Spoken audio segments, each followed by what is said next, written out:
It is so good to see you guys. I am here. Meant to be outside, but I figured we'll just stay inside and do this because then I can probably plug into electricity if we die down. All right, so what this is about is there is a really good document that pretty much reveals what lies I was born into. And most likely you were too. So I want to read it because I figured I'm reading this, you should know about it too. And frankly, my kids will never read this. So one day, if I'm not here, I really hope that they will watch this video. I love you guys and my family and friends, and maybe learn something from this. So this is written by a guy that is currently 80 years old. He lives in Washington State, and he was actually jailed because of one of the things he wrote. He was jailed because he will teach you how to create your own currency. Okay, before digital currency was even there. He doesn't even understand digital currency. So yeah, I want to tell you guys a little about this jacket. I think it's funny. Jamie, my hubby, was like, why are you wearing that? I'm like, well, somebody gave it to me. I thought it was kind of cool. And it's just because I'm a Virgo, I'm anal retentive. It's like rough riding, right? I was like, you know what? I kind of like this. It's like breaking apart, but it's kind of like the current world. It's about to, right? And it shows that this jacket went for a ride, right? It's like it's a character. And I think that that's really important. Isn't this so fucking funny? This is supposed to be just like a crazy ass video. Anyways, oh, I have a magic wand too. So we can wipe the weirdness of the world away. Where is it? This is just like weird me, all right? This is a magic wand. Everyone has to have one because I think that we think that we have no power in life. Abracadabra, abracadoo. I can change me or you, right? And the thing is what this is about, what I'm going to read to you, is pretty intense, very intense, right? So I just want, before I start this, and I don't really know exactly what's going to be in the doc, but I know when I did read what I did so far, I was like, it's pretty intense. So just know that as you discover that you were most likely born into this situation, get yourself a little magic wand and abracadabra yourself out of it. Because see, what's going to happen is after you hear these words, you're going to go, oh, wow, oh my God. Like if your brain is smart and you can comprehend what I'm saying to or what these words on this doc are going to say, you're going to realize you were born into a situation that you did not agree with, okay? Just like when I was going to high school, I was like, something is just not right. Like they are not teaching me what I am learning at home. My mother was a freaking amazing person, and I wanted to learn more than they were teaching me at school. So at the age of 16, I was in Georgia, so I was able to do joint enrollment. I think during my junior year, I was always taking like AP classes for college. I literally went to college my entire senior year. Now I'm in the Northeast, and they don't even allow that. I'm like, what's wrong with you people? So it's very interesting. I was born Northern, raised Southern, and now I'm back in the North raising my children, so they don't understand what's like to be on both sides of the fence. In doing that, I've had to kind of reprogram my mind about racism. Yeah, like being raised Southern, you're scared to even go there because of social acceptance. But in the North, if you even discuss about what you had to go through as a child, with the like if you were to go there, you would not be accepted into the group. So it's very interesting. To say the least, that like they're definitely from 1977 is when I was born till now, there has been a huge transformation. Now all goes, you know, people love people for who they are and not from where they're from, this, that, and the other. I mean, I think that's all erased. It's just that some power places seem to want to make that exist anymore, but it really doesn't exist, okay? It's either, you know, when it comes to relationships and commingling, it's like, does this person turn you on or turn you off? And that's it. You know, I don't think that social or financial situations really make a difference when you love somebody, all right? So that goes out to my kids, all you lovely little babies that we have out there. If you feel love for somebody, you just go for it. Don't worry about their financial system or financial situation. That could change in a heartbeat. You can fix that yourself, right? For my little Fiona, just know, Fiona, you got it, girl. If you want to make money, you can make money. So just know that it's great for your mate to have funds and be financially stable. Yeah, that's important, especially if you want to stay home and use these to feed your baby. Then you need to be able to have an online business. So if you want to get out there, make your online business, make your babies. If you want to have babies as you get older, just develop your lifestyle so that you can, juggle everything that comes your way. For you boys and girls, like the kids, if you guys want to have a big house, you just make sure you have the time to maintain it, okay? Like, make sure you can clean it. And know that if you have maids in your house, they see and hear everything. That's the biggest thing. We will get into the stock really quick. This is something that I need my kids to know, because people are popping left and right these days. And so let's just put it all out there as if today is the last day, right? So guys, if you buy something, make sure you can pay and put time and energy into maintaining it. Maintenance. And same with a relationship. For all you guys, I just bought this really cute domain, scoreadate.com. So I look forward to downloading all of my information for all of my guy friends that just can't get a date. I hope that all my knowledge will help you. So scoreadate.com. Hopefully I can get that out soon and get you guys some good info so you can score a date. But again, don't buy a house that you can't maintain. Don't start a relationship that you can't maintain, because a relationship takes time and energy, okay? So with that being said, let's go into why you may not have time and energy, okay? Why you may not have time and energy is because of what I'm going to read to you. Because if I can find that again, you get on your phone and you just lose everything. All right, got to go back into this. Okay, hopefully I can keep this doc up. Yes. All right. So why you may not have time and energy is because what I'm about to read to you, because you were not supposed to have time and energy, because back in the day, systems were created to somewhat harness energy of human beings, okay, and direct them in a certain way so that they were controllable. But let's not use my words. Let's use these words. And just so you know, everything I'm reading is public domain. If I can even get it to pull up.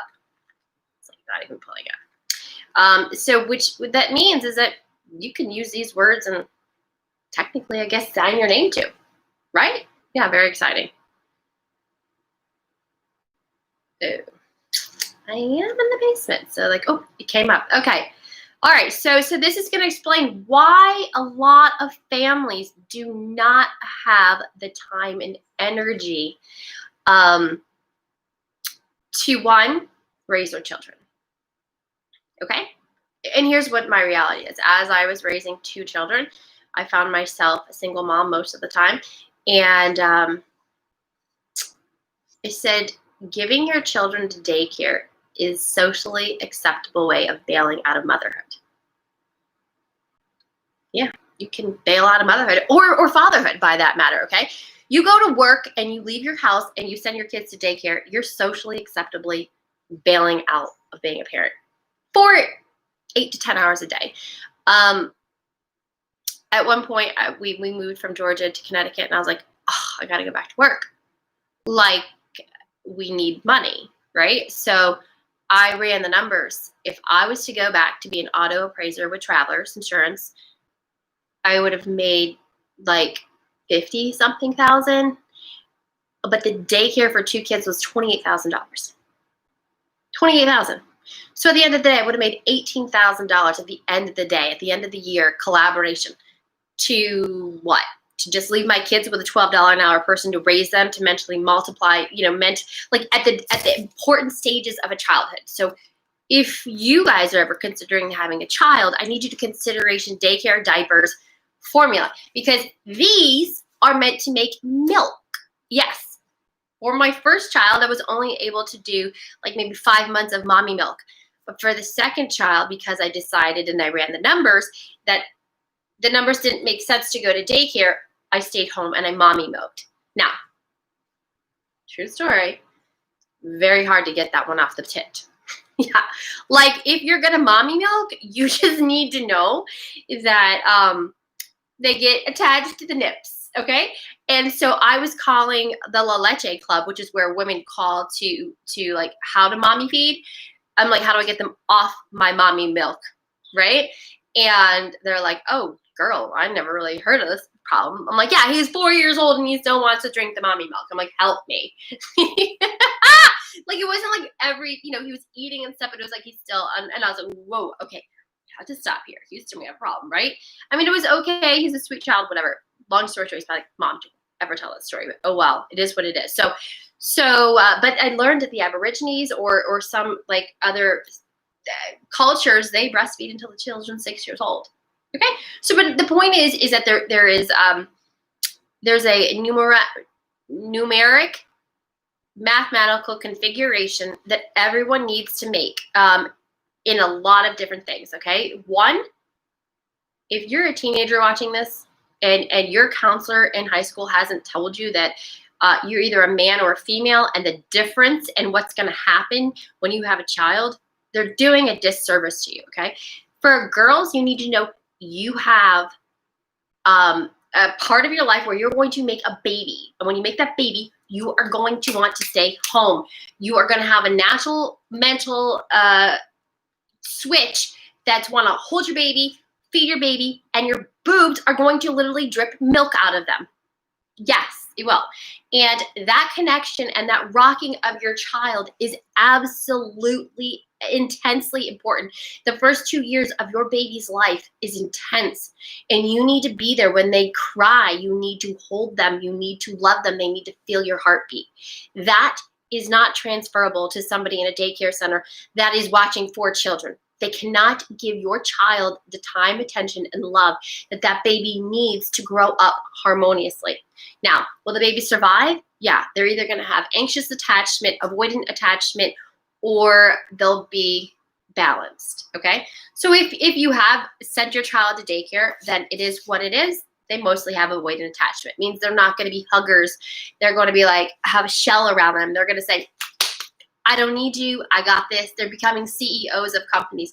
They will be financially set because they'll basically put everybody on the mode. I'm not going to say the word because I want this to go live. Anyways, long story short, I'm going to get to the doc, but the point is to have a functioning, loving, nurtured family. And for generations, we as human beings need to very much focus on the microcosmic family unit. And we need to see, and I'll teach this in my relationship courses, are we defending the family unit, okay? Not once have my children come home from public school saying, Mom, how can I help the family today? Do you want to do a family business? Well, I learned how to make money today. I'm going to support the family. I'm going to learn this. There is none of that happening, okay? They will be learning history and skills. I don't even know if that history is true or not, right? But I can tell you firsthand from having 3 children, they've never come home from school saying, I learned how to make money today, or what can I do to help the family today? So what they're not learning in school is family ties, okay? And how family codependence is important. Now, why is that? Well, this document's going to explain a little bit of what's going down.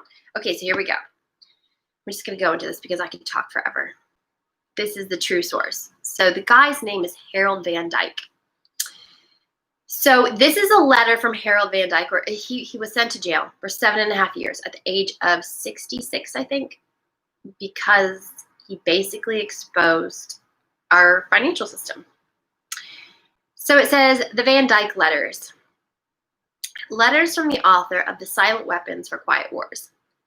SFFQW is a politically biased technical instruction manual on how to justify how to selectively survive human-animal husbandry before the need for animal husbandry becomes unstably critical.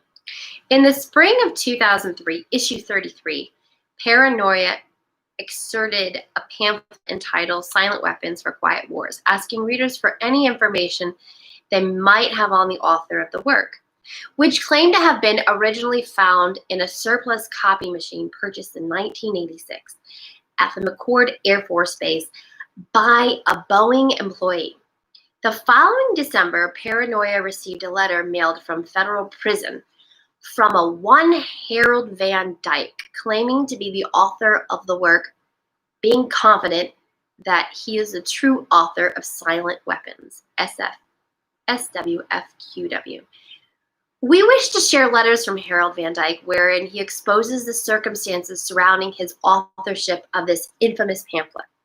Silent Weapons for Quiet Wars contains a timeless, eternal message to human civilization to be eternally vigilant, to be well-informed, to accept responsibility for the conditions of the world, to be sovereign, to appreciate the inner workings and thinking of nature and nature's God, to listen for that still, small voice, to know that divine mind has met and always will meet every human need.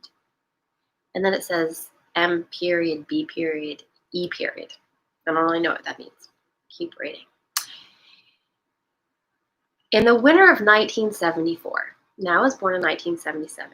So when I said I was born into this stuff, that's what I'm talking about. So 3 years before I was born, I was going through some math books. This is Harold saying this. While reaching a math problem, I think a problem on cubic equations. When I referred to my old college textbook, College Algebra, my Lyman M. Kells of the U.S. Naval Academy, and then it's 1956 to 1958, I came across the footnote in the book and noticed that exactly corresponded to the ideas in Report from Iron Mountain. Now, I have no idea what that means.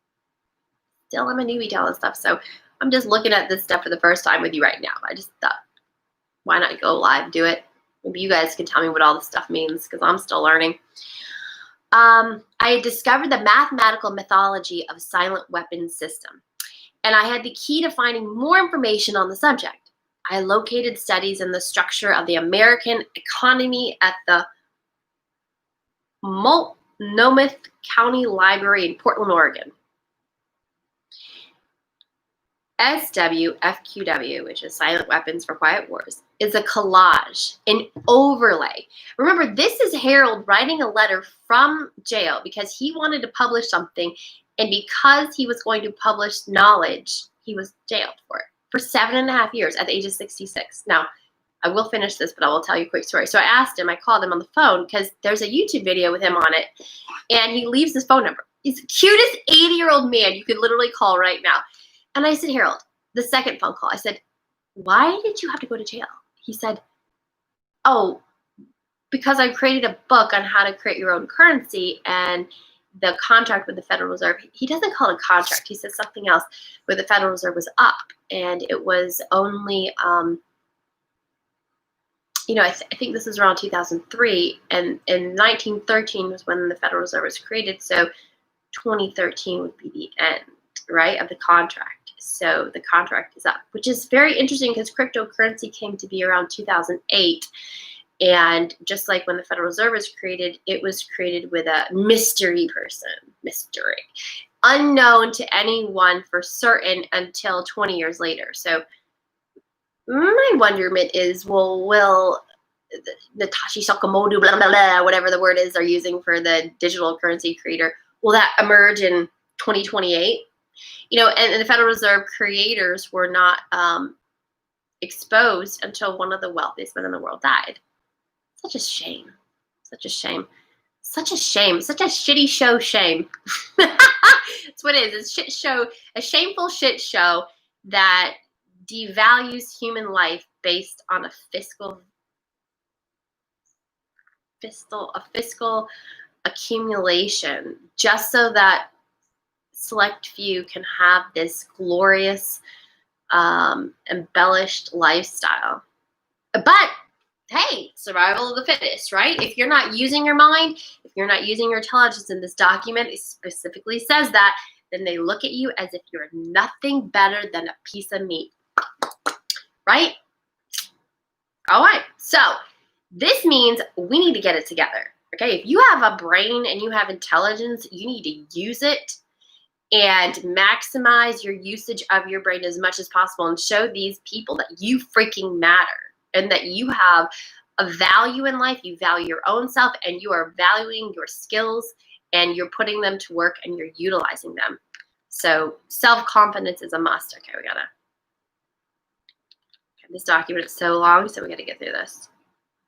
I'm sure no one will watch this, and it's totally okay because this is technically for my friends and my kids, which they'll probably never watch either. But if somebody's got it's a dirty job, but somebody's got to do it, dude. All right, here we go. We're getting deep. So silent weapons for quiet wars. Yeah, and this is probably going to trigger some weird ass crap out there and those little like spy bots. Ah! Eek. So whatever. I'm sure they're there. Okay. So Silent Weapons for Quiet Wars is a collage, an overlay and paste up of the works and words of many authors. So it's not really this guy's thoughts and actions. It's basically him going through history. This is literally Silent Weapons for Quiet Wars is a reflection of history documents that he found. I compiled and linked the gems of other writers. Ooh, I'm very excited. Ooh, it's getting good intellectual stimulation. The book is not a hoax. Wesley W. Leontieff, if I did not pronounce it correctly, let me know, proved the content of Silent Weapons for Quiet Wars by his article in the September 1980 issue of Scientific American entitled The World Economy in Year 2000. Leontieff was the father of the silent weapons system and was awarded the 1973 Nobel Prize in Economics long after his creation, 1948, became recognized by the elite to be a weapon, 1965. Quick insert. So in 1979, a guy shows up in Elberton, Georgia. He says to this granite company, I want to create this big granite monument, and on it, I want you to write this stuff. And the granite company at that time was the biggest granite company ever. And they were like, dude, this guy is a little wackadoo, and we don't want to do the project. So one of the things we do in the event planning world is we give them an aggravation fee. If it's somebody we really don't like and we know they're a hard client, we're going to magic wand price it up. So maybe they say, nah, no thanks. So we're like, yeah. We very politely filter them out with a financial upcharge. So that's what the granite company was trying to do. So they gave them this extraordinarily way too expensive price. The ding-dong dude came back and goes, well, we, with this mystery made-up name, we've been working on this project for 20 years and we'll pay your price. Ding, ding, ding, ding, ding. Well, that means that if the ding-dong dude is willing, with a fake-ass name, is willing to pay an exorbitant price, an aggravation fee, then one, the granite company was like, damn, they did it. You know what's on those things? Oh, wait, let's back it up. This is 1979. For 20 years, they've been planning on it. So let's just connect the dots. Okay, it's like going back to kindergarten, guys. 1.1.2.3. Okay, so dot 1, 1979 minus 20 years is 1959. And what does this say? The Nobel Prize Economics long after his creation, 1948, became recognized by the elite to be a weapon, 1965. So the consciousness of the elite had already accumulated this grand scheme plan. They pop up. Now, let me tell you a little bit about Georgia Guidestones. It's 750 feet above sea level. Elberton, Georgia is up the upper right-hand area of Georgia next to South Carolina. They specifically stated they want it to be still standing after a lot of changes. So sea level, okay? We also have like technology that can create weather, tidal waves, sea level, right? So like if you have like creations all around you. Oh, and plus they were put in some astrological situation. So when all like the potentiality of whatever's out there and up there can see it. I don't know. It's a little weird, but when it's transcribed on there, It's pretty intense. So just look up Georgia Guidestones, okay? But just point is connecting the dots. We're kind of seeing, I'm seeing some correlations, some time things. Again, before my birth, things were happening. Something just never set. Something just always questions in my head, and I don't know why. And I've had an EEG of my brain, and my brain is super fast. Super fucking fast. And the guy said, I've never seen a brain like that. So I'm a dot connector. I don't know why I'm here in this world, why I got dropped on this planet, whatever. But I'm here to tell you something. Whether I'm here today or gone tomorrow, it is what it is. It is what it is, right? But let me just tell you what the dots are connecting in my super brain. I know, right? I got the super brain in a chick's body, and I like to act like a dumb blonde. It opens so many doors. So just want to know, if I'm acting dumb, it's on purpose. I'm just kidding. I really am dumb in a lot of things. It's okay. It's just funner that way, okay? It's just, and you're so intelligent, you just like have to like be like, okay, whatever. You have to like, you gotta like leave space for something else. All right. So anyways, let's keep going with this. So time frame. So Leonov was a father of silent weapon system and was awarded 1973 Nobel Prize in Economics long after his creation in 1948, became recognized by the elite to be a weapon in 1965.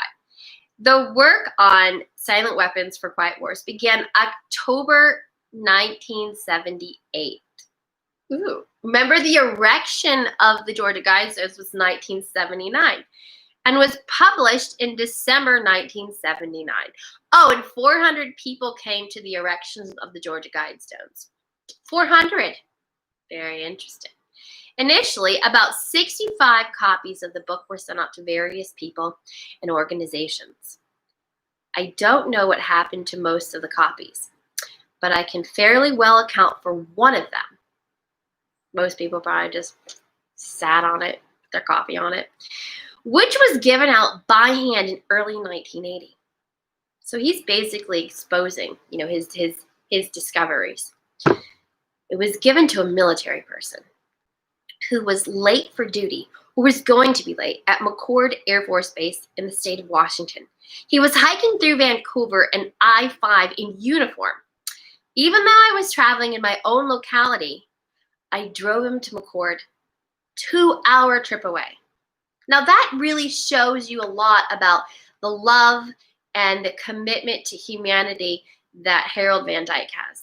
He's a good man. He just takes the soldier, and he's pro-human, he's pro-life, he's pro-integrity, and he's pro-lawyers, not attorneys, lawyers. And there's a difference, and he told me about that. I was like, wow, so amazing person. Okay, so let's go with this.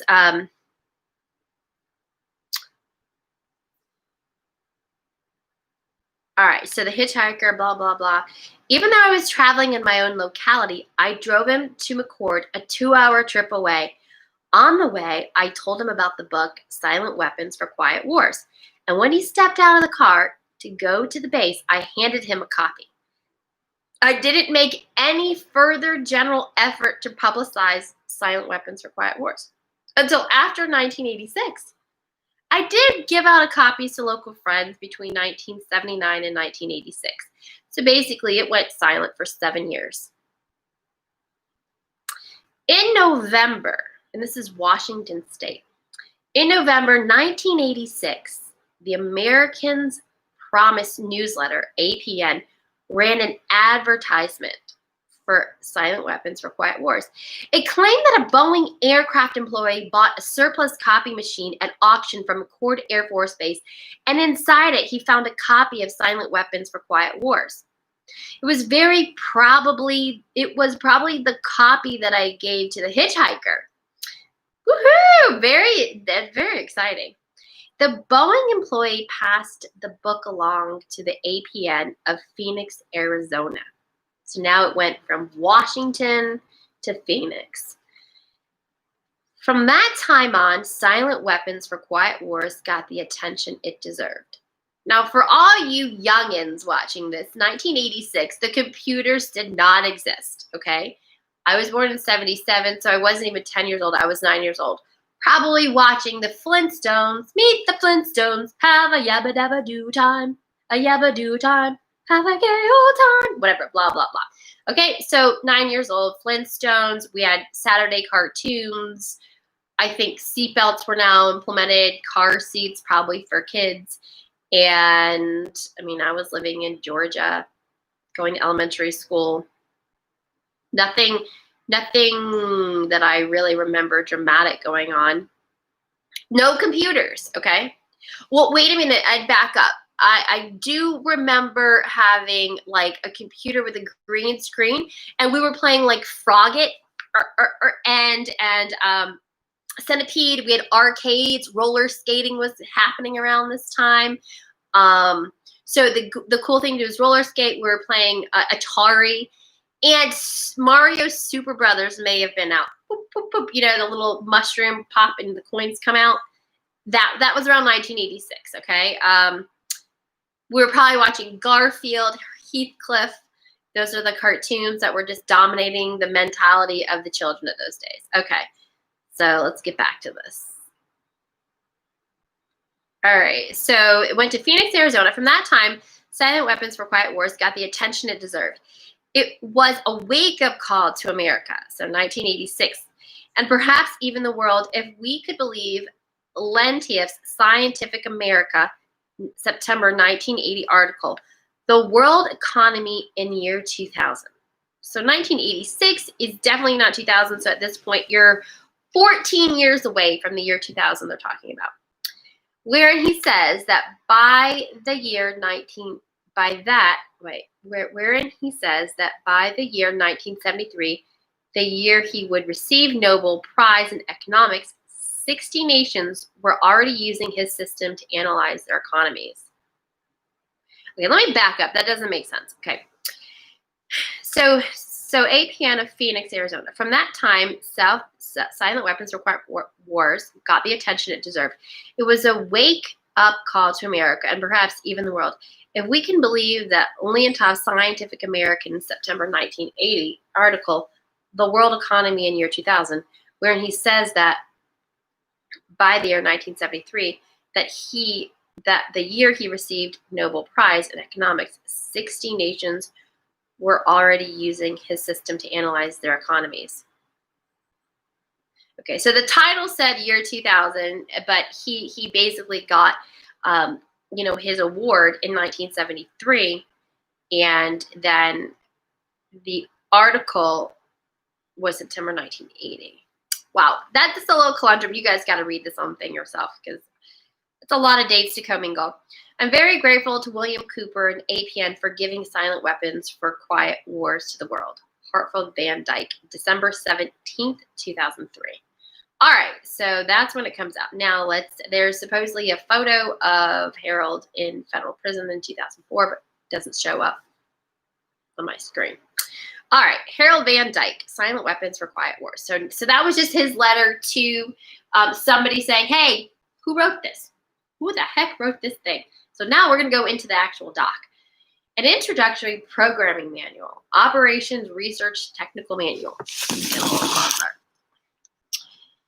Okay, preface. Conspiracy theories are nothing new to history. Plots to kill Caesar and overthrow Rome abounded, for instance. However, it is seldom that concrete clues to such plots came to light and are generally known.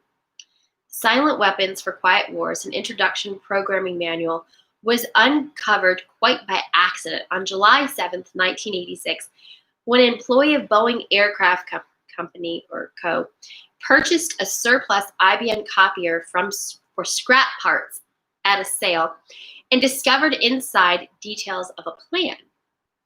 Hatched in the embryonic days of the Cold War, which called for control of the masses through manipulation of industry. World wackadoos. People's pastimes, education, and political leanings. Okay, so let's just read. There was detailed plans hatched in the embryonic days of the Cold War, which called for control of the masses through manipulation of industry, people's pastimes. Well, would that be explained when it comes to people's pastimes? Like, okay, yeah, we'll get a blanket, coziness here.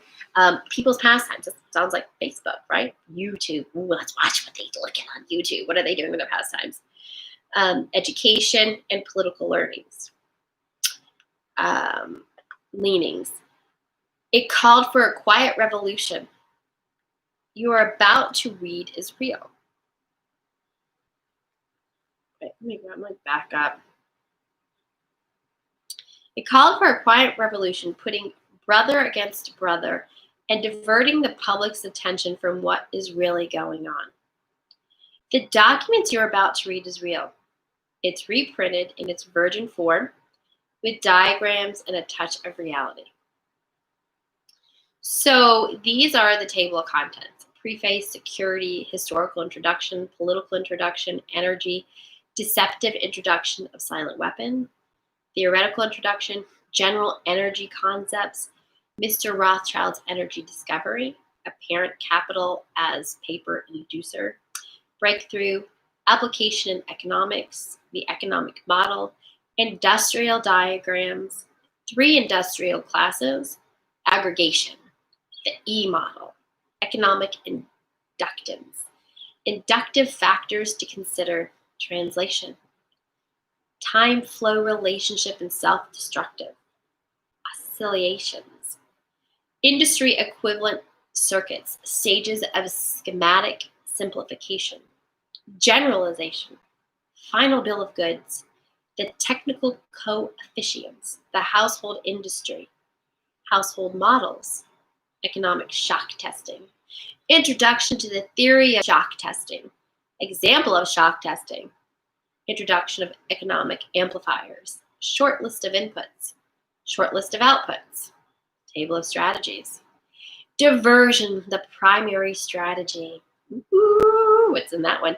Diversion summary, consent, primary victory, amplification energy sources, logistics, the artificial womb, the political structure of a nation dependency, action/offense, responsibility, summary, system analysis, the draft, enforcement.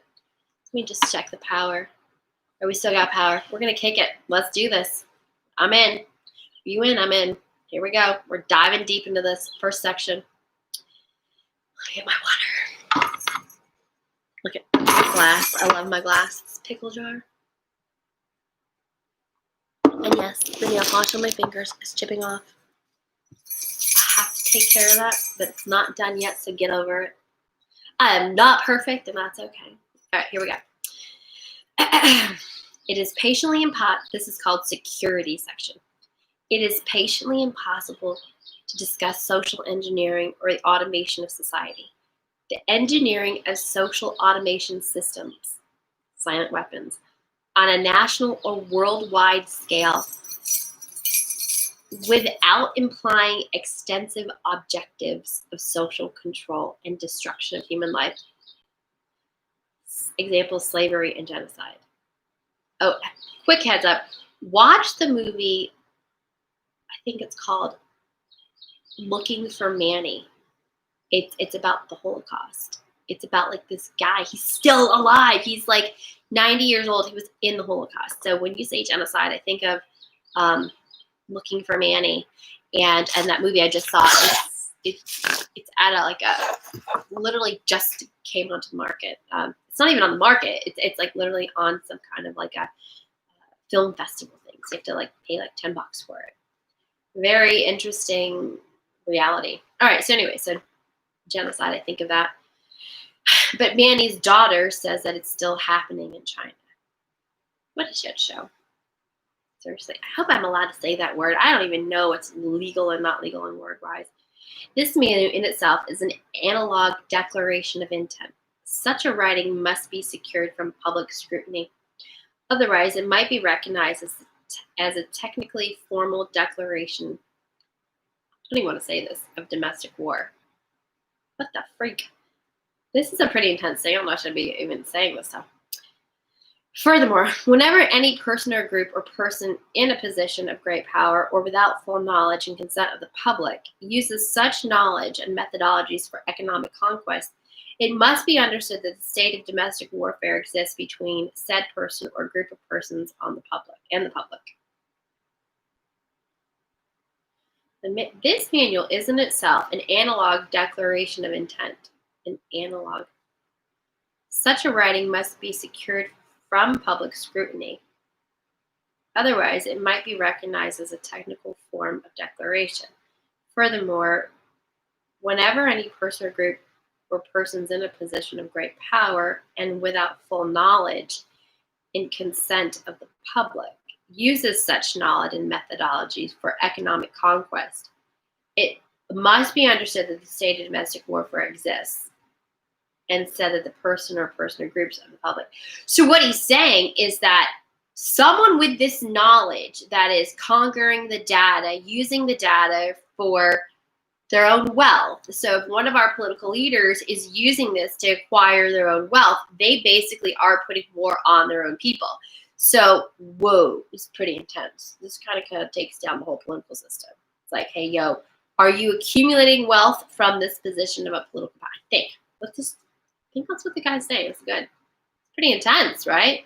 It's like the flip could be switched. Like, hey, you think that we're doing something against the government, but the reality is you're screwing us. So let's keep going. Well, I don't know. I haven't read this yet, so we're going to do it together. The solution of today's problems requires an approach which is ruthlessly candid with no agonizing over religious, moral, or cultural values. Okay, so what he's saying here is like, look, believe what you want, have faith in what you want, have the God that you want, that's okay. Have the morals you want, live the life, have freedom, and have your own culture, have a fiesta, have go to the synagogue, do whatever you want, have a blessing, what is it, like the Catholics do, it's christening, do that. He's saying all of that is kosher, I guess, everything is good, but the solution of today's problem requires an approach which is ruthlessly candid. Okay, so it's be blunt, basically. Be upfront and honest and transparent. You have qualified for this project because of your ability to look at human society with cold objectivity and yet analyze and discuss your observations and conclusions with others of similar intellect capacity. This is a key word that it seems to be a reoccurring: intellect capacity, without the loss of discretion of humility. So stay human, stay humble, at the discretion of humility. Such virtues are exercised in your own best interest. Do not deviate from them. So have intellect capacity, be intellectual, but have humility also. Don't deviate from them. So let's just say, stay consistent, stay human, and use your intellect for the highest good of humanity. Silent weapon technology has evolved from operations research, O period, R period, a strategic and tactical methodology developed under the military management in England during World War II. I really hope this is allowed to be said. The original purpose of operations research was to study the strategic and tactical problems of air and land defense with the objective of effective use of limited military resources against foreign enemies, example, logistics. It was soon recognized by those in positions of power that the same methods might be useful for totally controlling a society, but better tools were necessary. Social engineering, the analysis and automation of society. I can't believe this was written like in the 1970s. Requires the correlation of great amounts of constantly changing economic information, parentheses, data. So a high-speed computerized data processing system was necessary which could race ahead of society and predict when society would arrive for capitulation. Capitulation, basically money. Relay computers were too slow, but the electronic computer invented in 1946 by J. Persper Eckert, Eckert, and John W.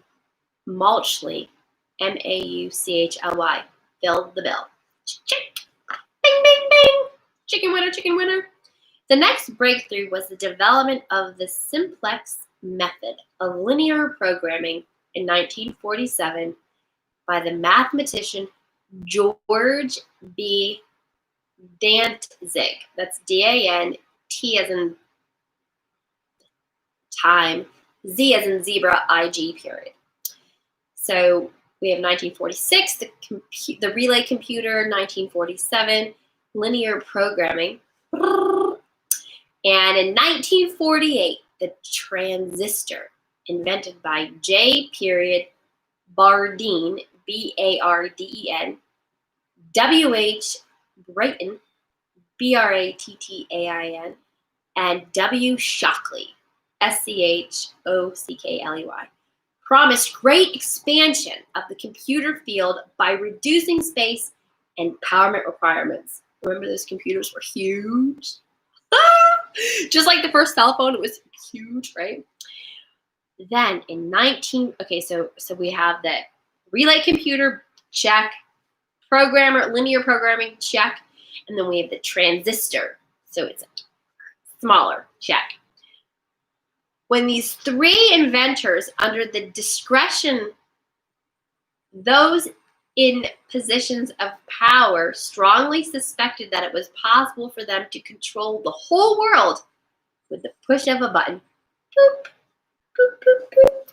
Some really excitement, right? Some technological tingling, tantalizing, fingertip motivational systems. Ding, ding, ding, ding, ding. Okay, so the things were getting hot up here in 1948.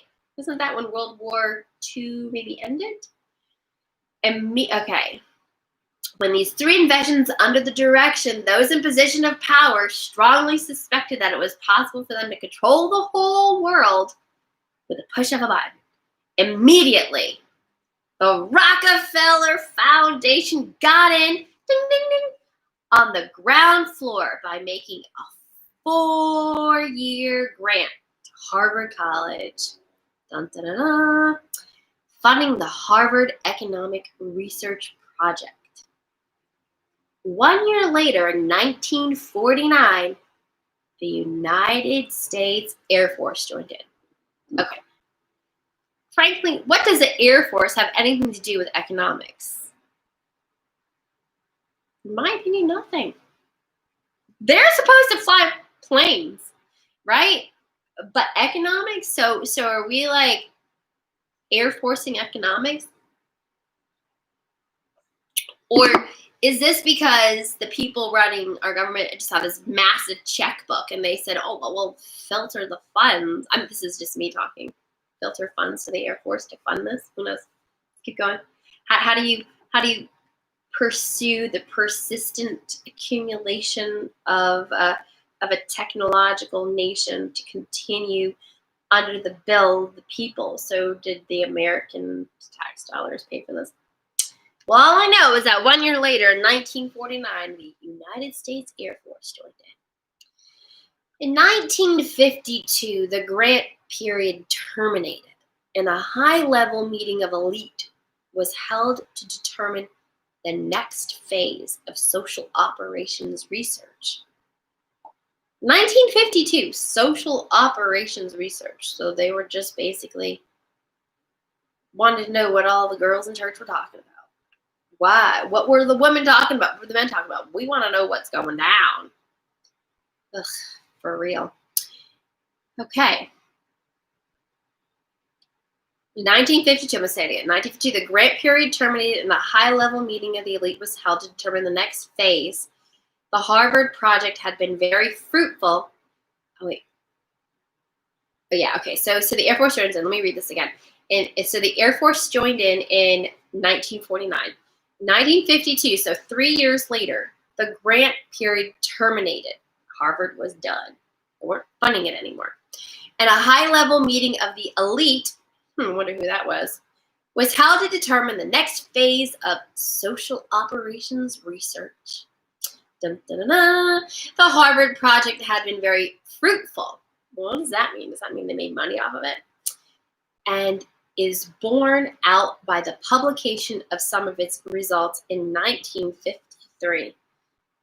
All right, so 1952 ended, 53 started, fruitful, some results, suggesting the feasibility of economic social engineering. So they were going to create social stuff. Studies in the structure of the American economy, copyrighted 1953 by Wassily, Wassily. I don't know anybody by that name. Leontief, I don't know, Leontief. International Science Press Incorporated, White Plains, New York. Right down yonder from where I live, where the Richie Rich live. Engineered in the last half of the decade of the 1940s. Okay, 1949, that makes sense. The new quiet war machine stood, so to speak, in sparkling gold-plated hardware on the showroom floor by 1954.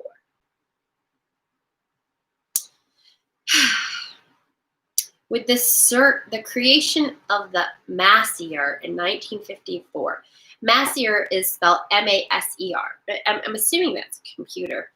The promise of unlocking unlimited sources of fusion atomic energy from the heavy hydrogen in the sea water, and the consequent ability of unlimited social power was a possibility only decades away. Okay, I'll be honest with you, I don't even know what Maser is. M-A-S-E-R, someone let me know. The combination was irresistible. So this is interesting. Let me just reread this. This is just weird.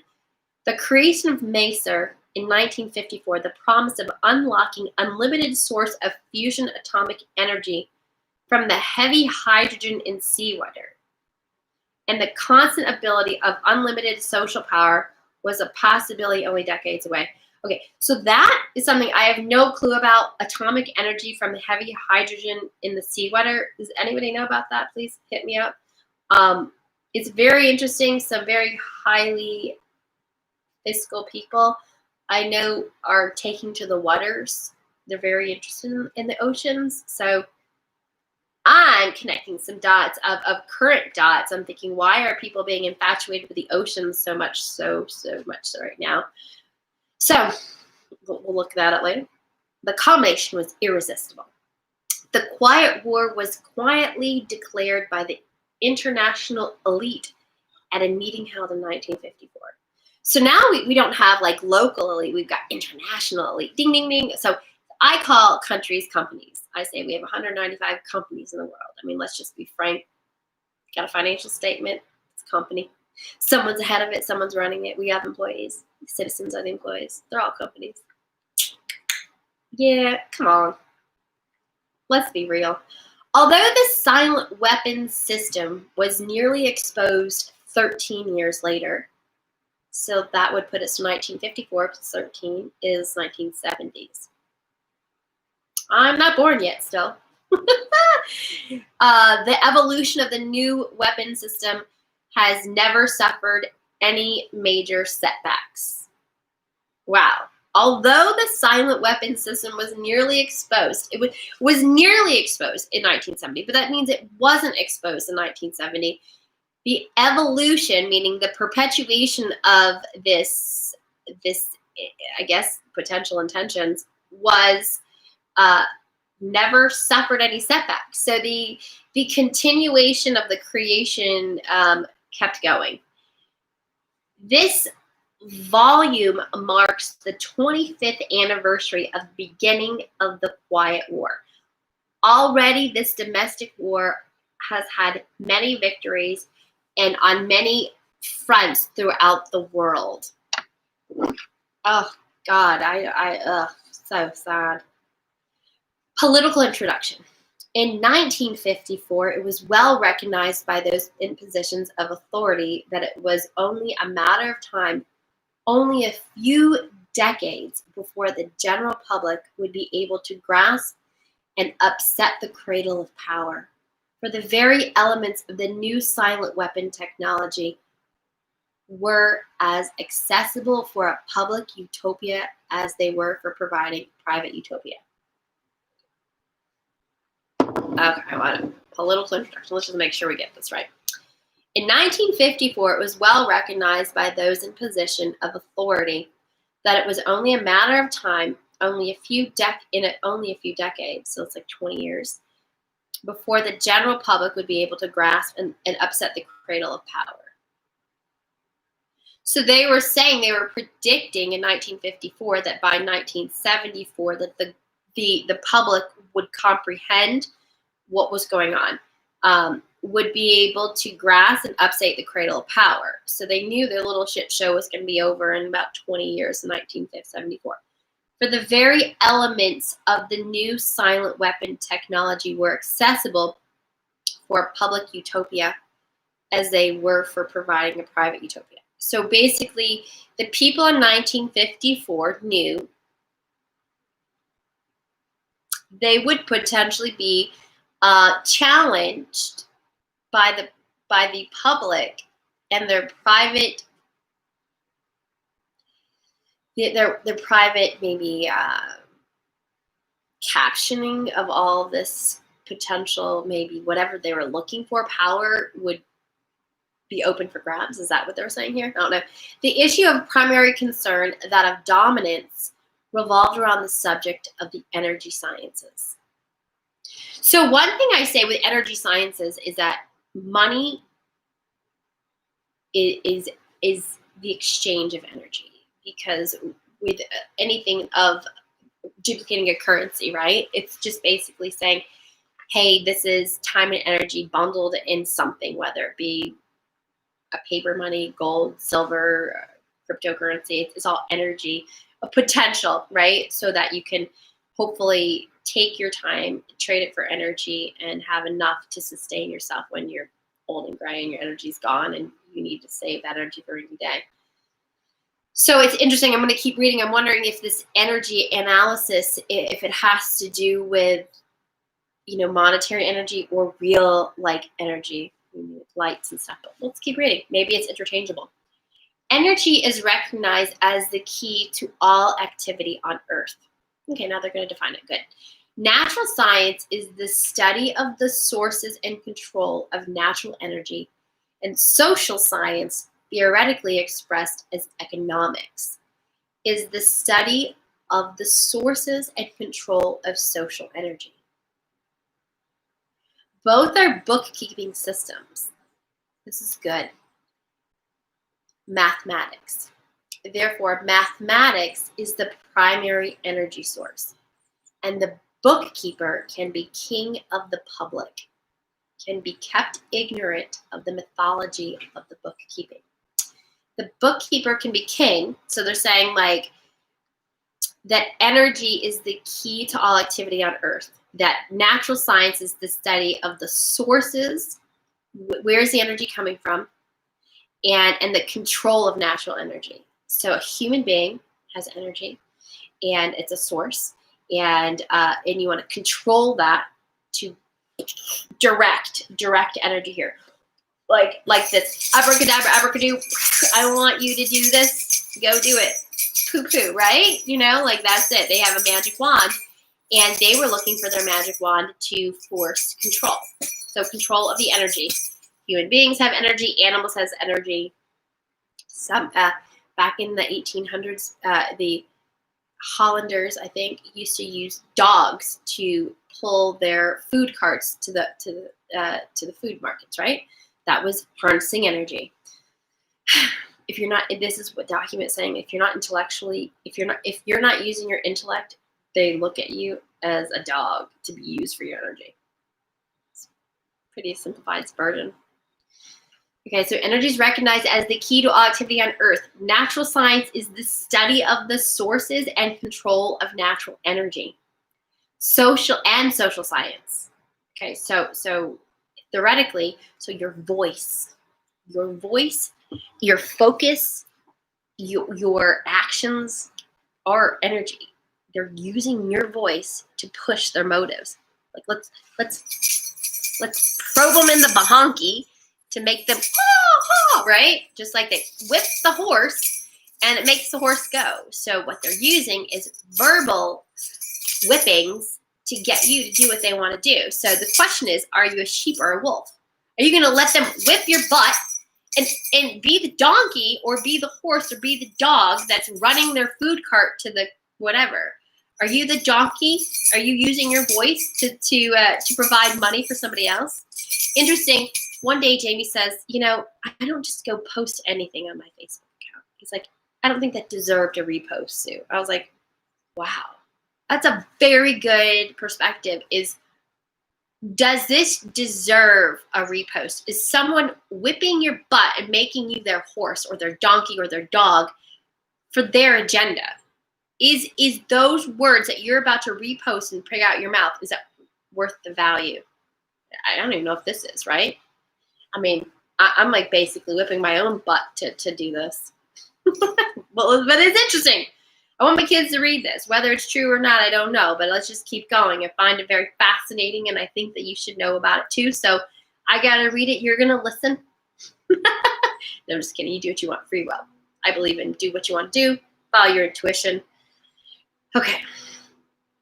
But this is very interesting, bookkeepers. Okay. So theoretically, economics is the study of the source and control of social energy. So the Richie Riches of the world want to control social energy. They want to control voices. They want to trigger you. They are going to, and they are triggering our voices to move mountains. They know the power of socialization. If they can harness the voices of the world, they can move mountains effortlessly with a button. Ding! Let's do a social ad on the world. Bing! Let's see how many sheep we can move today. Boom, boom, boom, boom, boom, with one button. I think it's pretty much working for them. Hi, Soros. Hey, boo! Soros, if you're watching this, I'm going to say, hands up. You got some power, dude. I saw what you do. I see what you do. Soros, you're a powerful man. And shame on us for not seeing it, learning it, harnessing it, and doing what you do for positive. And maybe you do use it for positive, but I hope you do one day come up with some positive stuff. I worry about these like elites. It maybe their mommy didn't hold them or breastfeed them. Like, I'd love to do an analysis of the elites to figure out what went wrong with them when they were a child. Did they not get their mom's mommy milk? Were they held? Were they given to a nanny? Did the nanny have cozy heart time with them? There's literally, I think, some from zero that they're, and I want to do an analysis on their moms. Is what was their mom thinking when they were in their womb?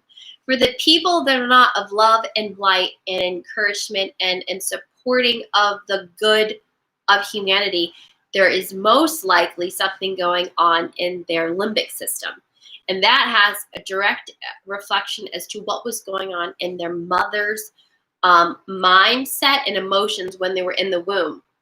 One day I was doing reflexology on this woman, and she had this necklace. And I said, I want to create this program, how to transforming like anxiety into happiness, whatever. And she goes, oh, honey. And she's like 70-something years old, and she's got like some sores on her leg. And I was like, whatever, I got this. I'm working on her feet, and through reflexology, I can read their mind because each organ vibrates to a certain level. But there's a point to the story. Okay, so long story. I'm working on this awesome woman's feet. She's a psychiatrist. She's one of these women that had like, she's like, oh, honey, you can't do that with talking to people. I'm like, why? Like, she's like, oh, because wait, let me just tell you who this woman was. So she had to keep a cell phone on her nightstand because she was working with psychotic kids that wanted to kill themselves, that were suicidal. And also she had a necklace. She goes, oh, I'm the connection from the Dalai Lama to Clinton. Like, and she's like, yeah, there's a picture of me with Clinton and the Dalai Lama. And the Dalai Lama gave me this necklace. So she was, I would assume, a spiritual person. And this is the first time I ever met a medical, educated human being that's ever said something like this to me. She goes, you cannot heal somebody from just talking to them. And this girl is a real, like, legit, doctor. She goes, they need to go through rebirthing. And I was like, I'm totally open to it. Tell me more. I go, why? She goes, it's in their limbic system. I go, please explain this to me. So the limbic system is something in the brain, and it's what it basically downloads into the baby from the mother when the baby's in the womb. This is according to this chick in Westport, Connecticut. No, I'm in New Canaan, Connecticut, doing reflexology on her at some salon years ago. And she says that you have to get in water the same temperature as the birthing temperature of whatever the baby is in the womb. And you have to rebirth them to cleanse the limbic system. I've never done it, but I'm like pretty intrigued by this time. I'm like, okay, so now I've studied water, and water is very electrical, right? So the water you put in your body is important. Why do you see me drinking out of this? Because I have an alkaline antioxidant Kangen machine. I drink, this is like 8.5 pH alkaline antioxidant water. So I know, like, water is electric. We are electric. Okay. If you want to cleanse up your energy, water. So here's this woman, she's getting into water with limbically issued people. And I'm like, well, how do you make sure that the energy doesn't come into you? Because we're all electrical units. We are love and light, or the negative, right? She's like, you have to do some cleansing too. So anyways, the point of the story is I forgot already. I'm like down this rabbit hole here. Let me go back to this limbic system. Whatever. Oh my God, I'm so sorry, guys. I'm losing it. It's okay. So energy. Okay, so let's go back to this. Energy is recommended as the key to all activity on Earth, natural science, both. Okay, so just trying to. There was a point of me telling you the story about this woman, this limbic system thing. Is that like? Whoops, forgot. I really want to tell you. Why did I tell you about that story? Anyways, I think it's just whatever it is. For all it's worth, whatever. I had to tell you that story, so just listen to it. Limbic system. Maybe it goes to mothering. Okay. Here's the thing. I'm trying to figure out first, full circle, what's going on with the world. Why was I born into this weird ass situation? And what is it that I didn't agree with this. I didn't agree with any of this. I didn't create this. This was happening before I was even born in 1977.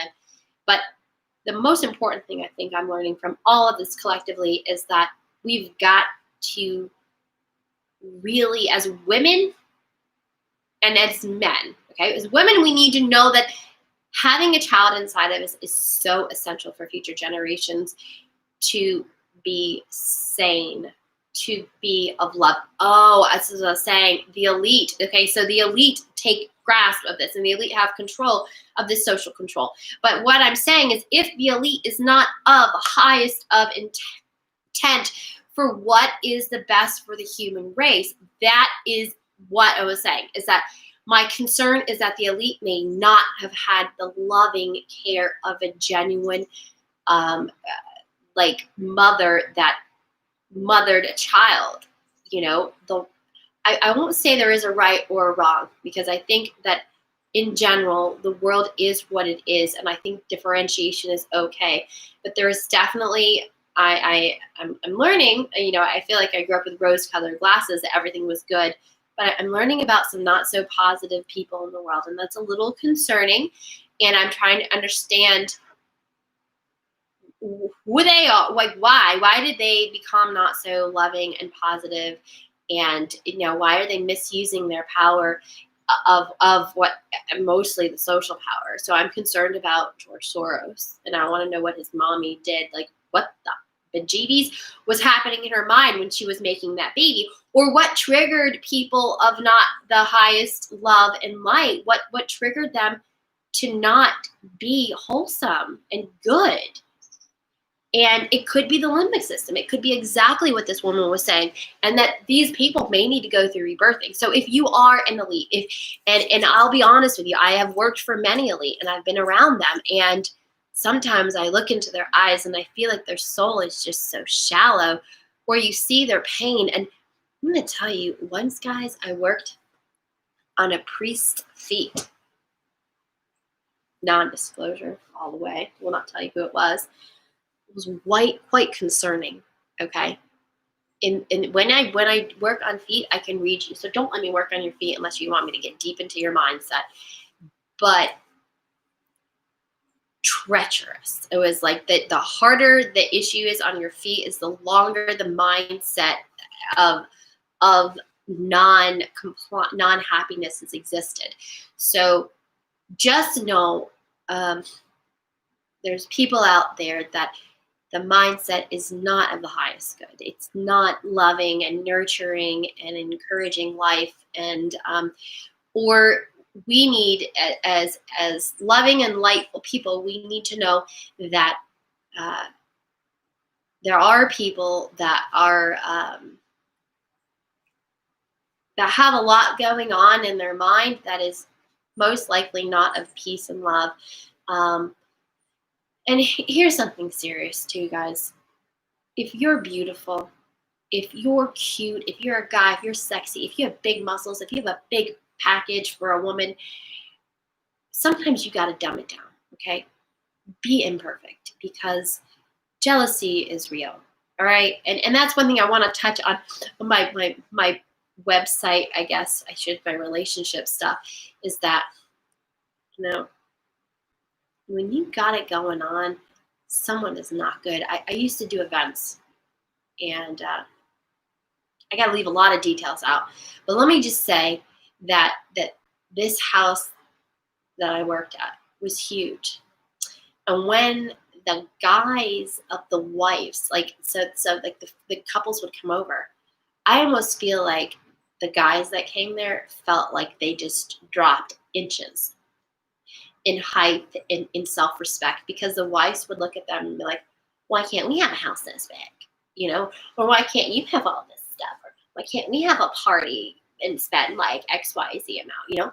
So if you really want to know some secret of life, it's like, life is about how to make someone else feel better. Sometimes I act really dumb just so someone around me can feel smart. This is relationship advice, okay? Like, even if you know all the answers, let someone else win. I was talking to a good friend yesterday, and such a cute relationship quarrel. So the guy makes a ton of money and the girl doesn't. And sometimes they're just like, she'll fight with him and she'll throw things. And I said, dude, she's fighting because she's probably alpha and she wants to make more money than you and she wants to have some power and you're always winning. So I said, let her win. So go in bed, get a pillow, and if that's her communication, if she needs to throw or yell, because that's the communication she grew up with, because she's this hot, cute, I mean, this girl's like half my guy friend's age, right? She's sexy blonde. She's a hairdresser. She's Italian. And I think, Italian. I think that says enough, right? So she likes to yell. I said, get a pillow and have a pillow fight for her. I'm like, just beat it out and let her win. And he goes, well, to be honest with you, she always gets me in the leg lock and she wins. I go, see, exactly. Let the girl win. Dumb yourself down, okay? Let it be an equal situation. So I think what's important is that we all have a good communication. Frankly, we all need to have a relationship with the opposite sex or whatever your preferred partner is, because there are health benefits to commingling and having, I don't know if I'm allowed to say the S word. Well, let's do it. You got to have sex. Let's say you got to be having sex, okay? Period. That's why scoreadate.com has to come out. I got to teach my dude friends on how to get a date. I'm going for a home run for you guys, but I'm saying like how to have a date is so important because I want everybody to have a healthy life. You know, I think that the medical system wants to make money on all of us, but they don't really have to. As long as you're, you know, on a daily or a few times daily basis, it's really important. So, you know, I'm a little concerned about the elite. Let's go back to the elite. This is about them. Is that, are they getting it every day, or are they not feeling? Are they feel? You know, are they like, what's wrong with these people? How to say is like, food, go rebirth, go back down the rabbit hole that you came through and cleanse your limbic system. If you have some reoccurring issues and you can't clean it up here, if you can't feel like you care about another human being, cleanse your limbic system, because it may be some weird thought process that was going through your mother while you were in the womb. And look, this is about accepting responsibility. It's about like saying, hey, look, things happen. You know, I had 2 children. I was emotional during my first one. My mother was dying of cancer. I would be driving down the highway crying. I'm like, oh my God, this poor baby, right? So I had to warn her, hey, look, your grandmother was dying, and both your grandmothers died within 6 months after you were born. I was emotional while you were in me. So, you know, she may want to go rebirth and cleanse. But anyways, look, start with your kids, or if you have grandkids, make sure that you know, if you're a mother and if you're bringing a child into this world, think about future generations, think about that limbic system, be aware about it, that this chick that pops into my life out of nowhere, that's the connection to the Dalai Lama and Bill Clinton. Now, I'm being honest with you, I watched some conspiracy stuff. I don't even know if that whole thing is good. Let's just take what this human being said. I thought the limbic system was interesting. Haven't researched it. I like it. Makes sense. It makes total sense that there's some types of psychological reoccurring issues that people have. I'm blaming that on the elite. I'm giving them an exit door. I'm saying, look, if you're an elite and you have all of this resources and that you're not spending it for the good of humankind, if you're using it in a very way that's just not good, then go fix yourself, dude. Like, seriously. Source, go fit yourself. If what I'm saying, and I'm going to be frank, I mean, you know who you are. I'm not even going to say the names anymore. You know who you are. If you're elite, and if you don't have the highest good of humanity, go fix your limbic system, okay? Get it together, because there is a way to be thankful and grateful for every day that you're alive. And there is a clean mindset that says, I love people and that I want to help people, okay? And creating this mishmash and trying to like overcome the sheeple is not nice, and directing them in the incorrect places. Seriously, really, get your head out of your ass. All right. And if you are a love and a light person and you believe in the goodness of human and that they can be good, you know, maybe the limbic system is the solution for all people. Just check it out. It's quite invisible. If anybody did research on that and can prove that stuff is real, please let me know. I've always been curious. I don't know. Also, the other thing, get your Atlas orthogonal checked out. If you're an elite and you don't have a collective consciousness of love and light for humanity race, get your Atlas orthogonal checked out. That means that there's a cerebral spinal fluid flows effortlessly. Here's your head. It sits on this bone, and it's circular, and through it is your cerebral spinal fluid, okay? It's the first bone that sits on your neck. Radiologists do not put it in the imagery. Incorrect back surgery has been done. If your Atlas orthogonal is out, your cerebral spinal fluid is not flowing effortlessly through into your brain, which could cause pooling of cerebral spinal fluid in your brain, which is what nurtures your brain. So I can say, if I'm trying to give you elite solutions here, if your cerebral spinal fluid is not flowing effortlessly, then your head's not on straight. Literally. Go check that out. All right? Because I'm trying to make excuses for the bad actions of what you've done and your power surge issues. someone's got to call you out on it, and someone needs to say, get it together. So go get an Atlas orthogonal chiropractor.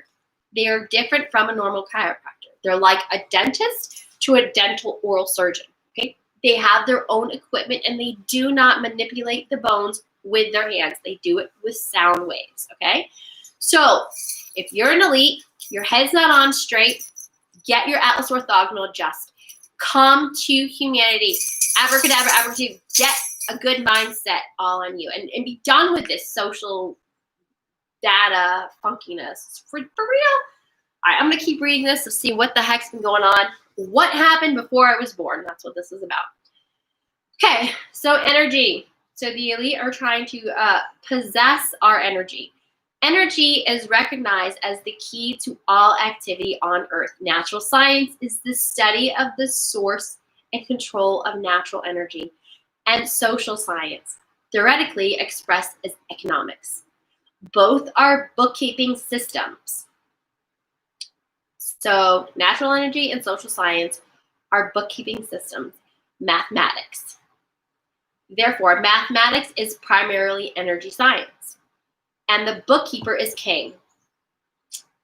So these brainiac people become the king of our energy.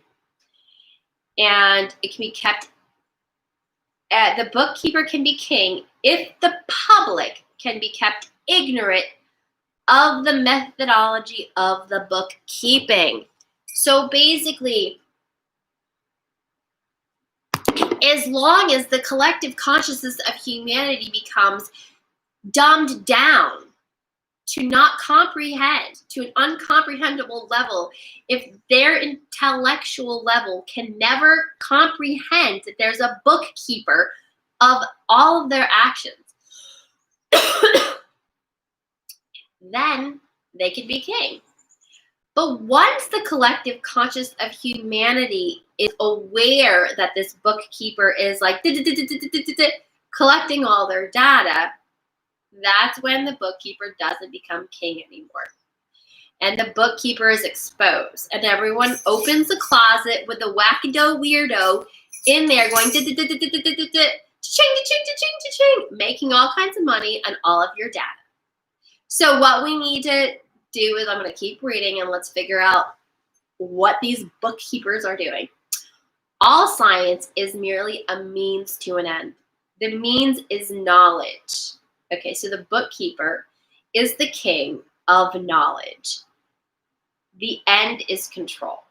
So seriously, we have a dude in a closet bookkeeping all of our data with knowledge and all the control. How lame is that? That's why these nerdiacs become controlling all the sheeple people of the world. Like, they're literally a nerd dude in a closet bookkeeping. This is really crazy.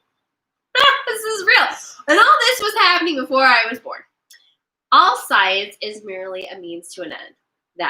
I'm reading it again. This is really important. The means is knowledge. The end is control. Beyond this remains only one issue. Who will be the beneficiary? That's key, beneficiary. In 1954, this was the issue of primary concern. Although the so-called moral issues were raised, 1954, it's a million years ago. Wait, we're in 2020 now, so that's like 66 years ago. So 66 years ago, all of this was being made. 66. Really? Really? It's taken us 66 years to actually read this document and understand what's going on, or for it to be created and to be exposed. So the little bookkeeper in the closet, the nerdiac that had no friends, that probably has a fucked up limbic system and had no love and no mommy milk, and that mentality has triggered all of this. And here's the thing, I also call it the silencing of the scientists, non-disclosures, and a law of reality from coming to verbalization, let's just say. A lot of this control stuff. The judicial system is phenomenal with dumbing us down, protecting us from the truth. Okay, Let's read that again. In 1954, this was the issue of primary concern. Although the so-called moral issues were raised in view of the law of natural selection, it was agreed that a nation or world of people who will not use their intelligence are no better, this is so important, than animals who do not have intelligence. So basically, the ultimate disrespect of humanity here are no better than animals without intelligence. Such people are beasts of burden and stakes on the table by choice and consent. Is that what's going on in Hollywood? Is that how they justify their wackadood adrenochrome crap? Let me read this again. This is pretty damn intense. In 1954, this was the issue of primary concern, although the so-called moral issues, which is when Mockingbird started in 1950s. Mockingbird. They took over Hollywood. I hope I say a lot after this shit. It's crazy. In 1954, this was the issue of primary concern, although the so-called moral issues were raised in view of the law of natural selection. It was agreed that a nation or world of people who will not use their intelligence are no better than animals who do not have intelligence. Such people are beasts of burden and stakes on the table by choice and consent. That is insane. This is the mentality of the people that created the data collection.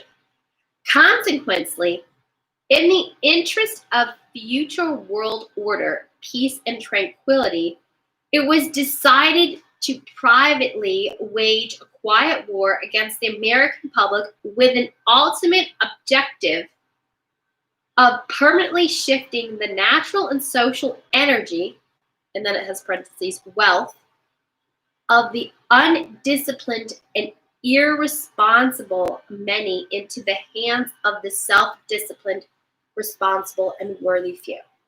So what I see that saying is they said, oh, we got this sheeple, these followers that just can't comprehend that they are valuable and they have no intellect because we dumbed them down.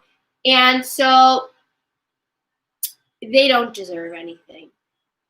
And I wasn't born yet. And all this was being taken advantage of. Very interesting. So they permanently shifting the natural and social wealth, energy, but wealth, of the undisciplined and irresponsible. If you became an alcoholic, if you drank your wealth away, if you weren't keeping in up with your wealth, they said, well, we have found a way. And I would love to look at the tax percentages back then, right? What was that? Was that when in the 1900s they just tax, and then there goes your income, right? Bartering system needed to be employed. Bartering is bartering. Bartering is the only way out of the system, right? Favors. You do this, I do that. No fiscal exchange. I say someone's got to create a bartering system out there. Okay, in order to implement this objective, it was necessary to create, secure, and apply new weapons, which, as it turned out, were a class of weapons so subtle and so sophisticated in their principle of operation and public appearance as to earn for themselves the name silent weapons. So, this isn't death by destruction or death by it's like, ooh, this is a great analogy. It's like mental abuse. It's like when you're married to a person that mentally pounds you every day to think that you are not worthy of love and you cannot produce amazing things. Mental abuse is invisible. This is what silent weapons are. They're invisible. And then you go to a therapist to be like, is this real? Am I getting abused? Because mental abuse, there's no bruise. Silent weapons, there's no blood. Does this make sense? I hope somebody on the other side of this camera can comprehend what I'm saying. This is some serious stuff because mental abuse is invisible. It's almost like undiscussable. It's undisputable. Feelings are undisputable in the court of law. So if you want to have something to talk about, if you want to win an argument, you say, I feel XYZ. It's undisputable. Nobody can defend I feel. Nobody can say, no, you didn't feel. And you say, yes, I do feel. And that's, my friend, how a lot of people that are addicted to drugs get addicted to drugs. They go and lie to doctors and say they feel pain, even though they really don't. And that's a kind of side stroke, I guess. But this is interesting. So silent weapons is an invisible way of mentally abusing somebody. And it's invisible. Okay. Let me reread this. In order to implement this objective, it was necessary to create, secure, and apply new weapons, which, as in turn out, were a class of weapons so subtle and sophisticated in their principle of operation, and public appearance as to earn for themselves the name silent weapons. In conclusion, the objective of economic research, as conducted by the magnates of capital, and then it has quotes, banking, and the industries of commodities, and then it says goods, and services, is the establishment of an economy which is totally predictable and manipulatable. All right. So one of my observations in my life about that is that, they say that in conclusion, it's economic research. If you know you're getting taxed as an employee at 15%, and the company's paying 15%. So as an employee, you make money, you pay taxes, and then you get paid. But then they're going to make you invest in 401k, which, my friends, could potentially be nationalizable. Why don't you look up and see what happened in 1933 when they nationalized gold and everyone had to sell their gold? Look at Bloomberg, September 18th, 2018. Look at Ray Dalio's discussion on the money in Turkey and Argentina. Everybody lost 40% of the value of the money in Turkey and Argentina, and it wasn't finished dropping at that time, Ray said. But in one of these countries, they confiscated anyone, I think maybe it was Italy, somewhere, that had over $100,000 in the bank account. We have FDIC insured up to $250,000. But the fine line, that star says they have 24 years to pay you back. My friends, we are sitting on 726, there's probably more by now, digital currencies. In the 1800s, there was 8,000 currencies before the Federal Reserve created the federal dollar. So, Jamie walked in, some sidetracked. So basically, if we're duplicating history, if the Federal Reserve, the dollar, is done from 2013, what's going to happen? We're about back to where we started. We have 7,262 digital currencies. We were 8,000 different currencies. Mason-Dixon line in the United States, Mason was a currency, Dixie was a currency. The cotton farmers had their own. Is it going to be this year, next year, or will it be will it just kind of happen? There was already a meeting in 2018. Tika Davari talks about it from Palm Beach Research, that they already decided 13 states were going to exit fiscally. Is that going to happen? Is the new currency happening? What's going to happen? All right. Is digital currency money trust overthrowing itself? There's so many questions I have. So, do you need to talk to me about something? I'm going out. Okay. I love you. Bye. All right. So let's keep going. Oh my gosh! I may have to put this in a stage 2. Wait for me. I want to go. Can you wait 5 minutes? Okay. All right. Anyways, let's go back to this. This is so important. I hope you guys really listen to this one day.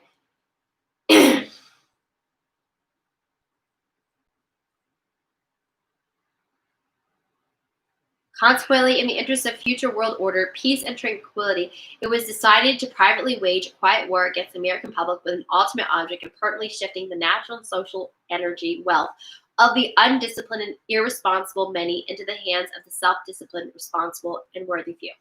In order to implement this objective, it was necessary to create, secure, and apply new weapons, which, as it turned out, were a class of weapons so subtle and so sophisticated in their principle of operation and public appearance as to earn for themselves the name silent weapons. In conclusion, the objective of economic research as conducted by the magnates of capital banking and the industries of commodities, goods, and services is the establishment of an economy which is totally predictable and manipulatable. What I was trying to say earlier is there's a percentage that you're paying in tax. There's a percentage you're paying in all the goods that you buy. There's a percentage that it costs for rent, for food. Basically, at the end of the day, most people are probably left with nothing, right? It's just like, or negative, like the cost of life, the cost of goods, what the government subsidizes, is it, there's so many potential abilities to manipulate and control by economic and finances. It's ridiculous.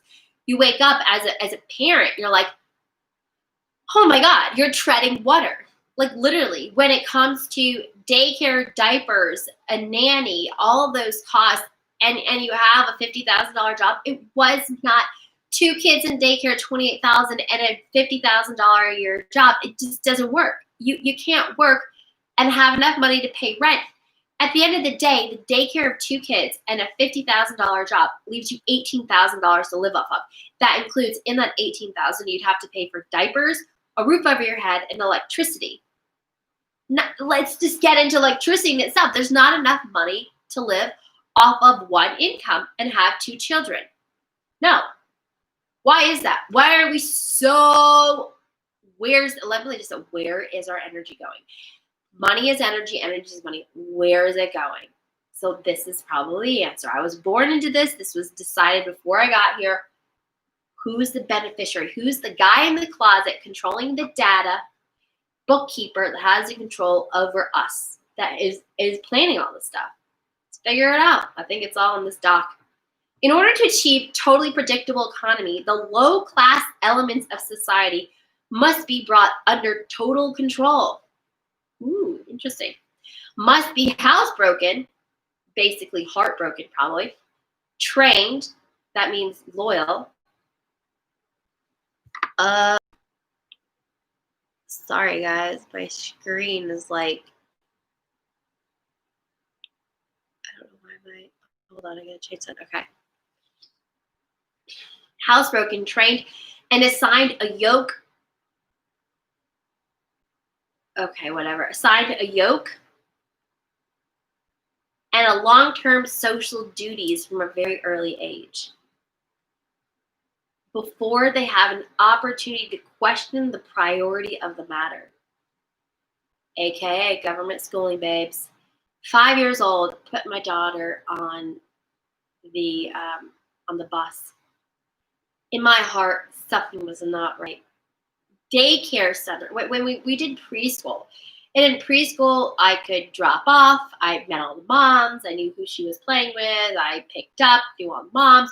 We could go if we wanted to. I just had baby number 2, so I couldn't. When it come to kindergarten, let me just tell you, in kindergarten, I didn't like putting my baby on a bus. No, it doesn't make sense. No seatbelts. Strangers were going to teach them. Didn't know what was in the. Yeah, I could. At this point, I was just overwhelmed being a mother, right? But something did not feel right. Legally having to give my kid away. Didn't know that the state I live in allows homeschooling. Did not know that, okay? But it is what it is, and my finances needed time, her to go to school so I could make ends meet, right? So let me just tell you, I used to be able to go to school with her, and I'd bring my other little baby, and we'd go and sit and have lunch. So I at least had some connectivity with her during the day. I could observe her, make sure she was having a good time. Is she being nice to the kids? Are the kids being nice to her? And it was just so cute. The little boys were like, yo, Jake, what's up? My little man got to meet her friends. It was so sweet. Now, Sandy Hook happened and ended all that. Moms were not allowed to go into the school system. They couldn't check up on their kids. It was ewy. So there you go. They got control. Parents couldn't even check up on their kids. Like, you're not allowed to sit in a class. Like, why? Why can't don't even get me started on like the Sandy Hook thing. Parents couldn't even get their kid, and their kid was like not even alive. Like, I want to just throw up when I think about that. But anyways, so ew. Ew. All this was done before I was born again. Let's just keep going. So they wanted to basically, in order to achieve such conformity, the lower class family unit must be disintegrated by a process of increasing preoccupation of the parents and the establishment of government-operated daycare centers for the occupational orphaned children. I'm going to restate this because this is a very intense statement. It is profound, it is disgusting, it's despicable, and it's reality. And this was done before I was born. It doesn't feel, it feels ooey, and there's got to be a better solution. I'm going to read it again. This is Harold Van Dyke. He wrote this stuff back in, I think he wrote this before I was born. In order to achieve such conformity, the lower class family must be disintegrated by a process of increasing preoccupation of the parents. So how do you do that? You make things too expensive for the parents to be able to stay home and work from home and have a home-based business for their children. And the establishment of the government-operated daycare centers. They're basically saying that the school systems are government-operated daycare systems designed specifically to take away to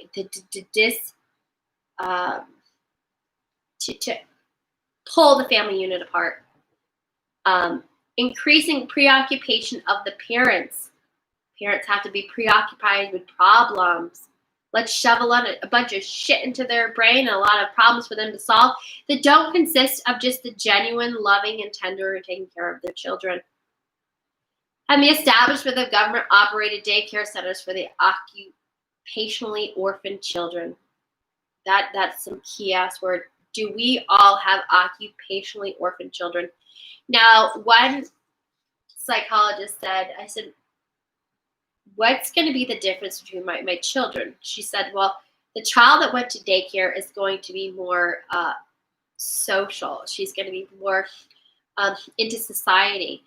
And the child that stayed home and breastfed way too long is going to be more devoted and loyal to the family. And that is exactly what has happened.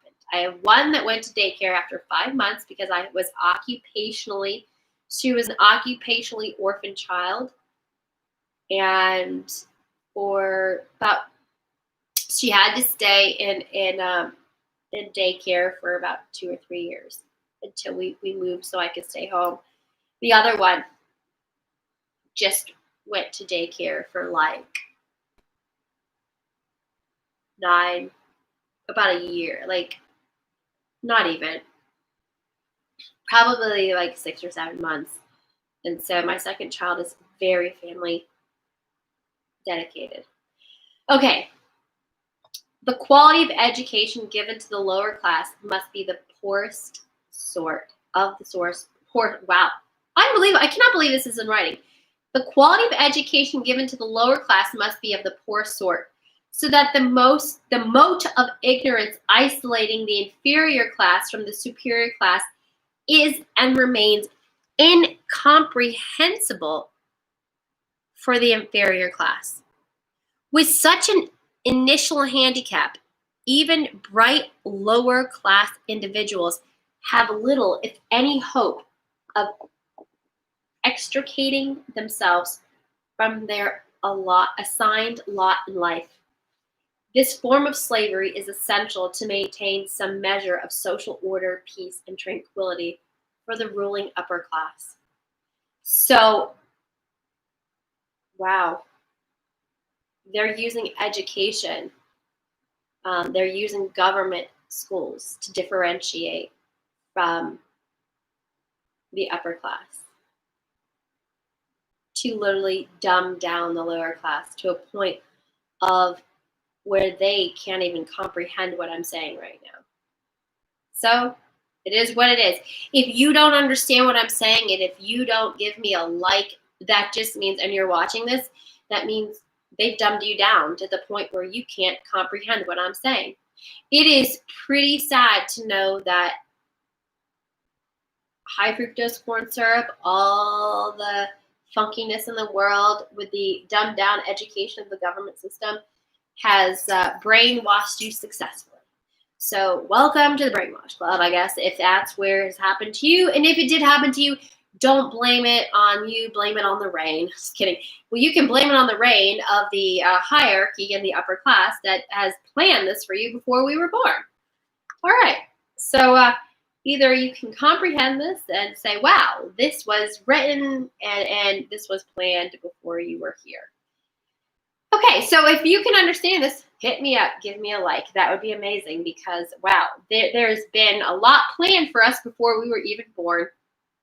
And I want you to be aware of your social system and know that this was planned for you not to succeed, for you not to be capable of even comprehending what I'm reading to you right now. So the goal of the ruling class in the past was for you to not even comprehend what I'm reading, not to sustain and watch this whole video.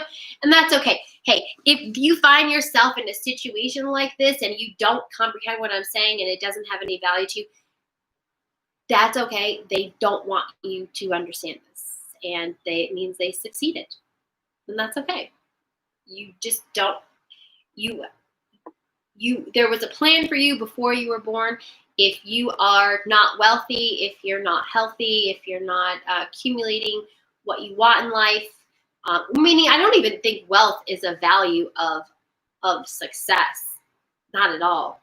I mean, people can create money, but they don't know how to invest it or save it and so forth. So whatever. I'm not saying wealth is success. I'm saying that if you can't comprehend that there was a plan to go against you before you were born, then that's okay because that was their purpose, to dumb us down so that we couldn't comprehend what they were doing. This is the ruling class. Okay. God forbid they be upfront and honest. Say, look, I want you to stay below me so that I can rule you. I always say, I was a server in multi-million-dollar estates, and that one day it clicked on me. I'm like, oh, wow, I need to be not wealthy so they can be wealthy. Yeah, duh. If we were all wealthy, there would be no wealthy. So there needs to be a differentiation. So act like me. Act like a dumb blonde and go in there and whatever, shovel their cat shit and do what you do and let them give you money and then go make something with it. Put it in the stock market. Buy some Johnson & Johnson, whatever. You know what I mean? Whatever. Buy some Gilead. Go get some coronavirus stuff.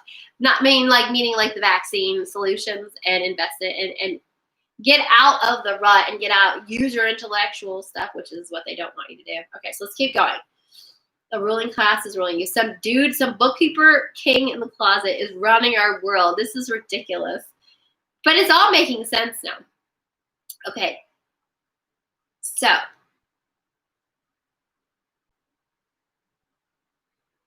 I'm going to make sure you read this. The quality of education given to the lower class must be of the poorest sort, so that the moat of ignorance isolating the inferior class from the superior class is and remains incomprehensible to the inferior class. With such an initial handicap, even bright lower class individuals have little, if any, of extricating themselves from their assigned lot in life.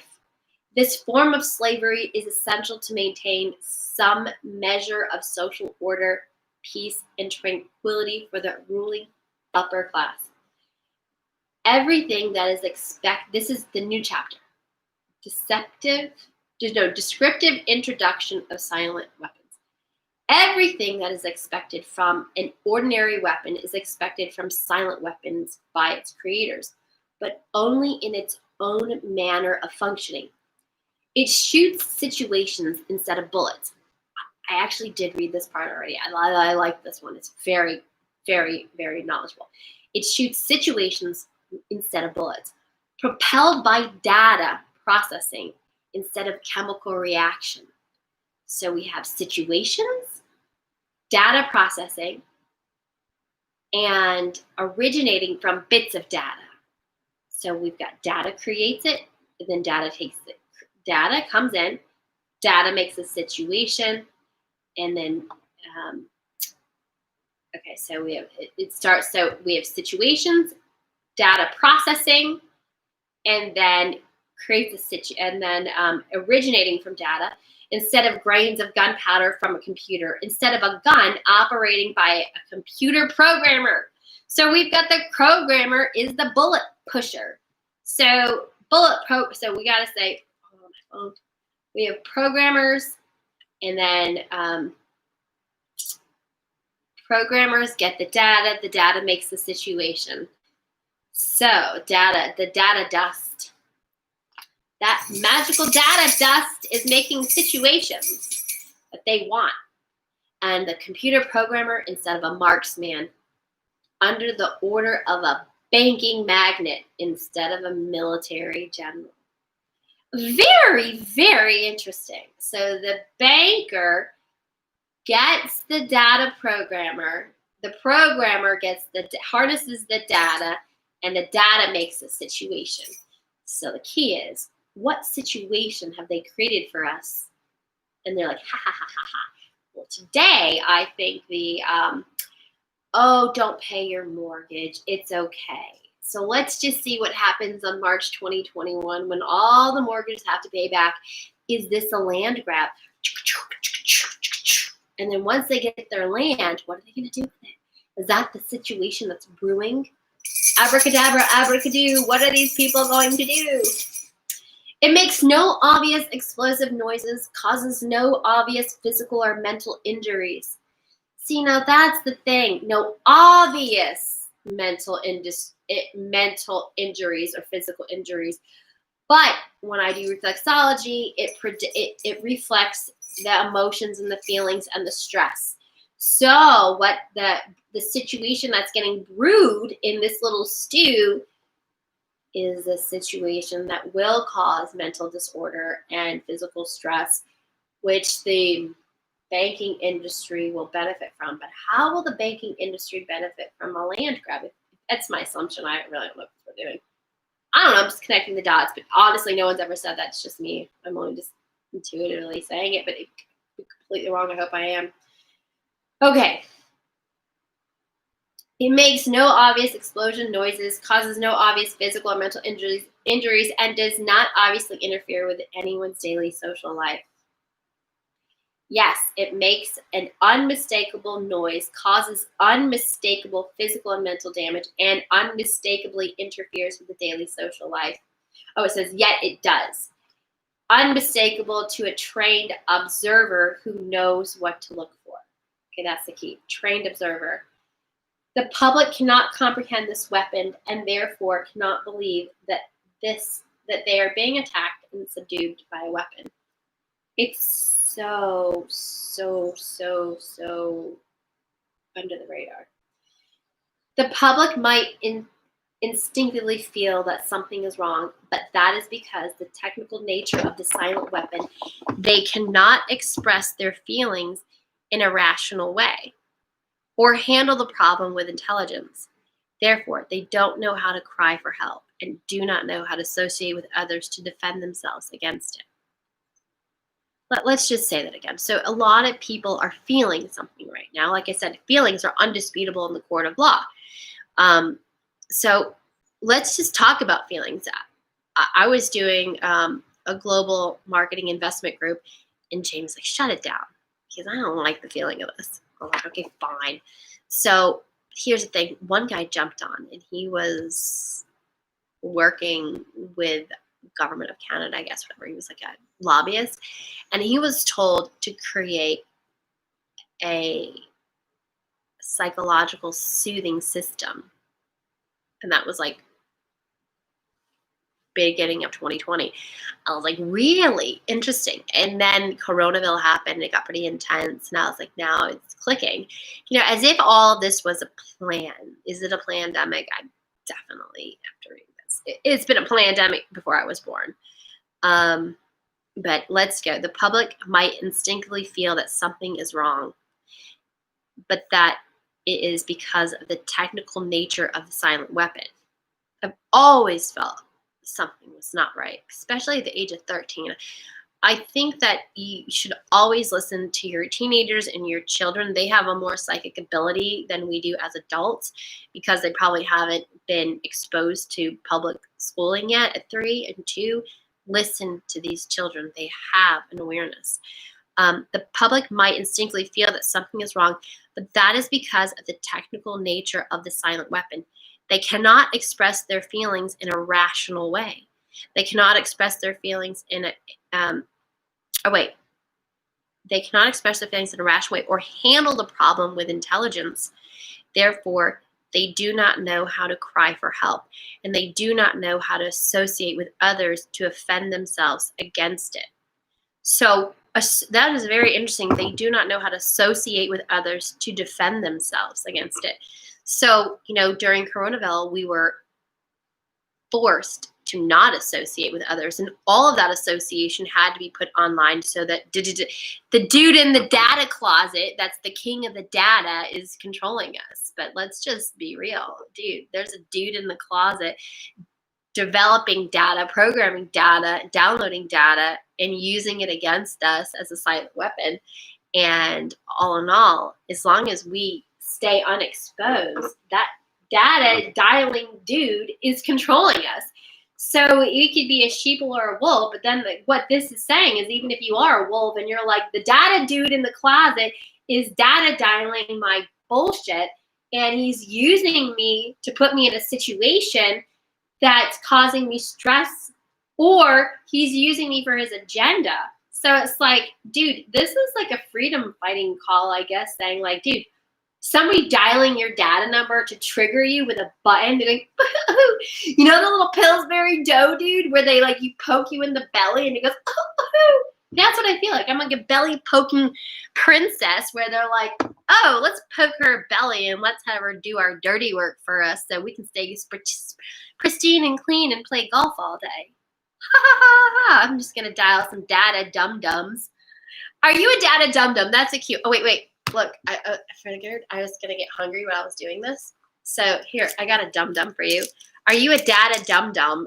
And the data dum-dum king in the closet is dialing your data, tracking your data, and having you suck the dum-dum. Are you a dum-dum sucker? That's what it is. That's what it is. Like, before I was born, there was a plan and a scam to make me a dum-dum sucker. That's it. I'm a dum-dum sucker. But for somehow, some reason, my brain kept saying, look, there's got to be an answer. I used to say, all right, universe, tell me what the truth is. And then all this stuff, careful what you ask for, because freaking might get it, right? I'm a dum-dum data dum-dum sucker, right? Because I'm not part of the elite group with a fucked up limbic system that goes out there and dials data with a dude in the closet that's that got rejected from high school, that had no friends, that didn't get sex. I mean, really, I mean, who are these people? Are they people that are not having healthy relationships and not and their atlas orthogonals are out of whack, so they're literally not getting cerebral spinal fluid to their brains? There's got to be some issues here, because something is not right when so many people in the world are not having beautiful, relaxed lifestyles. Children need to learn how to plant seeds. Pull a weed, plant a seed, grow your own food, be self-sufficient. These data dumb dialing people are trying to push your little Pillsbury belly button and make you their little toy soldier. And I seriously think all of our kids are getting addicted to this, let's kill them all, gangbuster video games, because they're going to be running drones. I think literally, I don't even want to go with what I see going there, but it's devastating in my mind, at least. It needs to get fixed, but it won't, because the data dumb dialing people, the sheeple, are just already dumbed down to the point where they don't even realize that they are the product. It is what it is, right? All right, so let's keep going. Well, can you take over for 5 minutes so I can take a pee break? Do you care? I mean, I don't know if I want to put your face on this, because I may be on hit list, Nobody's on. It's just a live. I got to go to the bathroom. What you doing, woman? Shit. I'll be right back, guys. I got to pee. Stay tuned. I want to finish this. Just don't touch my phone. You can talk to me, but if you're scared, don't do it. Because, right, who knows watching. You really? You don't have to be on there. I feel save your life, dude. Anyway.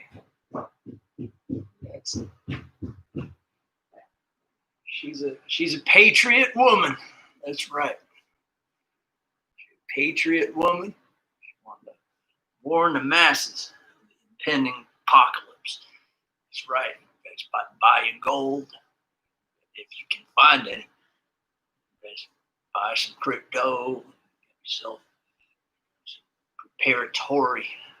preparedness. You know what I mean? Making it happen. You know, so that's the type of thing. Just want to get prepared. You know, we're going to do it together. We're going to do it together. Yeah, make some money. Put it away in the right place. Build a shelter. You got to start building your shelters.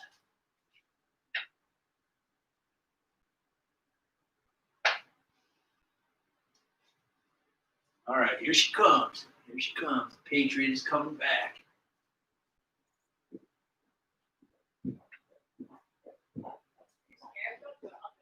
Patriot woman.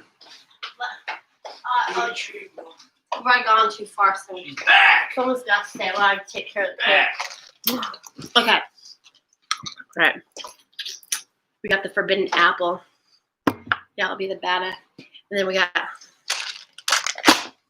Keep going. We're gonna read this because I think it'd be boring if I read it alone. It's entertaining. Maybe somebody will learn something. If you learn something, let me know. But maybe not. Maybe don't even do a comment. Probably too scary and sketchy. Besides, I wouldn't want the elite to know that you're not a dum-dum Pillsbury pusher. Okay. Really, I don't know about you guys, but it just sucks to know that, like, I was part of a plan. I was part of a dumbed-down plan. Okay, here we go.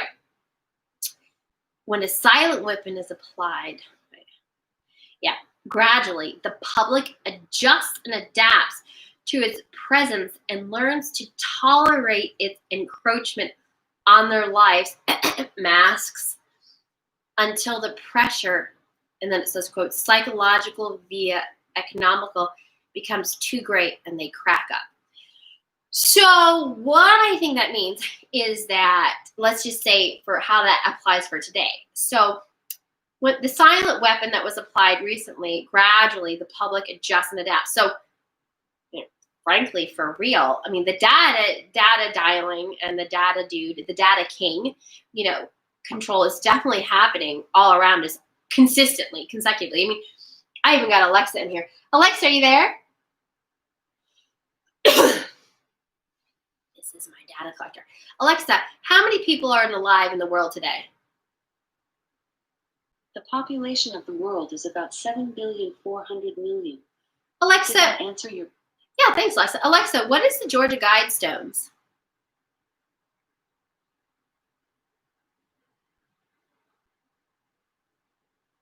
Alexa, what does the Georgia Guidestones mean? According to Wikipedia, the Georgia Guidestones is a granite monument erected in 1980 in Elbert County, Georgia, in the United States. A set of 10 guidelines is inscribed on the structure in 8 modern languages, and a shorter message is inscribed at the top of the structure in 4 ancient language scripts. Alexa, who created the Georgia Guidestones? In June 1979, a man using the pseudonym R.C. Christian approached the Alberton Granite Finishing Company on behalf of a small group of loyal Americans and commissioned the structure. Christian explained that the stones would function as a compass, calendar, and clock, and should be capable of withstanding catastrophic events. Alexa, who is Harold Van Dyke? Here's something I found on reference.com. Jack Van Impe is a Michigan-based televangelist who founded Jack Van Impe Ministries Alexa, that's not right. in 1970. Alexa, stop. He has Alexa, who wrote Silent Weapons for Secret Wars? No, wait. No. I don't know that. No. One. Alexa, who wrote Silent Weapons for Quiet Wars? Sorry, I don't know Silent Weapons for Quiet Wars author. Very interesting, right? So, it's been dumbed down on purpose. So that's kind of cool if you guys can't get access to this through Alexa. Okay, we'll leave Alexa alone for a minute. Okay, let's keep going because clearly Alexa doesn't know about it, so it doesn't exist. All right, so when a silent weapon is applied gradually, the public adapts to its presence and learns to tolerate its encroachment on their lives until the pressure, psychological versus economic, becomes too great, and then they crack up. Remember, guys, this was written for 1977, so a long time ago. Therefore, the silent weapon is a type of biological warfare. You don't say, right? Like, is that what's happening right now? It attacks the vitality, options. Oh, options, definitely. I know all the horny guys at home are having a far, far hard time with options right now. And mobility of the individuals of a society by knowing, understanding, manipulating, and attacking their sources of natural and social energy and their physical, mental, and emotional strengths and weaknesses. So, if you know anything about psychology, when you are upset, you should not eat. The digestion system doesn't work. Remember I told you about reflexology? It's definitely worth learn about it. Learn the areas of your feet. Every emotion goes into an organ. When you are emotional, the body is a reflection of it, and your emotions go into that. So finding peace and serenity in yourself is so important. And we need to know that, like, the algorithms on our social media sites, even down to the emails we get, they are, that computer programmer is the hit guy. And you're the target, and I'm the target. We're all the target, okay? Even they probably get targeted themselves, right? I mean, you've seen a lot of these documentaries, I'm sure, where you have these computer programmers like, I know they know that they create the target. They are the hitmen. The hitmen of the now are the computer programmers doing data collection, and they know they're the target. And so, but that's the key. Know that we are all data mining targets, and they are trying to trigger you, boop, boop, boop, like the Pillsbury Doughboy belly trigger, to do what they want you to do, whether it's to act a certain way or react a certain way. And you got to exit that system. You got to be like, oh, ha, that's cute. They're trying to target me. Yeah, they're going to try to target you. Use your intellect and stay strong, stay stable, do whatever it takes. One of my daughter's friends was very upset, and Fiona was so busy. I was like, can I go be a therapist for her? She's like, sure. I was like, yay. So I taught her. I said, look, honey, this is the deal. She was very upset. Her grandmother had died this week, this particular time frame, this day, 3 years ago. I said, you're experiencing what's called body memory. And this is really important because if you are constantly getting data poked, data triggered, I want you to know how to untrigger yourself. So body memory is really important, okay? If you know that, I will tell you two scenarios, okay? So a little girl comes over. She says, I'm so upset. My grandmother died this day. I said, look, in the future, this is what you're going to do. You're going to categorize your life by months. There's 52, by weeks. There's 52 weeks in a year. Somewhere in a diary, say week 52. Get a folder, 52 folders, or do it on the computer. Week 52, grandma died. So purposely plan something to trigger good things to feel during that week. Here's another example. This guy says his brother cheated on him, on his wife, on Easter. He walks up the stairs and he sees his wife standing up from the lower position as if she was, tending to his needs on her knees, okay? And he just couldn't handle it. So he got up, he walked through the hallway past them and sat down in a chair and just breathed.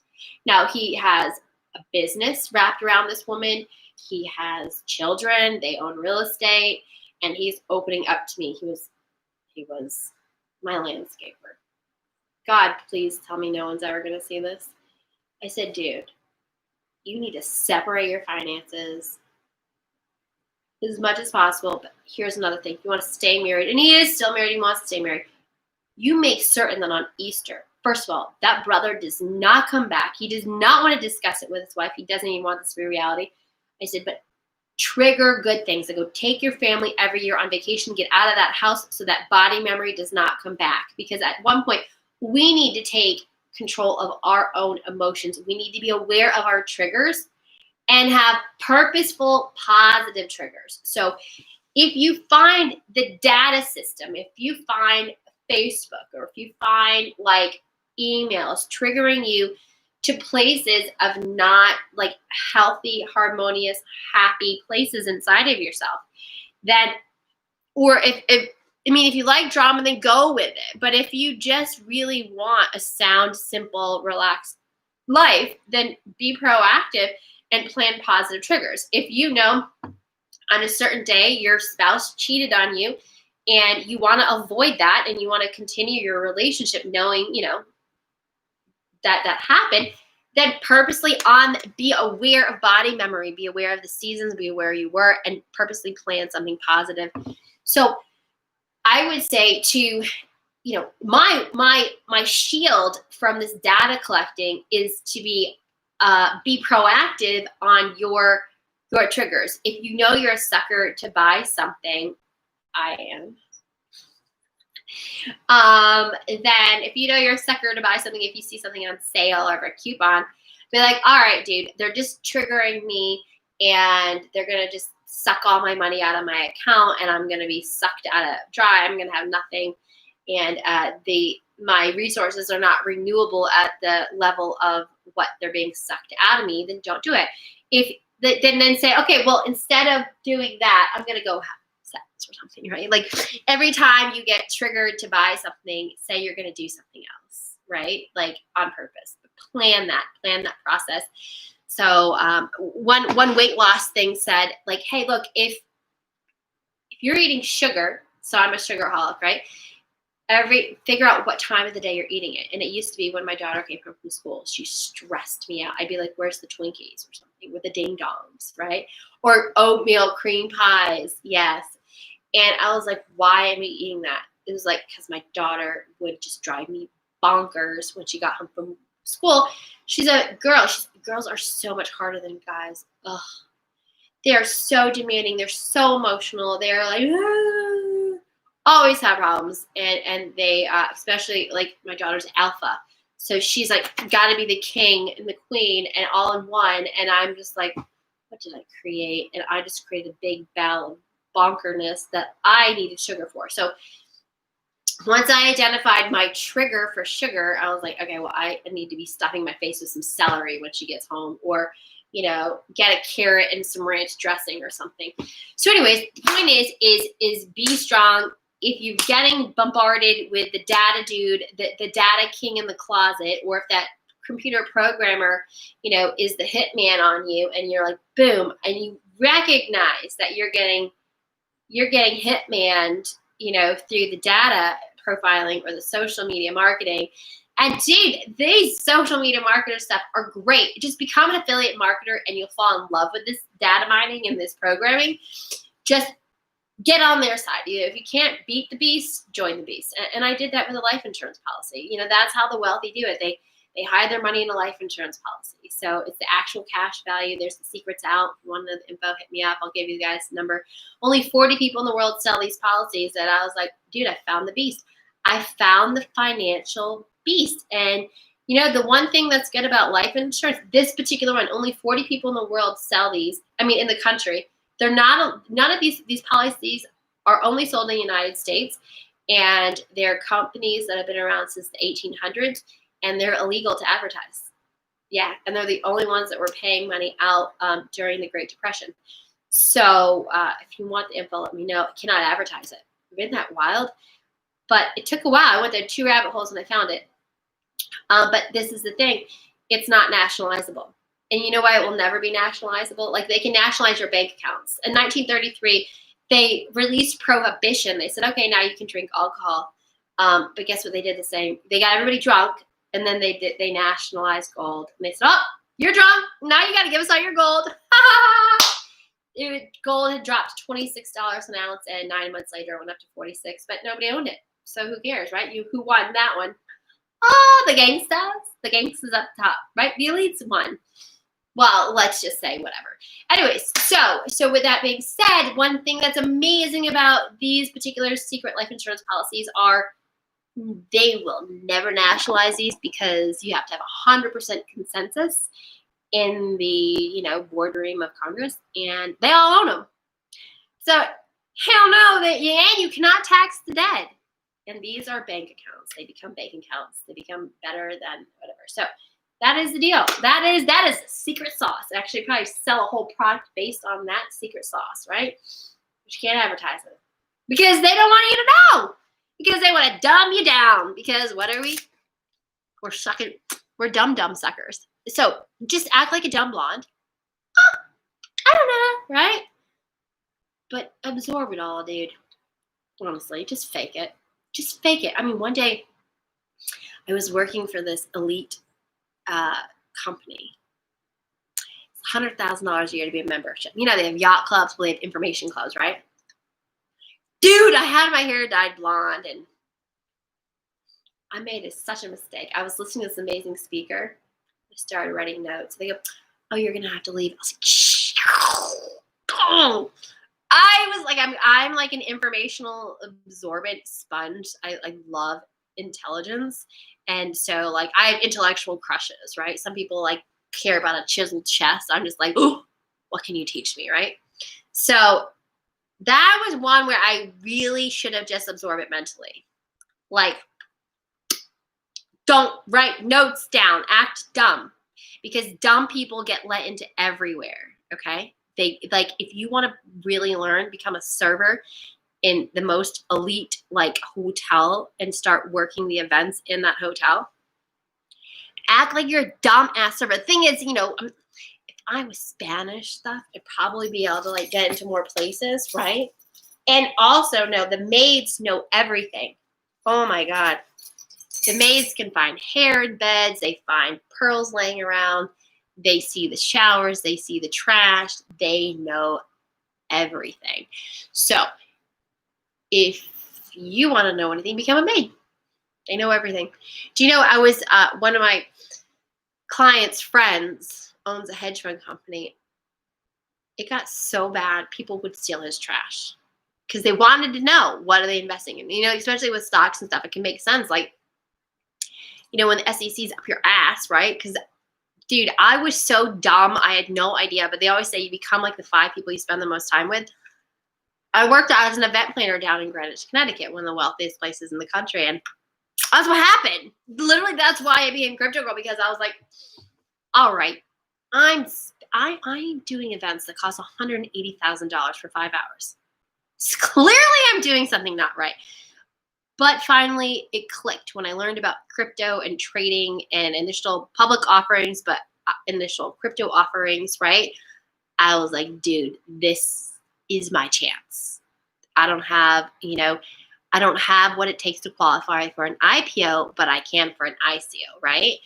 And that, if I had never worked as a server in these elite households, I would never have freaking been open to devoting the time and energy and learning about trading and how these people did it. So it was being around the elite, serving the elite, holiday after holiday, consistently seeing it. Then I could believe it, and it shifted a mindset in me. It made me say, dude, this is real. I am smelling it. I'm breathing it. I'm eating the food. I'm planning their events. I'm at the house. I was living it. I was living the results. So they exist. They exist. And you can do it too. You can do it. It's just a mindset shift. And it's acquiring the knowledge. Keep growing, keep learning.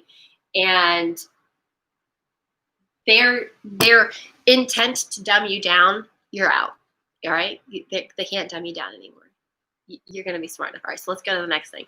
So this is this is just a very good document that explains, what some little weird ass wanky dudes in a closet data collecting kings are trying to control us and monetize off of us, or take our power or control or whatever. Remember, they're not companies. The 195 countries of the United Nations, they're companies, okay? And I think that's a better mindset. When you look at that scenario, it's a company, and you really understand that they have a financial statement. They just don't have to balance it, right? Because these are elite companies, and these are endless companies, and they have these are companies that have the rights to make mistakes again and again, and they can be dirty, right? Down and dirty. They get down and dirty, and these companies love dum-dums, and they love dum-dum employees, right? So they want to dumb down their employees. So think about the world as that. We have 195 companies that love dum-dums. So they want you to be a dum-dum. Be a dum-dum sucker. So you can have a choice. You can live in one of the 195 companies. You could be a dum-dum employee and just, I love you, and look up to the dum-dum employee producer and be like, you're the best. And I'm thankful and grateful. And I think we should be. I mean, what other options do we have? But maybe there's a solution. If someone has a solution, they want us to be dum-dums.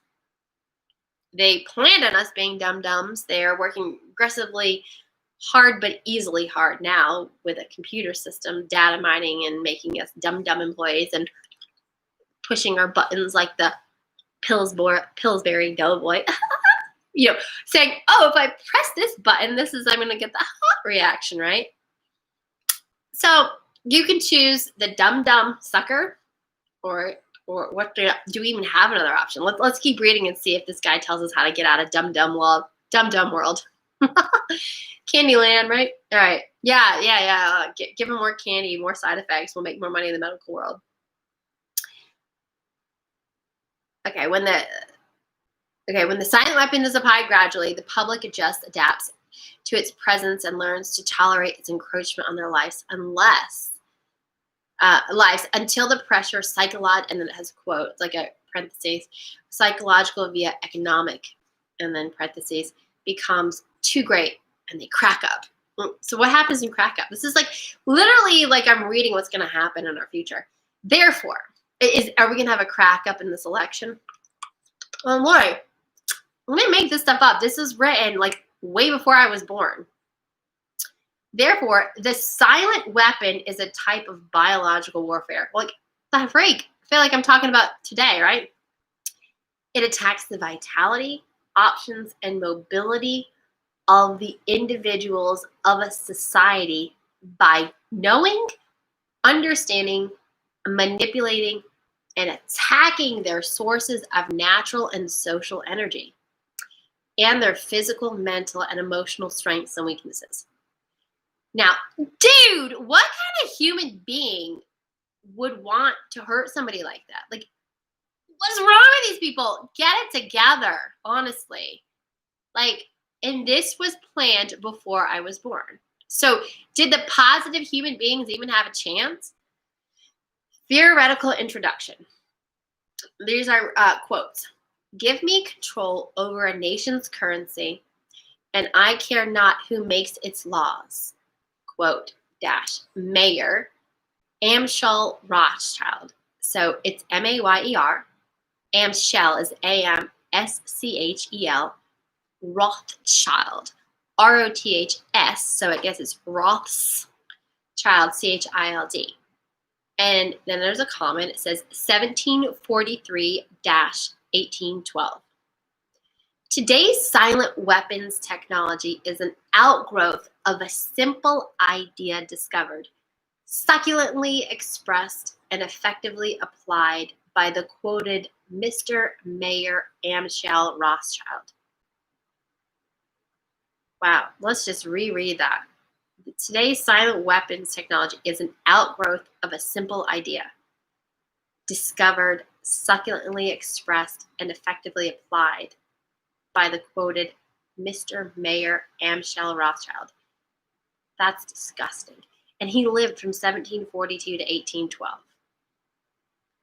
So that puts us back in 1812. That guy, where did he live? Where was he? Give me control over a nation's currency, and I care not who makes its laws. So basically, that's the secret sauce, dude. Create the currency. So what digital currency are they going to make theirs? What are they going to use to control the world? This isn't about like controlling a company. They want all the companies merged. They want to merge. The power-hungry data king in the closet nerd boy that has a fucked up limbic system that just wants us all to be dum-dums now wants world power. Could it get even... This is like a movie, dude. For real. 1812. You're only alive because your parents were frisky and fun and they liked to frolic. So somewhere in your gene pool, they had to deal with this stuff too. So if you're feeling intuitively that there's something not right, it's probably because you're tying into some like maybe genetics. I don't know. I wonder how things pass down, how energy passes down from like our ancestors, right? So the Rothschilds, so 1812, so 1743. So what did he do before? I mean, clearly this quote probably came before his dying day. So 1742. So United States, just to give you some perspective, my grandfathers were here for the King Philip's War. That was like 1600s. So I've been in the United States since then, like my family, like that part. So, well, not the United States. It was just America or whatever this was called back then. But 1743, so that's like 100 years after my family was here. So I wonder where they were. I'll have to look this dude up. Anyways, he, of course, did not think of his discovery in the 20th century terms. And to be sure, mathematical analysis had to wait for the second industrial revolution, the rise of the theory of mechanics and electronics, and finally, the invention of the electric computer before it could be effectively applied in the control of the world economy.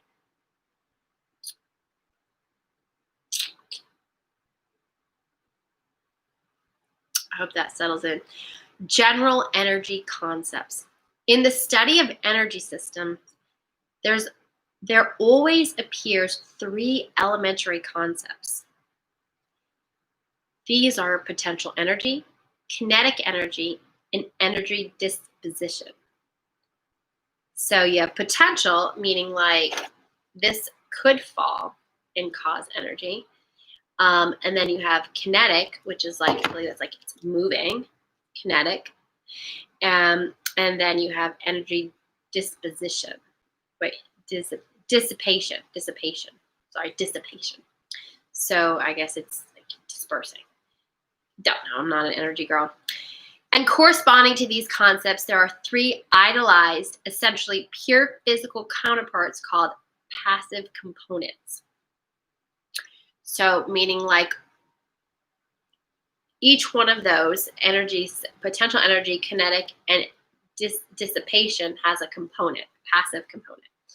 In the science of physical mechanics, the phenomenon of potential energy is associated with a physical property called elasticity or stiffness. Stiffness. Elasticity is stretching, right?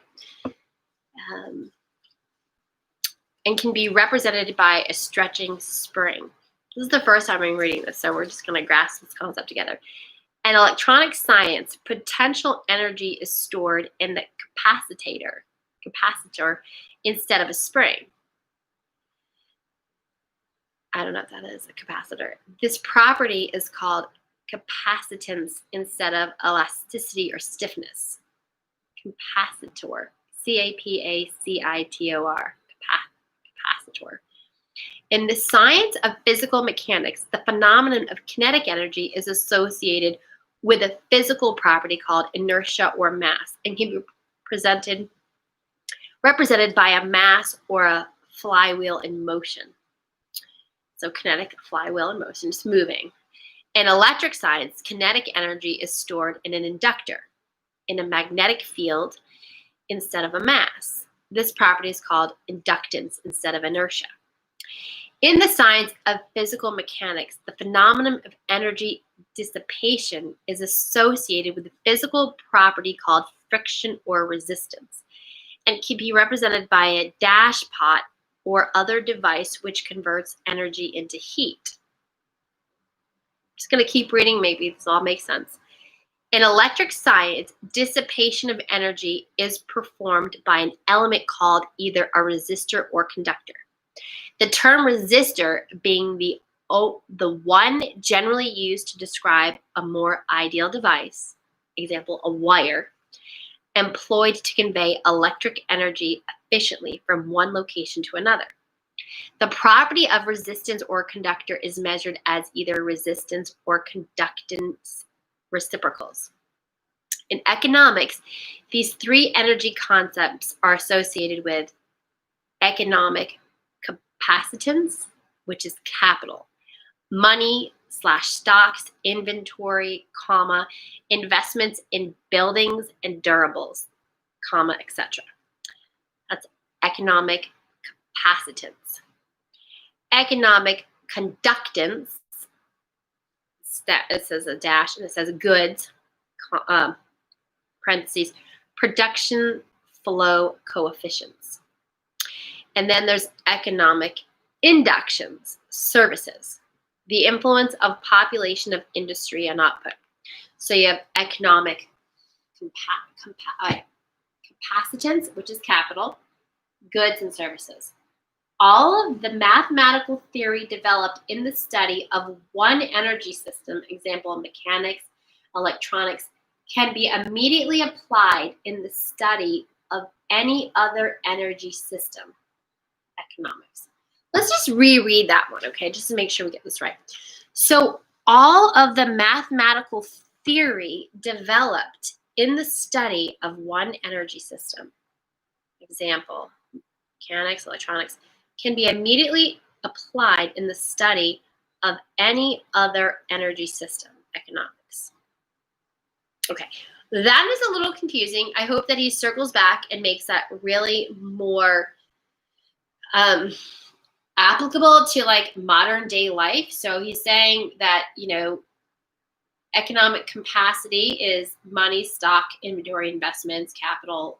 So basically, you can take your energy and the capacity of it is going to be, I think, more like a visual to me. That's what I want to say to simplify it, like a visual. You put it in money, whatever.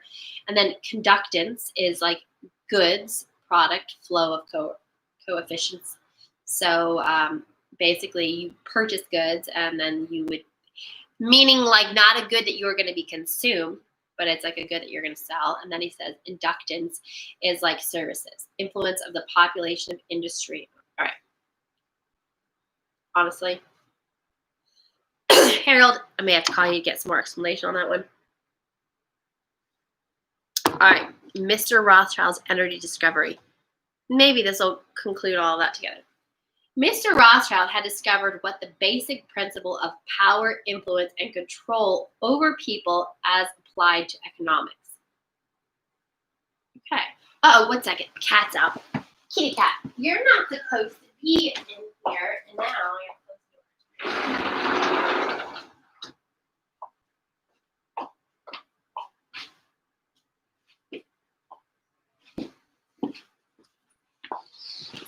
Okay. The sliding glass door was open and the cats jump out, okay? The principle is when you assume the appearance of power, people soon give it to you. Oh my gosh. AKA fake it till you make it is what he's saying. Mr. Rothschild had discovered that currency or deposit loan accounts had the required appearance of power that could be used to induce people. Inductance with people corresponding to a magic field. Wow. Well, let's read that again. That's pretty intense. Mr. Rothschild had discovered that currency or deposit loan accounts had the required appearance of power that be used to induce people. Induction with power corresponding to a magic field into surrendering their real wealth in exchange for a promise of greater wealth instead of real compensation. And what he meant by that is like the dollar, like gold at this point. Gold was replaced by paper, and therefore they could loan more than what they brought in because you could print paper beyond the amount of gold that you had. Scamorama. Oh my God, so good. If you guys want to make your own raisinette, you just get raisins and like chocolate chips. All right, sugar, what do you? Mr. Rothschild had discovered that currency or deposit loan accounts had the required appearance of power that could be used to induce people. Inductance with people corresponding to a magic field into surrendering their real wealth in exchange for a promise of greater wealth instead of real compensation. They would put up real collateral in exchange for a loan of promissory notes. Mr. Rothschild found that he could issue more notes than he had backing for, so long as he had someone's stock of gold as a persuader to show his customer. Mr. Rothschild loaned his promissory notes to individual and to governments. They would create overconfidence. Then he would make money scarce, tighten control over the system, and collect the collateral through the obligation of contracts. Does that make sense, you guys? So basically, oh my God, they would deposit gold into his account. He would get the gold, and then he'd flash the gold. Even though like XYZ like gave him the gold, he'd flash the gold to somebody else and be like, yeah, I got this. And I'm going to give you this money, this piece of paper, but I got this gold to back it. If this guy doesn't back it, what a little conundrum. Mr. Rothschild loaned his promissory notes to individuals and to governments. This would create overconfidence. Then he would make money more scarce. So he was making the money, and he was selling the money. And then he was ending the making of the money. When he would tighten control of the system and collect the collateral through the obligation of contracts. So basically, if you watch like Poldark from Cromwell, England, and it's based in like, I think it was like the 1600s or 1800s, or between there. I mean, that's a long span of time. But I think it was around 1800s. It shows when paper money was implemented. Pretty interesting. And how when they wanted to take someone down financially, they would call in their note. They're like, oh, you got to pay your loans. We're calling your loans in. You don't have any more time. They're expired. You got to pay everything now. And they could literally control a man by making him pay his loans. And if he didn't have money, then he had to go to another bank and another bank. It was like just a mess. But you can see how definitely they could take someone down to their demise financially, cause unneeded stress and strain for money, economic control. So these pressures could be used to ignite. The cycle was then repeated. These pressures could be used to ignite a war. Then he would control the availability of the currency to determine who would win the war. The government which agreed to give control over its economic system got his support. Whoa, whoa, whoa. Wars were all about money. Collection of debts was guaranteed by economic aid to the enemy of the debtor. The profit derived from this economic methodology made Mr. Rothschild all the more able to expand his wealth. Interesting. He found that the public greed would allow currency to be printed by government order beyond the limits, quote, inflation of backing in precious metal for the production of goods and services. Apparent capital as paper inducer. So next time you see a war going on, just follow the money. They always say that. Follow the money. Really? Is this really real? It's really about money. That is so gay. So, like, really. I mean, not gay in a bad gay. Whatever. If you're gay, you're okay, okay? Gay is okay. I'm saying, like, seriously. I just feel like they're gangsters, man. The banksters. I'm just say Rothschilds, man. They definitely harnessed their ability to acquire wealth from other people. I mean, they really figured out a way to bootstrap somebody, maybe, or like fiscally manage people's money for them, or force. It's like financial force. That's what it feels like. The force of the financial world. Wow. I don't even know how to put this into simplified words. Like, if you don't get your finance together, somebody will.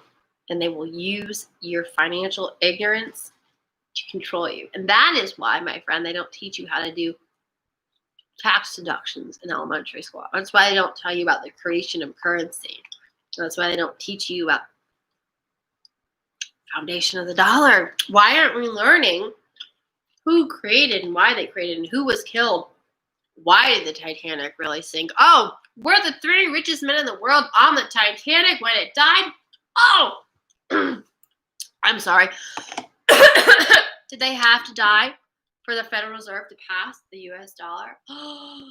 Do you think that the Titanic had to die? The Titanic had to go because it just happened to be the net worth of the 3 men on there were $500 billion of today's money? Was that a mistake? No, it wasn't a mistake. But why did they create Titanic, the movie, make it so romantic and about this stone?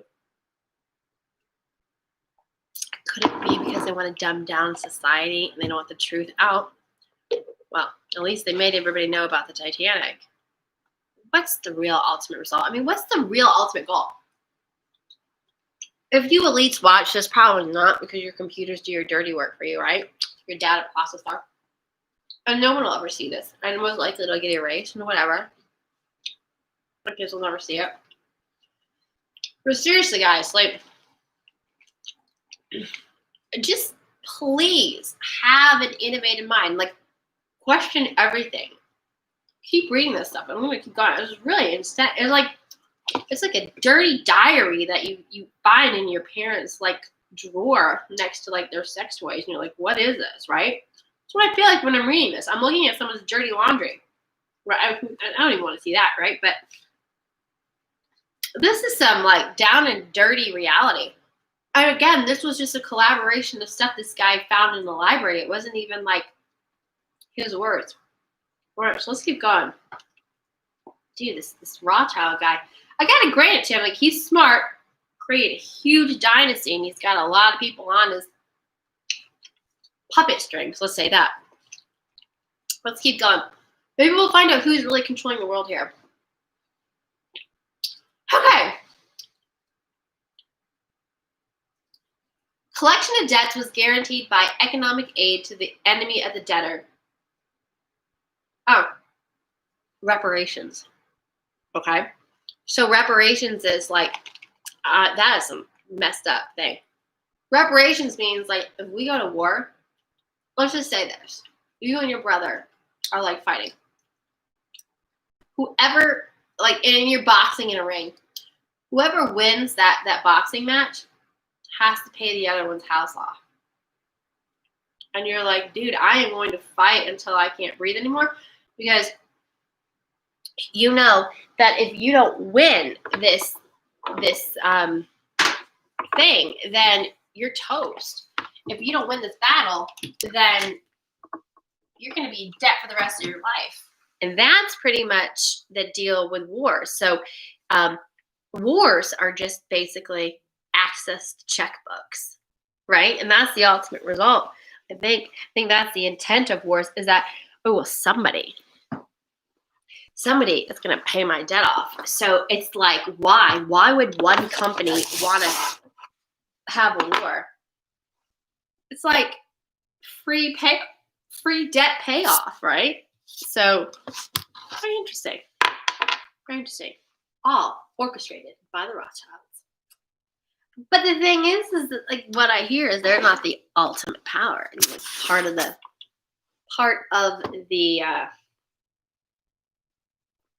mix, right? Okay. Next chapter. Dirty stuff. Apparent capital as paper inducer.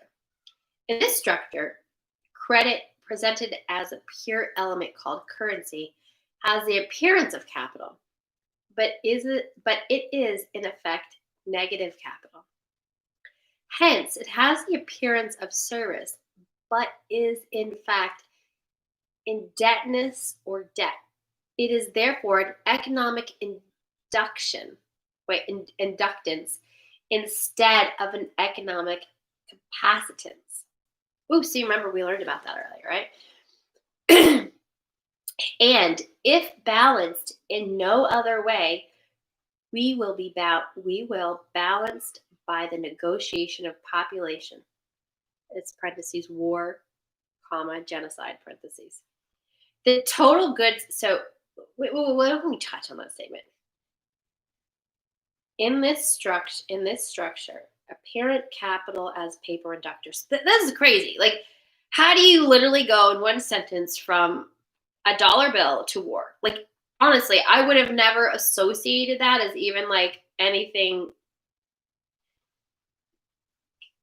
like together. Like that would have never occurred in my mind. But let's just, the wackadoodles of the world, like, literally have this planned out for us. So let's just go with it and figure out what the freaks are into. In this structure, credit, presented as a pure element called currency, has the appearance of capital. So it's like a mirage. They're saying that currency is a mirage, but is in effect negative capital. So they're saying you have this piece of paper, you think it's currency, but it's a mirage. That hence it has the appearance of service, that you think that it's going to be beneficial to you, but in fact, indebtedness or debt. So it's like something is in debt to you for this paper money. It is therefore an economic inductance instead of an economic capacitance. So let's go back to what he says, inductance. Inductance is service, the influence of population of industry on output. The influence of the population of industry on output. All right. I think eventually this is going to like set it and make more sense to me, but at this point it's not. It is therefore an economic inductance. Okay. So it's in therefore an economic inductance instead of an economic capacitance. So it's a service. And if balanced in no other way, will be balanced by the negotiation of population, war, or genocide. The total goods and services represent real capital called the gross national product. So the currency may be printed up to this level and still represent economic capacitance, but currency printed beyond this level is subtractive, represents the introduction of economic inductance, and constitutes notes of indebtedness. Okay, so what he's saying here is that you have this currency, and when the Rothschilds created currencies, and we convinced countries to create a currency, that there is this ebb and this flow, and there is a balance sheet that needs to be kept. So, for instance, I think what I'm acquiring from this statement is that $20 when the dollar was created in 1913 is worth $300 today. So there's this mathematical calculation that has to come into this balance sheet where inflation is one of the mathematical calculations that have to take place, to keep this balance between the gross national, what does he call it? The gross national product. The total goods and services represent real capital. So when they say goods and services and real capital, it's almost like when Rothschild was just a bank, right? Real capital would be like how much gold backed the dollars that he was creating. So in the beginning, maybe Rothschild created his own dollar, right? So he had X amount of gold so he could make X amount of dollars. But then he created, he went gangsta. He went gangsta on us, and he made more money than gold he had and created a new, option for people. Hey, I mean, he was innovative. He was able to scam the world. It is what it is, right? And now that pattern and that plan has been perpetuated thousands of times, right? Now we have what we have. So we'll see. We'll see if this gets realigned and things get cleaned up. The 100-year with the dollar that gig is gone. That's up. Been up since 2013. But there will be some kind of cleansing happening, but we'll see how it plays out. But this is very interesting. I think it's important. I only learned school to get an A on the test. It's like I knew it was like a shit show. So it's good. I'm having to reread this stuff and learn it again. All right. So besides, I don't even think it was worthwhile learning in school because they're probably teaching me lies anyways, right? Who wanted to keep that stuff in their brain? All right, back to this. Total goods and service represent real capital called gross national product. So total goods and service and gross national product means like, if remember, every country in my perspective is a company. So let's look at it as a company. So if this company is going to pump out these goods and services, then there's a number that goes to that goods and services. And that's the amount that they have to, like, they can make money up to. So if our productivity and our company reduces the productivity, then technically our money value should reduce when it comes to like maybe our currency related to other companies' currencies. Like the company's currency needs to be in sync with the company's output of goods and services. And when that doesn't work out in the number range, then you're in debt. You're negative. Thus, you have negative debt. So it's like if you're managing a company, you need production. You need it to be up and running. So I think what happened with the current presidency is, I guess there's good and evil. I'm learning there's people with not good intents. I guess somehow they wanted our productivity to go down. They unleashed the beast.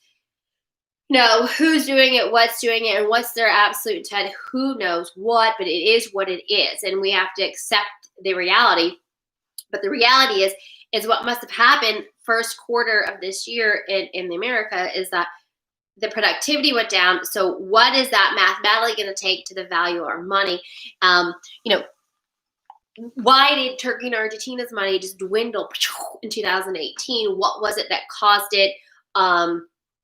And with this value system, it looks like that services and goods and services have to be way bigger and better to account for a higher currency level. So, and again, and printing money is a sucky situation. And this is the issue too, is that most people do not understand economics. It's not like forced economic comprehension at all. It's absolute opposite. They would prefer you to be dumbed down. Remember? Be the dumbed down, the dummy sucker, the dumb sucker. And most people will not even be able to comprehend what I'm saying. They're just like, oh, I can't do those. So it's okay. Go be a sheeple and let the data dude, the nerd dude from high school that nobody liked, that has no friends, suck all your data up. You be the dumb sucker. Let them push your buttons like the Pillsbury guy and get all the money out of you. That's what they're there for. And that's what they want you to do. They want you to be the dumb sucker. So if you don't have time for this, you don't have time to understand totally okay with that. Just fall back into your dumb place and go back and be a sheeple, be part of the herd, and it'll be fine. It'll just be a herder. And one day you'll wake up from that mesmerized mirage and you'll go, Or maybe you'll go to bed every night and wake up and think something's just not right. But they don't want you to look any further. They don't want you to understand the mirage and the, like the delusional. They want you to say Santa Claus is real, dude. Santa Claus is coming to town. Woo, right? So be a Santa believer and play the game, and just keep going with it. But if you really want to learn, you really probably should read this article yourself. You'll download more by reading it. I just figure this is for the people that just don't read. Okay, so let's keep going.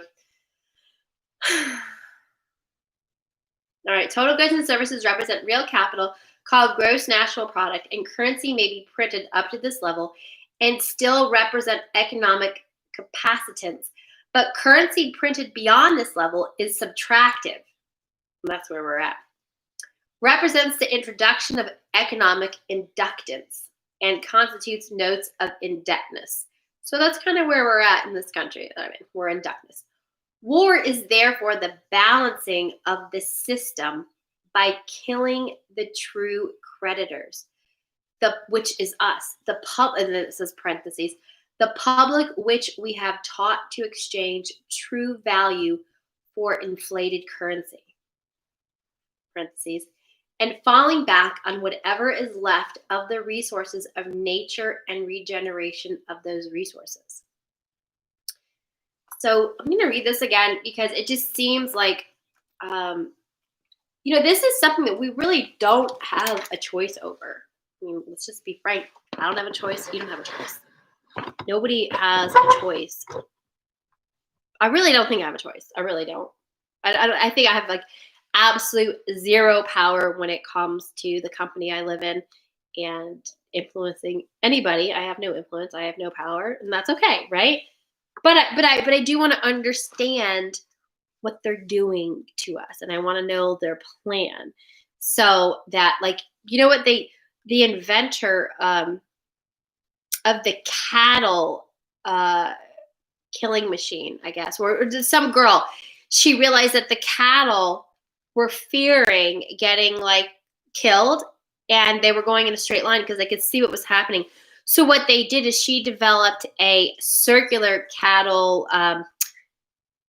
for the cattle to be killed, a circular pathway, and that it put them in a less traumatic feeling before getting killed or slaughtered. It was like a slaughterhouse situation. So it's like, just here's my thought process on this, is like reading this is like not going. We want to make sure like we see the swirl you're going to get to the slaughterhouse. It's like, oh, all right, I get it. You think that I'm going to go on the swirly thing to get slaughtered. Well, this is like basically telling the blueprints of the swirly slaughterhouse left, right? But instead of like being slaughtered, they just want to suck your time and energy and your resources from you. And but let's see if we find an ultimate goal here. I mean, at this point, it's like a lot of weird stuff. We know the dad, the programmer is the new hitman, and the programmer is using data, and then they're using like a button to push our buttons and trigger us emotionally. But what's their ultimate result? Does anybody know this? Like, let's figure out this. Let's keep going. So now we know the Rothschilds were super intellectual, and they were totally dominatable. Man, this Rothschild dude, he dominated. He took it to another level, and he's a scam artist. This guy was like good. He's like, I got some gold, but watch this sucker. I'm gonna scoop this sucker up. I'm gonna take this money. I'm gonna take that money. I'm gonna flash this money here and say, I got this. Now I can take that. And he just accumulated so much stuff. He was a smart one, right? So let's keep going and figure out what he did and what he's doing. And I guess he basically put this into motion, right? Right. So maybe this is like, now the Rothschild, the dollar was not created on its own time. This is beyond the dollar. This is just probably global finance in a nutshell. So let's see how Rothschild dominated this stuff. Okay, so paper money should only be created by how much, like, basically gold or resources you have to back it. But on a country level, what he's saying is that if the country/company's resources fluctuate below the value of how much money the company has printed, then there's an unbalance and there's an in debt. So that's what the deficit is. We are way in debt. We underproduce so much in this country that we really have the dollar should have no value. Okay? But let's keep going. But time's a ticking, the world's still turning, and the scam is still going. So let's see what's going to happen next. All right. How long can this last? This is getting interesting. Okay. This is like economics 101. War is therefore the balancing of the system. For fuck's sake. Okay. I'm sorry. I don't know if I'm allowed to say this. I really haven't read this. This is really horrible. Let's just go. Let's read this again. War is the solution. This is not my solution. In this structure, credit, presented as a pure element called currency, has the appearance of capital, but is in effect negative capital. But is in effect negative capital. Currency is negative capital, okay?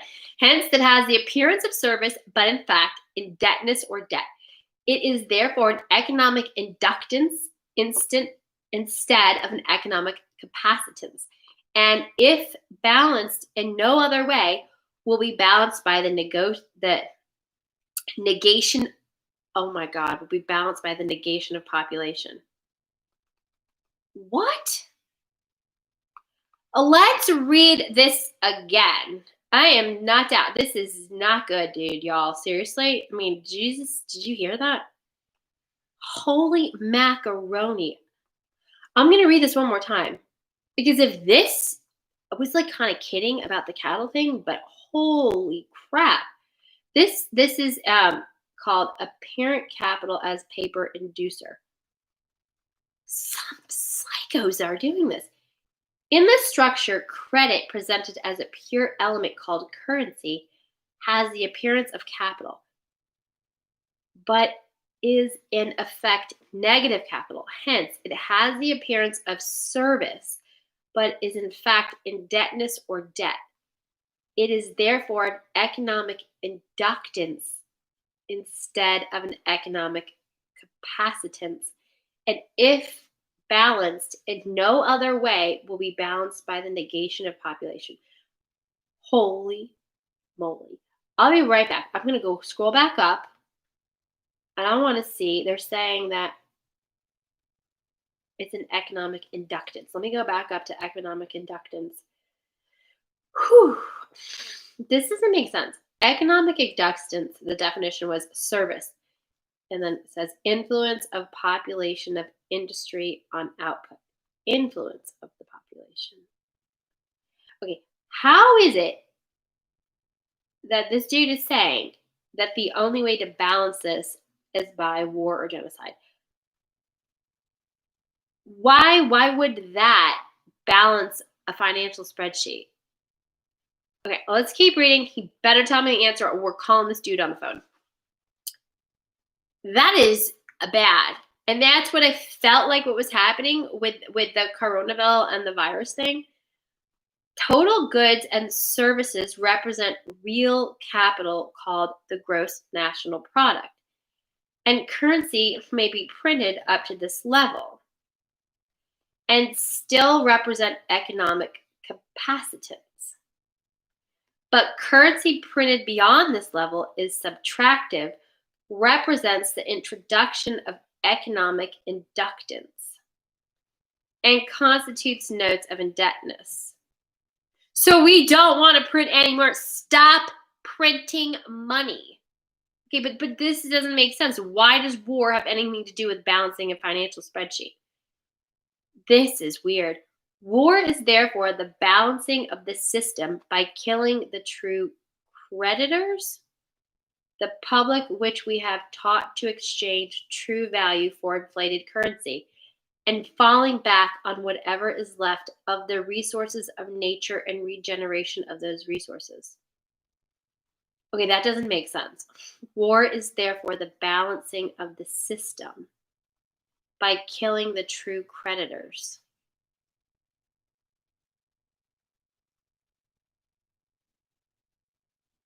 Oh my God. Oh my God. So does this mean that like the creditors, meaning like the people, the depositors, war is therefore the balancing of the system by killing the true creditors. And then there says the public which we have taught to exchange true value for inflated currency. Alexa, what's the national debt of China? China's national debt is $5 trillion. Alexa, what's the national debt of the United States? In 2016, the central government of the United States had a debt of $18,523,300,000,000 US dollars. Alexa, what country has the highest national debt? Japan. Alexa, what's the amount of the highest national debt? Here's something I found on reference.com. The U.S. Department of the Treasury provides a frequently updated official total of the U.S. national debt at its website at treasurydirect.gov. Did that answer your question? No. Alexa, what's the national debt of Japan?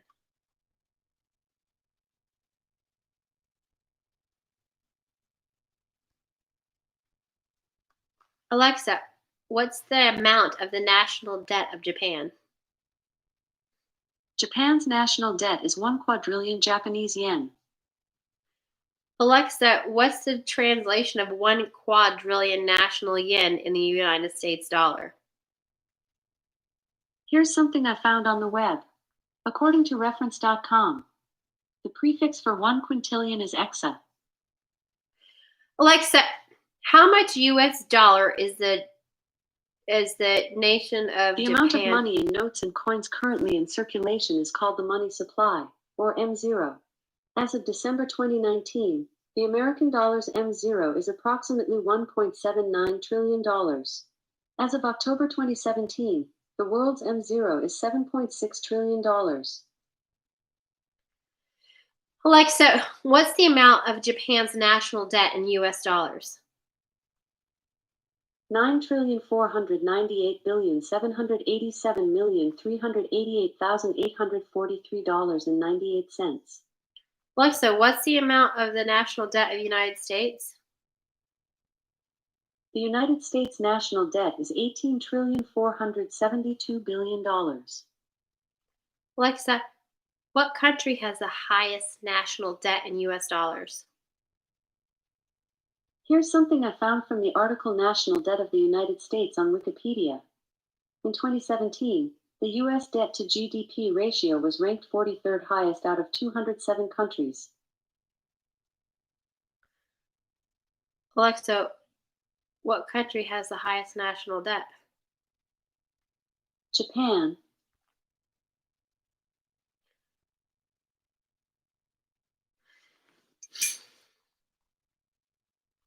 Okay. That doesn't make sense. That Japan has the highest national debt, but then the United States, that's 9 trillion national debt, and then United States. Alexa, what country has the lowest national debt? According to an Alexa Answers contributor, Brunei has the lowest rate of debt. Alexa, what's the national debt of Brunei? The noun national debt is usually defined as the financial obligations of a national government resulting from deficit spending. Alexa, what's the amount of the national debt of Brunei?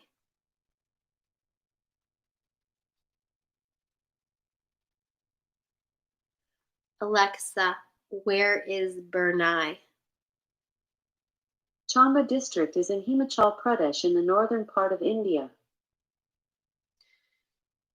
Right, so that makes sense. So basically, they're saying that we're 43rd ranked in national debt.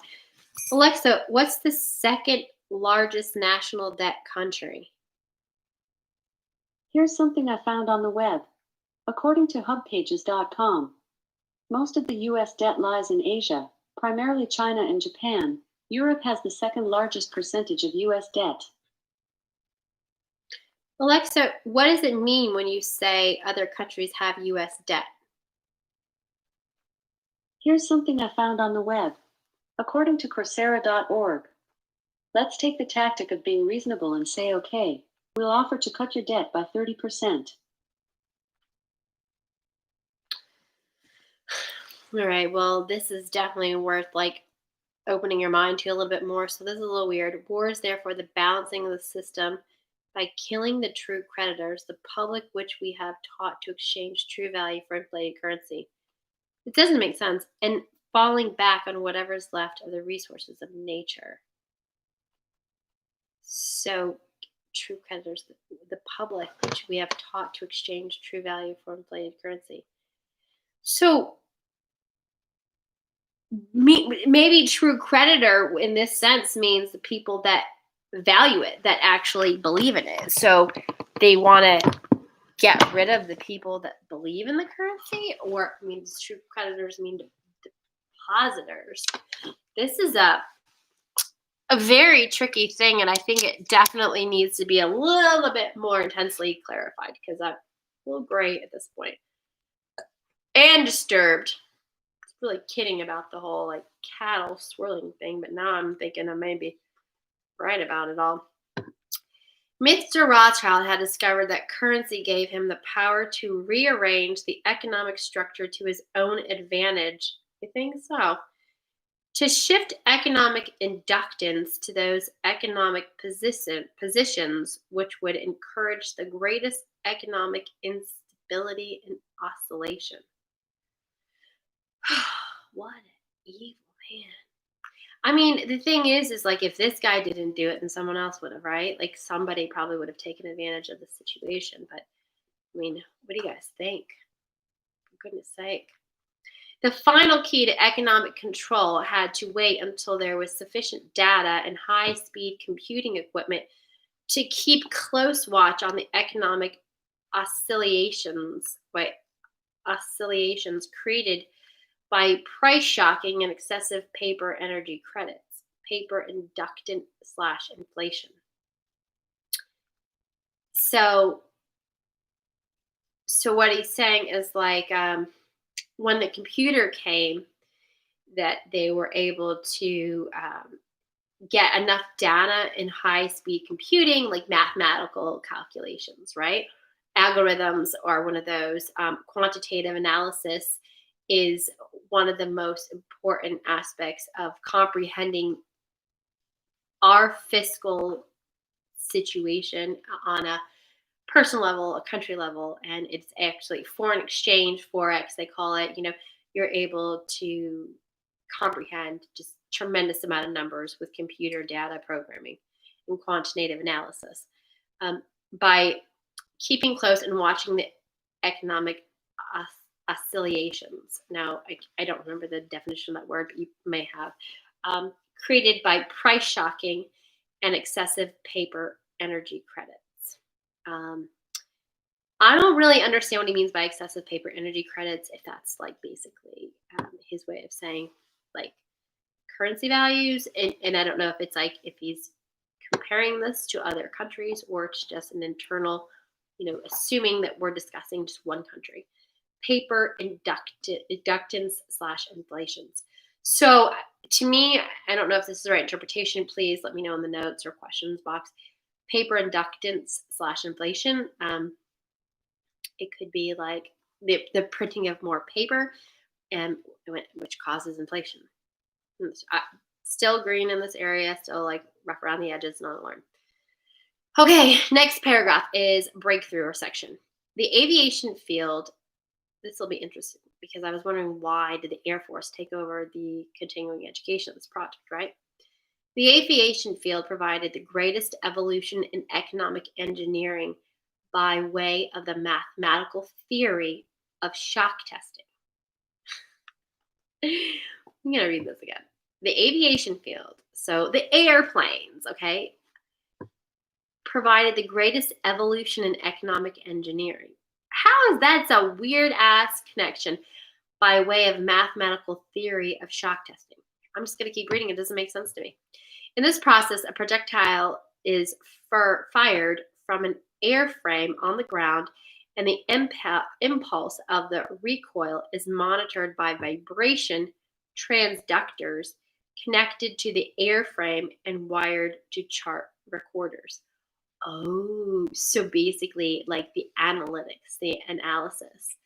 By studying the echoes of reflections of the recoil impulse in the airframe, it's possible to discover critical vibrations in the structure of the airframe, which either vibrations of the engine or aeolian vibrations of the wings, or a combination of the two, might reinforce, resulting in a resonant self-destruction of the airplane in flight as an aircraft. From the standpoint of engineering, this means that the strengths and weaknesses of the structure of the airframe in terms of vibrational energy can be discovered and manipulated. So what he's about to get to probably is that this technology is transferable to emotional breakdowns and destruction of a human being from this, like thinning of the herd. It would be like cleansing. It was taking somebody to an emotional level or a point of no return and breaking the weak, like, survival of the fittest. If someone can't handle this or that, or getting shockwaves of trauma and traumatic experiences. So therefore, like, the preppers are like prepared, and they're working their muscles out and saying, okay, if this comes, I'm prepared, right? So it's probably why you can't buy bullets right now. They're all sold out, and you can't find chainsaws because everyone's like, bring it on, buddy. I'm ready, right? A self-survivalist. This is the way people are seeing it. So maybe the intuition or, the message is getting out there like, hey, the cookie's about to crumble. Are you ready to rock and roll? Who knows? I don't know. I really don't know. I'm just reading this to see what's going on next. Very exciting. Not exciting. It's very disturbing. And I think that it's just it's a dirty job. Someone's got to read this stuff. And again, this was planned before I was born. I'm just reading it. Don't agree with it. I'm not meaning like I'm just learning it for the first time. All right, so let's keep going. Application of economics. To use this method of airframe shock testing in economic engineering, the prices of commodities are shocked and the public consumer reaction is monitored. For instance, coronavirus hits. Oh, let's shut down the poultry factory. Let's shut down the meat. Let's kill the cattle before they get here. Let's stop the vegetable. Oh, all right, now let's monitor the shock of it. So then you have the price of commodities are shocked. Commodities are food. Commodities are corn, soy, sugar, cocoa, fruit, vegetables. The resulting echoes of the economic shock are interrupted theoretically by computers, and the psychoeconomic structure of the economy is thus discovered. So they're using this transferable software system, trackable system. It's transferable to the psychological economic ramifications, creating situations. They're using data to create situations, and they are putting gauges, measurable abilities. This is like putting measurable abilities on these situations they created to know cause and effect outcomes, to know where their power lies and how far they can take this. The resulting echoes of the economic shock are interpreted theoretically by computers, and the psychoeconomic structure of the economy is thus discovered. It is by this process that partial differential and difference matrices are discovered that define the family household and make possible its evolution as an economic industry. Dissipative consumer structure. First time I've seen those words collectively together, so let's say it again. Dissipative consumer structure. dissipative. That's a dissipative consumer structure. I would say anticipated, right? But this is dissipated. So it's not even anticipation, it's dissipative, meaning like it's discovered. It's like real. They like are doing this. We are basically sounds like a science project, an economic science project, a little toy soldier in a little toy box and says, oh, if I throw this here, will this happen? Huh. Wow, we're little ant farmers. We're like a little toy to these people, these elites. They're just like banging us around like a little toy. Then the response of the household to future shocks can be predicted and manipulated, and society becomes a well-regulated animal with its reins under the control of a sophisticated computer-regulated social energy bookkeeping system. Let me read this again. This was all planned before I was born. Then the response of the household to future shocks can be predicted and manipulated, and society becomes a well-regulated animal with its reins under the control of a sophisticated computer-regulated social energy bookkeeping system. Eventually, every individual element of the structure comes under computer control through a knowledge of personal preferences, such as knowledge guaranteed by computer association of consumer preferences. Universal Code, UPC. Zebra stripe pricing codes on packages. Universal Product Code, UPC. That and what it is that zebra pricing code on packages. Wow. Eventually, every individual element of the structure comes under computer control through a knowledge of personal preferences, such knowledge guaranteed by Computer Association of Consumer Preferences. Universal Pro Contact. Wow.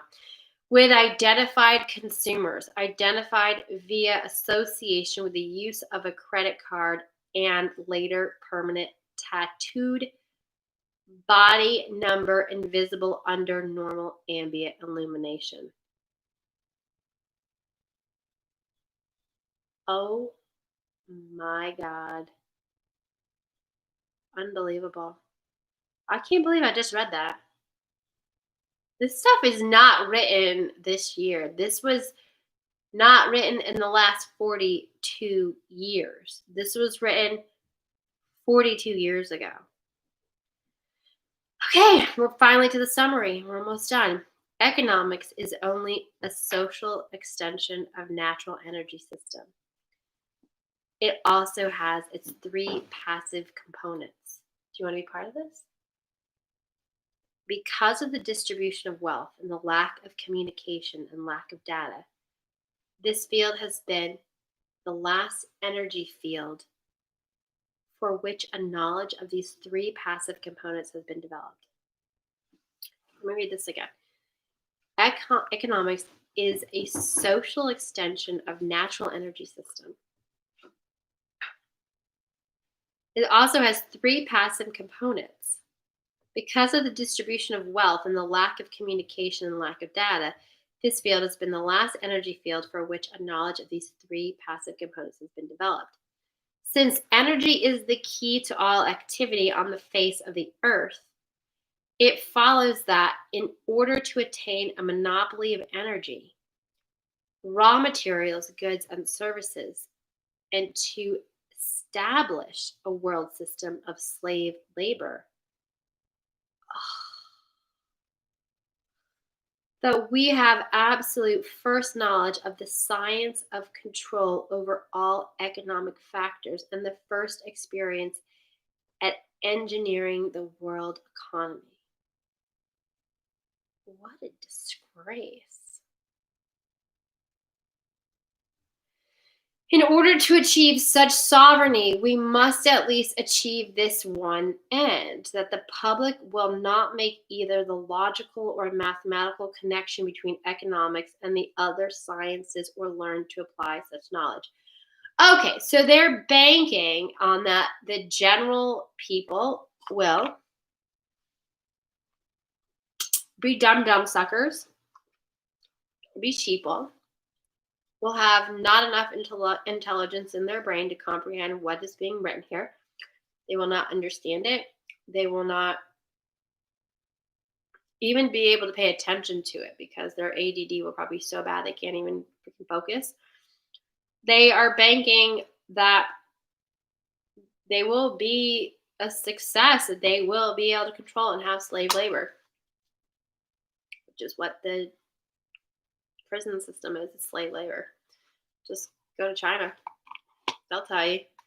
You believe in the wrong religion. Read the Epic Times. Holy macaroni. Stuff I've read about those slave labor camps is ridiculous. I mean, they had it during the Nazis' reign. Totally, those people were making guns in the labor camps. Watch Finding Manny. What a little stack of stinky pots. In order to achieve such sovereignty, we must at least achieve this one end. But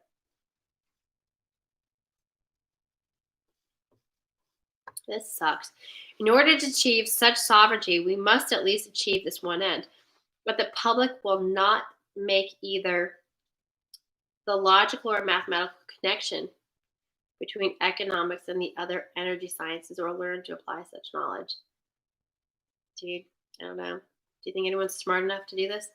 This is becoming increasingly difficult to control because more and more businesses are making demands upon their computer programmers to create and apply mathematical models for the management of those businesses. It's only a matter of time before the new breed of private programming economists will catch on to the far-reaching implications of the work begun at Harvard in 1949. The speed with which they can communicate their warning to the public will largely depend upon how effective we have been at controlling the media, subverting education, and keeping the public distracted with matters of no real importance. Dumb down, dummy sucker. The economic model.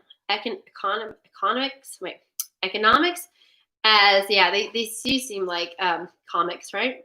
Economics as a social energy science has a first objective, the description of the complex way in which any given unit of resources is used to satisfy some economic want. Leontief matrix. The first objective, when it is extended to get the most product from the least, or limited resources, compromise that objective of general military and industrial logistics, known as operations reach. See simplex method of linear programming. The Harvard Economic Research Project, 1948, was an extensive of World War II operations research. Its purpose was to discover the science of controlling an economy. At first the American economy and then the world economy. It was felt that with sufficient mathematical foundation and data, it would be nearly as easy to predict and control the trend of an economy as to predict the trajectory of a projectile. Such has been proven to be the case. Moreover, the economy has been transformed into a guided missile on target. Oh, God, this is so whack. The immediate aim of the Harvard project was to discover the economic structure. What forces change the structure? How the behavior of the structure can be predicted and how it can be manipulated. What was needed was a well-organized knowledge of the mathematical structures and interrelationships of investment, production, distribution, and consumption. What was needed was a well-organized knowledge of the mathematical structures, interrelationships of investment, production, distribution, and consumption. To make a short story of it all, it was discovered that an economy obeyed the same laws as electricity, and that all the mathematical theory and practical and computer know-how developed by the electronic field could be directly applied in the study of economics. This discovery was not openly declared, and its more subtle implications were and are kept a closely guarded secret. For example, that in an economic model, human life is measured in dollars, and that the electric spark generated when opening a switch connected to an active inductor is mathematically analogous to the initiation of war. This is got it. This is so not good. The greatest hurdle which theoretical economics faced was the accurate description of the household as an industry. Wow. That's an interesting perspective. So they're saying the household is an industry. This is a challenge because consumer purchases are a matter of choice, which in turn is influenced by income, price, and other economic factors. This hurdle was cleared in an indirect and statistically approximate way by an application of shock testing to determine current characteristics called current technical coefficients of a household industry. Finally, because problems in theoretical electronics can be translated very easily into problems of theoretical electronics, and the solution translated back again, it follows that only a book of language translation and concept definition needed to be written for economics. The remainder could be gotten from a standard works on mathematics and electronics. This makes the publication of books on advanced economics unnecessary and greatly simplifies project security. Next chapter, industrial diagrams. So I can't see the pictures, I can't show these to you. An ideal industry is defined as a device which receives value from other industries in several forms and converts them into one specific product for sale and distribution to other industries. It has several inputs and one output. What the public normally thinks of as one industry is really an industrial complex. Wow. Do you get that? Industrial complex. We think you have the medical industry, but no.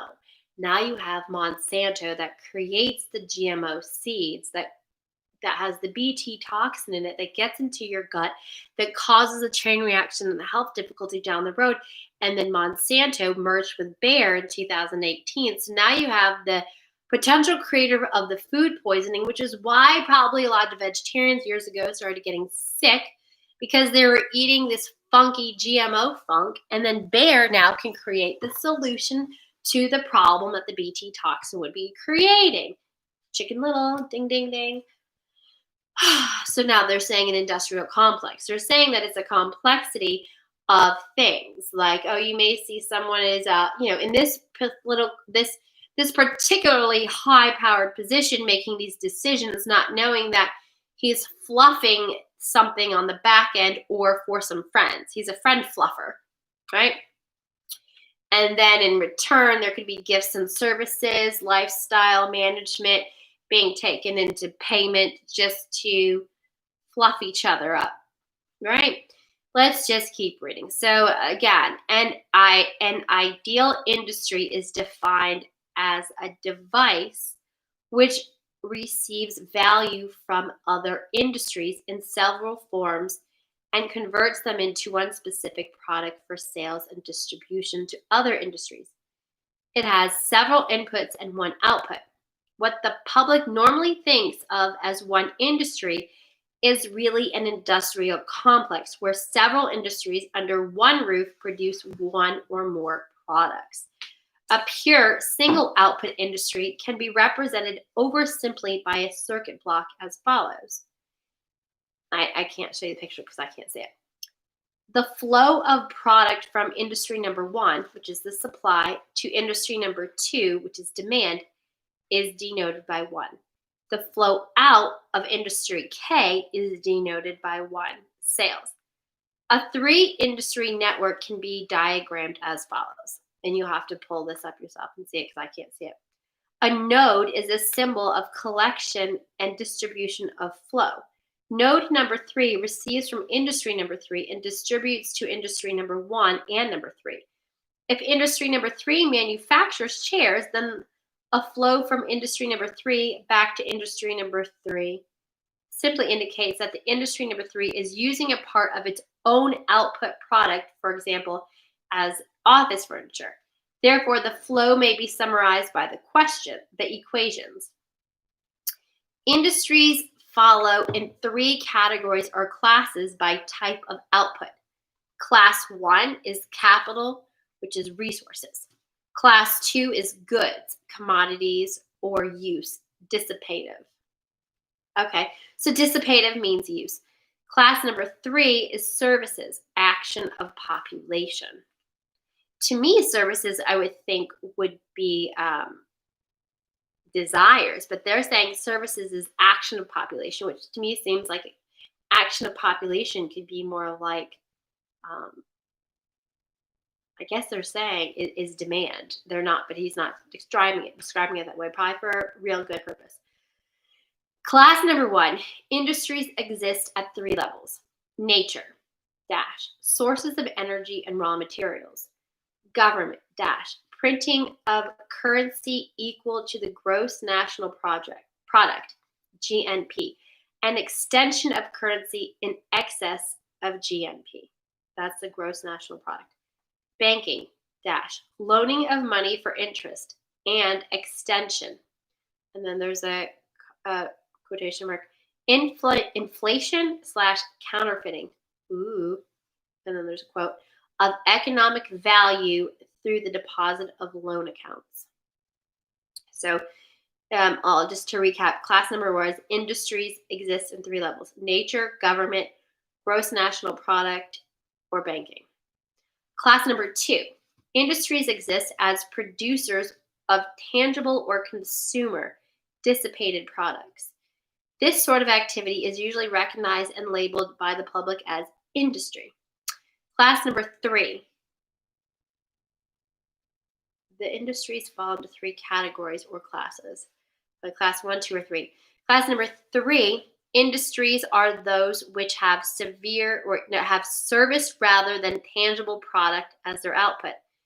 These industries are called households, governments. Their output is human activity of a mechanical sort, and their basis is population. So, wow. To me, it seems like taxables, industries or taxables. The whole economic system can be represented by a 3-industry model if one allows the names of the outputs to be capital, goods, or services. The problem with this representation is that it would not show the influence. Say the textile industry on the ferrous metal industry. This is because both the textile industry and the ferrous metal industry would be contained within a single classification called goods industry. And by this process of aggregating these 2 industries under one system block, they would lose their economic individuality. That's aggregation. The E model. A national economy consists of stimulus flow. Okay. This is the first time I've ever read this stuff, so I apologize if I'm not giving you examples because I'm still trying to absorb it myself. A national economy consists of stimulus flows of production, distribution, consumption, and investment. If all of these elements, including labor and human functions, are assigned a numerical value in units of measure, say $1939, then this flow can be further represented by a current flow in an electric current, and its behavior can be predicted and manipulated with useful precision. The national economy consists of stimulus flows of production, distribution, consumption, and investment. If all these elements, including labor and human functions, are assigned in a numerical value in like units of measure, say $1,939, it says $1939, then the flow can be further represented by a current flow of electric current, and its behavior can be predicted and manipulated with useful precision. The three ideal passive energy components of electronics, the capacitor, the resistor, and the inductor, correspond to three ideal passive energy components of economics called pure industries of capital goods and services, respectively. Economic capacitance represents the storage of capital in one form or another. Economic conductance represents the level of conductance of materials for that product of goods. Economic inductance represents the inertia of economic value in motion. This is a population phenomenon known as services. Okay, so economic capacitance represents storage of capital. Economic conductance represents the level of conductance of materials for the production of goods. So capacity is like materialistic stuff, and conductance is like what goods you have to produce something with, and inductance is the kinetic, the innate inertia of economic value in motion. Inductance is like probably the activity. All right, economic. How much more does have to go? This dude wrote this thing. It just doesn't stop. Economic inductance. I've got to finish this thing, and this is taking way too long. An electrical inductor, example, a coil or wire, has an electric current as its primary phenomenon and a magnetic field as its secondary phenomenon, inertia. Corresponding to this, an economic inductor has a flow of economic value as its primary phenomena and a population field as its secondary field phenomena of inertia. When the flow of economic value, example, money, diminishes the human, when the flow of economic value, example, money, diminishes, the human population field collapses in order to keep the economic value, money, flowing.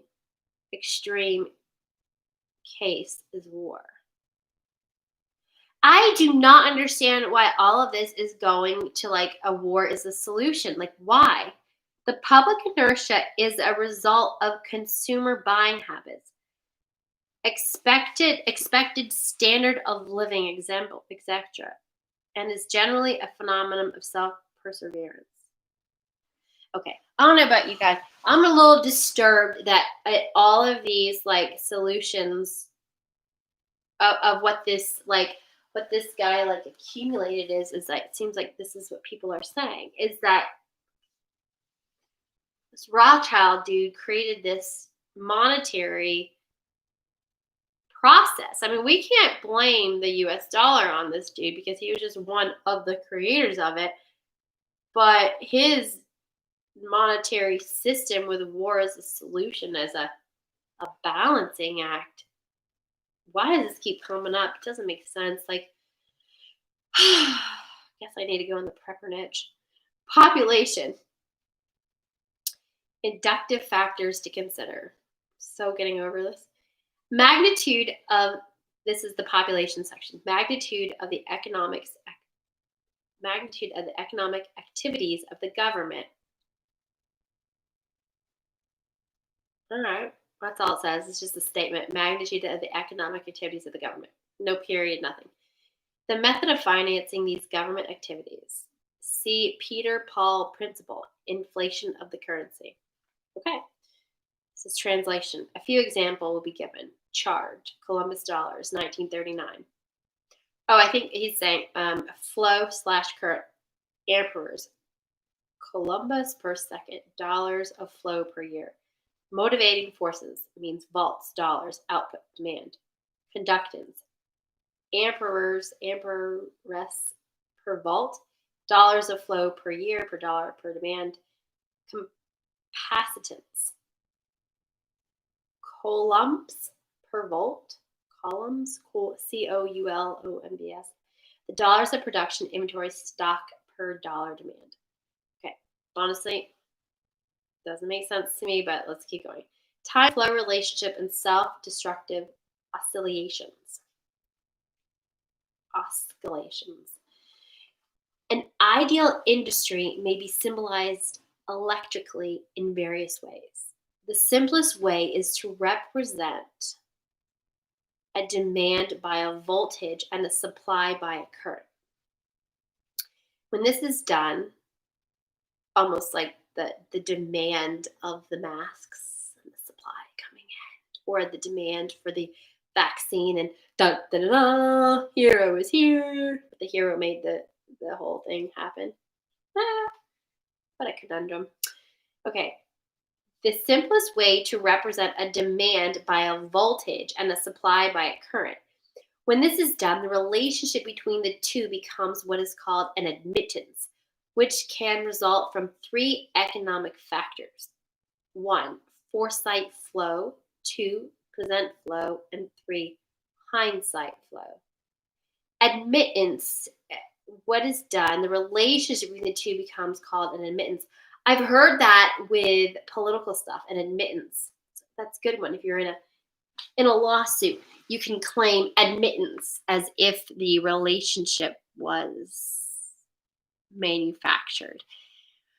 Foresight flow is the result of the property of living entities to cause energy.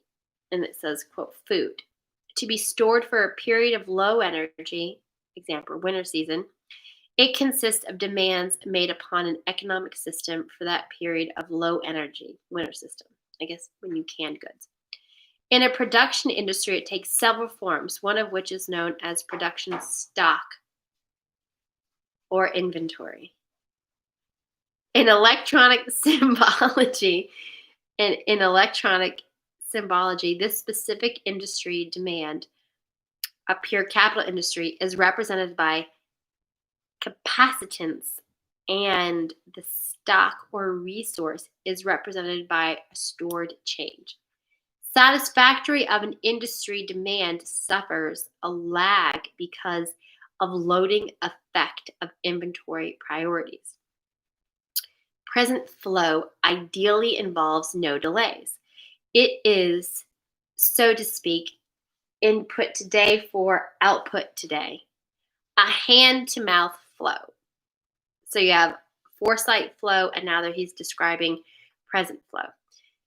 In present flow, in electric symbology, this specific industry demand, a pure U.S. industry, a pure us industry, is represented by a conductance, which is then a simple economic value, a dissipative element.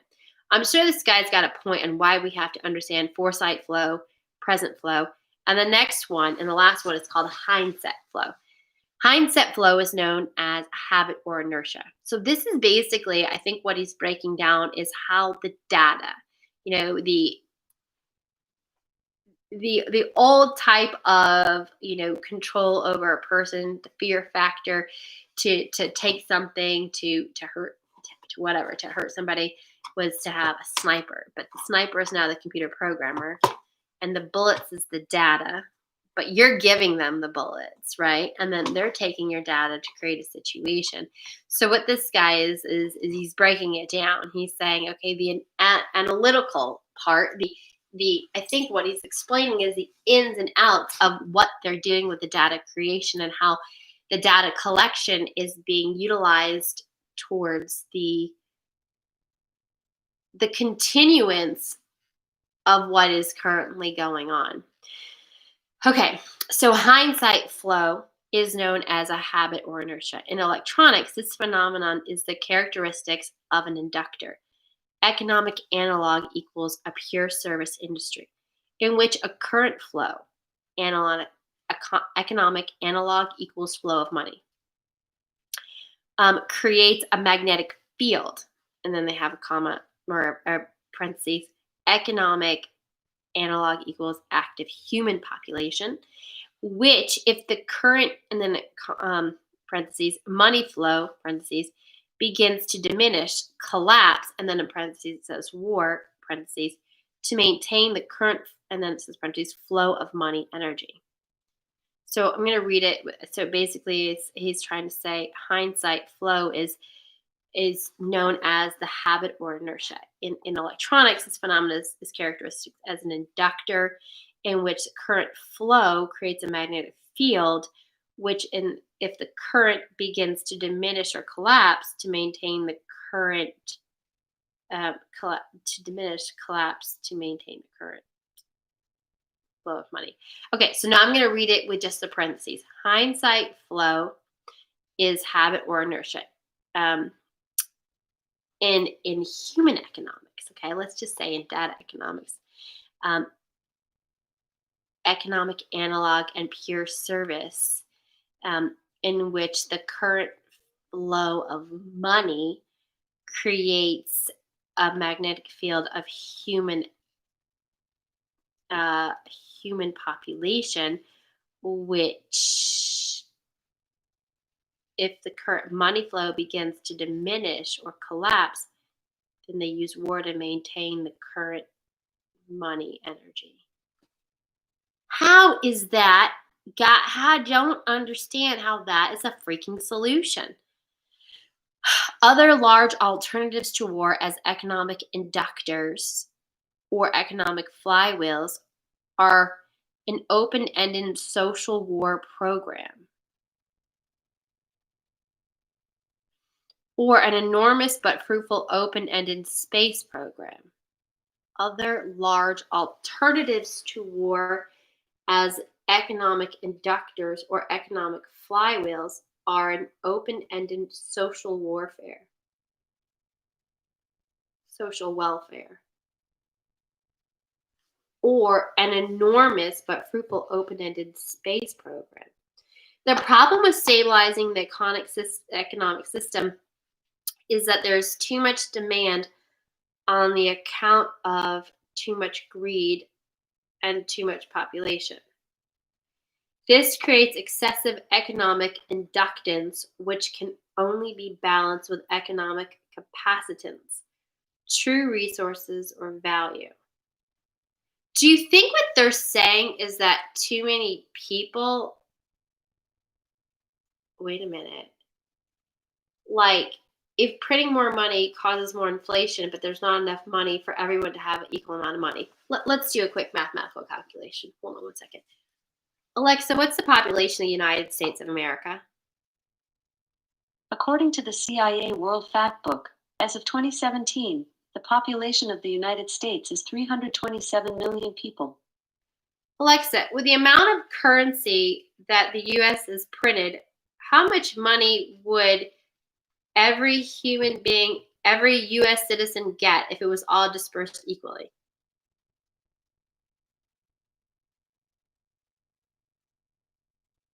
Alexa, with the amount of money that's been printed from the United States, if every American got equal amounts of money, what would they get?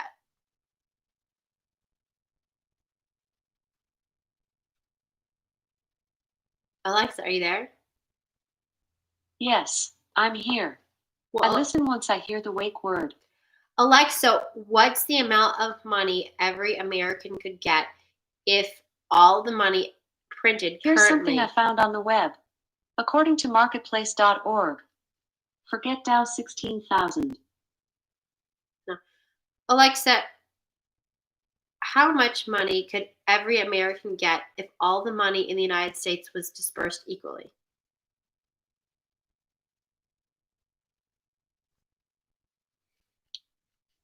Alexa, This might answer your... Okay, go ahead. Go ahead is usually defined as proceed with a plan of action. All right, well, I'm just trying to figure out, like, if basically, is this solution saying, like, if there was less people, there'd be less money to allocate according to people? Are you wanting to be part of this? All right. The problem with stabilizing the economic system is that there's too much demand on accounts. There's too much demand on accounts, too much greed, and too much population. So that made me think that maybe there's too many people to get equal amounts of money, and that means that they're forced to print more just so that people have it. This creates excessive economic inductance, which can only be balanced with economic capacitance, true source of value, goods or services. Social welfare program is nothing more than an open-ended credit balance system which people not to give non-productive people a roof over their heads and food in their stomachs. This can be useful, however, because the recipients become state property in return for the gift, a standing army for the elite. For he who pays the piper picks the tune. Eek. So what they're saying is that if you're getting any type of subsidies for your life, then you have to do what the elite says to do.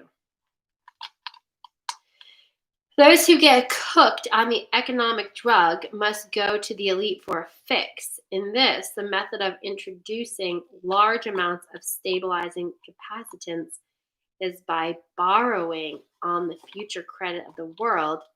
This is a fourth law of motion. Onset and consistence of performing an action and leaving the system before the reflected reaction returns to the point of action, a delayed reaction.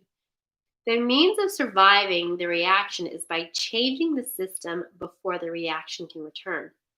By this means, politicians become more popular in their own time and the public pays later.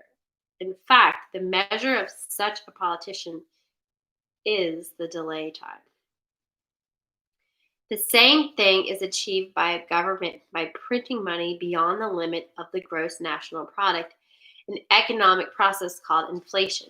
This puts a large quantity of money in the hands of the public and maintains a balance against their greed, creates a false self-confidence in them, and for a while stays the wolf from the front door. They must eventually resort to war to balance the account because war ultimately is merely the act of destroying the creditor. And the politicians are the publicly hired hitmen that justify the act to keep the responsibility and blood off the public conscience. Ew. Did you hear that? This cannot end up good in any way, shape, or form. See section on the consent factors and social economic structuring. If I'm thinking what this is saying in the simplistic thing, is this thing saying that like the less creditors, like the less people that are gonna like come for their money, they're better off we are? Like, I'm gonna have to research this stuff. This is sucking after all. If the people really cared about their fellow man, they would control their appetite, greed, procreation, etc. So that they would not leave. But see, I don't think most people understand the solution to this. Wow. This is how like people think crazy. If people really cared about their fellow man, they would control their appetites, greed, production, so that they would not have to operate on a credit or welfare social system which steals from the workers to satisfy the bomb. Since most of the general public will not exercise restraint, there are only two alternatives to reduce the economic inductance of the system. Let the populace Bulgian each other to death and war, which will only result in a total destruction of the living earth. Take control of the world by the use of economic silent weapons in a form of quiet warfare, and reduce the economic inductance of the world to a safe level by a process of benevolent slavery and genocide. Holy. The later option has been taken as the obviously better option. At this point, it should be crystal clear to the reader why absolute secrecy about the silent weapons is necessary. The general public refuses to improve its own mentality and its faith in its fellow man. It has become a herd of proliferating barbarians and, so to speak, a blight upon the face of the earth. They do not care enough about economic science to learn why they have not been able to avoid war despite religious morality, and their religious or self gratifying refusal to deal with earthly problems renders the solution of earthly problem unreachable to them. It is left to those few who are truly willing to think and survive as the fittest to survival to solve the problem for themselves as the few who really care. Otherwise, exposure of the silent weapon would destroy our only hope of preserving the seed of the future true humanity. The industry, I'm not even going to say this letter because the industry blank, it's a letter, can be given a block symbol as follows. Terminals number 1 through number M there's pictures, but I can't see the pictures. Terminals number 1 through number letter M are connected directly to the outputs of industries number 1 and pound symbol M, respectively. The equivalent circuit of industry, and there's a letter, is given as follows. Characteristics. All inputs are at 0 volts. A, amplifier. Causes output current IQ to be represented by voltage EQ. Amplifier. Sufficient current EQ to drive all loads Y through Y, and I don't understand all this stuff. The unit transductance amplifier is conducted as follows. So there's some things that I'm not going to understand, but let's see.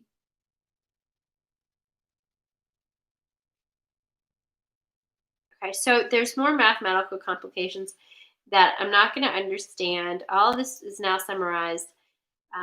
The output of industry, the amount of product of industry absorbed annually by industry, K, and the amount of the same product made available for outside. So, and then they said something about substituting technical coefficiencies, which is general equation for every admittance in the industry circuit.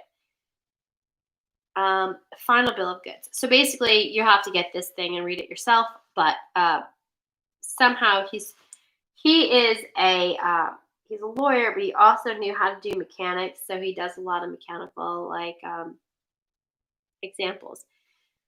Final bill of goods is called called the final bill of goods or the bill of final demand, and is 0 when the system can be closed by evaluation of the technical coefficients of non-productive industries, government, and households.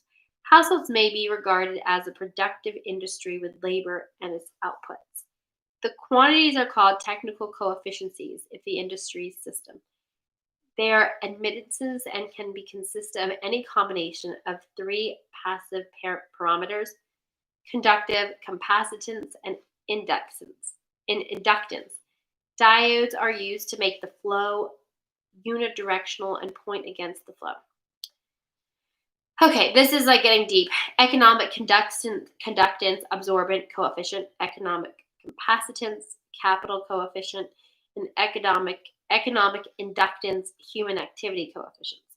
Oh my God, this is pretty technical stuff. The industries of finance, banking, manufacturing, and government, real counterparts of the pure industries of capital goods and services, are easily defined because they are generally logically structured.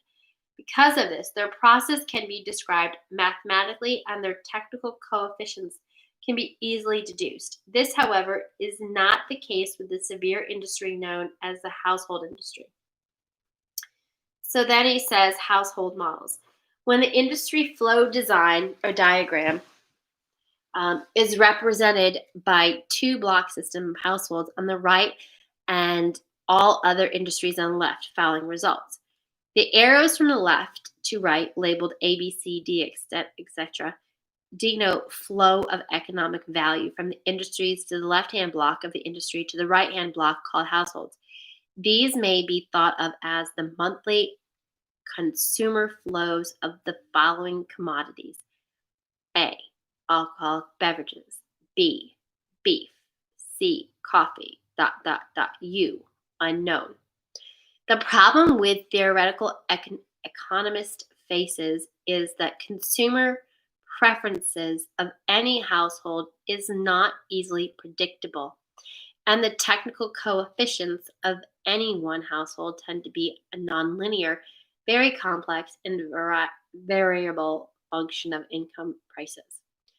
Computer information derived from the use of the Universal Product Code in conjunction with credit card purchases as an individual household identifier could change the state of affairs.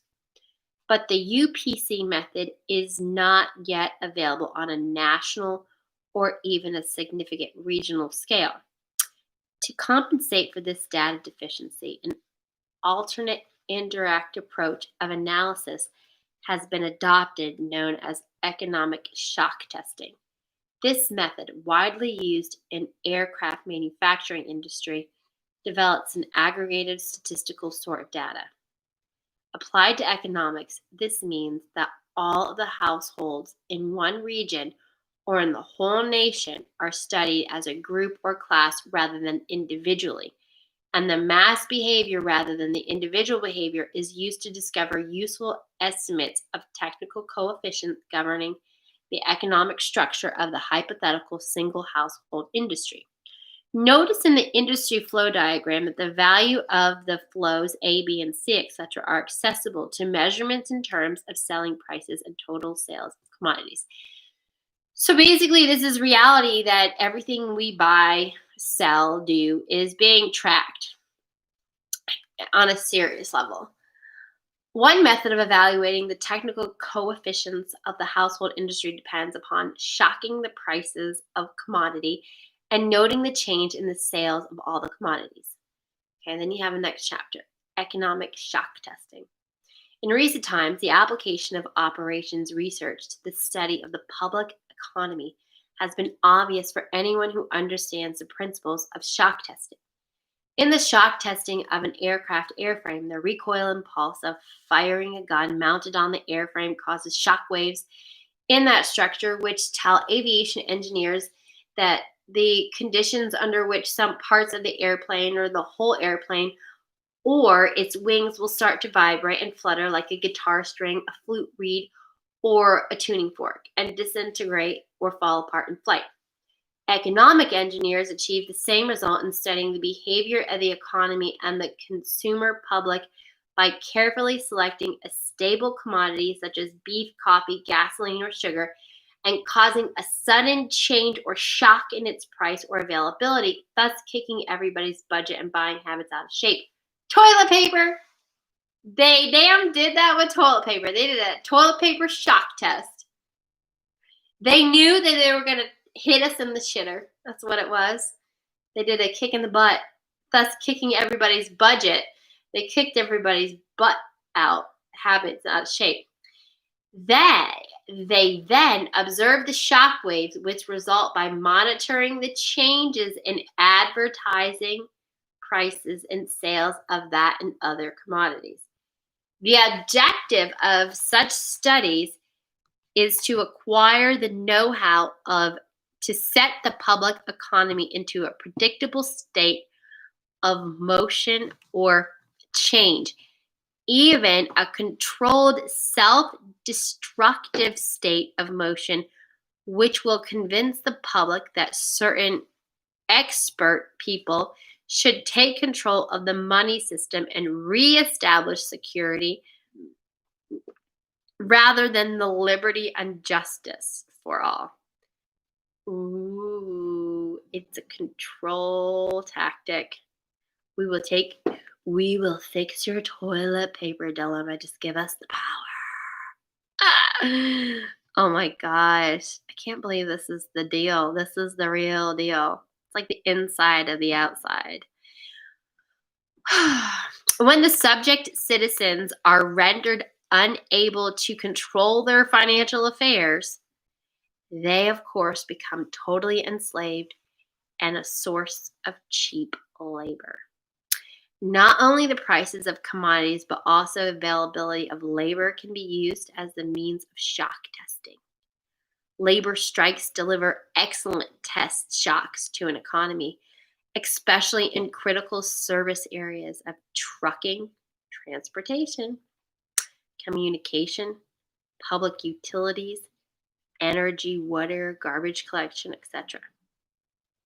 By shock testing, it is found that there is a direct relationship between the availability of money flowing in an economy and the real psychological outlook and response of the masses of people dependent upon the availability. For example, there is a measurable quantitative relationship between the price of gasoline and the probability that the person would experience a headache, feel a need to watch a violent movie, smoke a cigarette, or go to a tavern for a mug of beer. Ooh, so if you knew a shock test was going to happen, you would take your stock money, you'd stick it in one of those industries that was going to get upped. Of course, right? It is most interesting that by observing and measuring, man, it makes me want to watch my stock charts and I'm like, oh, money's moving over here. That means there's a shock test. It's going to like proactivate all the humans to do this. This is good for stock traders. For example, by shock testing, it is found that there is a direct relationship between the availability of money flowing in an economy and the real psychological outlook and response of masses of people dependent upon that availability. So thought this was going to go a lot faster than this. For example, there is a measurable quantitative relationship between the price of gasoline and the probability that a person would experience a headache, feel a need to watch a violent movie, smoke a cigarette, or go to a tavern for a mug of beer.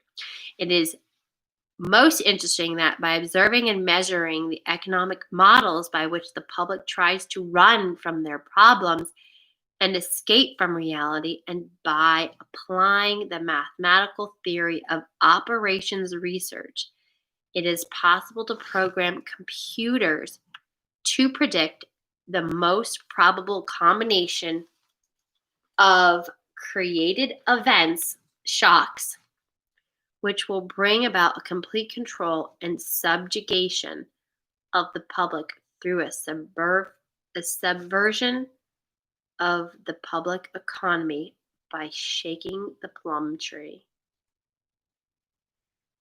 Introduction, okay, that's it. Introduction to the theory of economic shock testing. Let the prices and total sales of commodities be given and symbolized as follows. Okay, so there is a chart. It says commodities, and then it says price function, and then it says total sales. So on the total sales, I can't see anything, but it says alcoholic beverages, beef, coffee, gasoline, sugar, tobacco, and then unknown balance. And then it says, let us assume a simple economic model in which the total number of important, which is staple, commodities are represented as beef, gasoline, and an aggregate of all other staple commodities, which we will call the hypothetical miscellaneous staple commodity M. Example M is an aggregate of C, S, T, and U. Example of shock testing.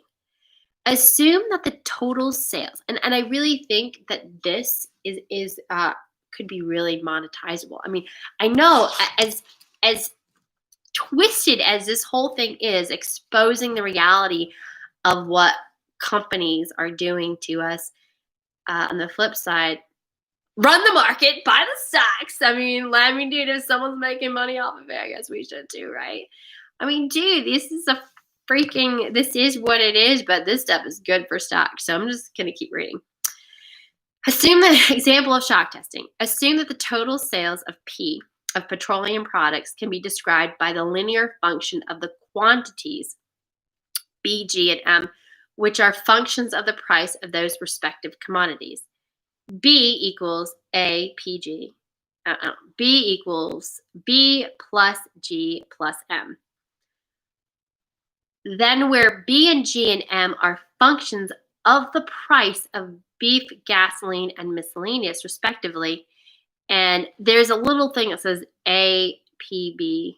It's like lowercase, and then APG, and then APM, are constant coefficients defining the amount by which each of the functions B, G, and M affect the sales. P of petroleum products. We're assuming that B, G, and M are variables independent of each other.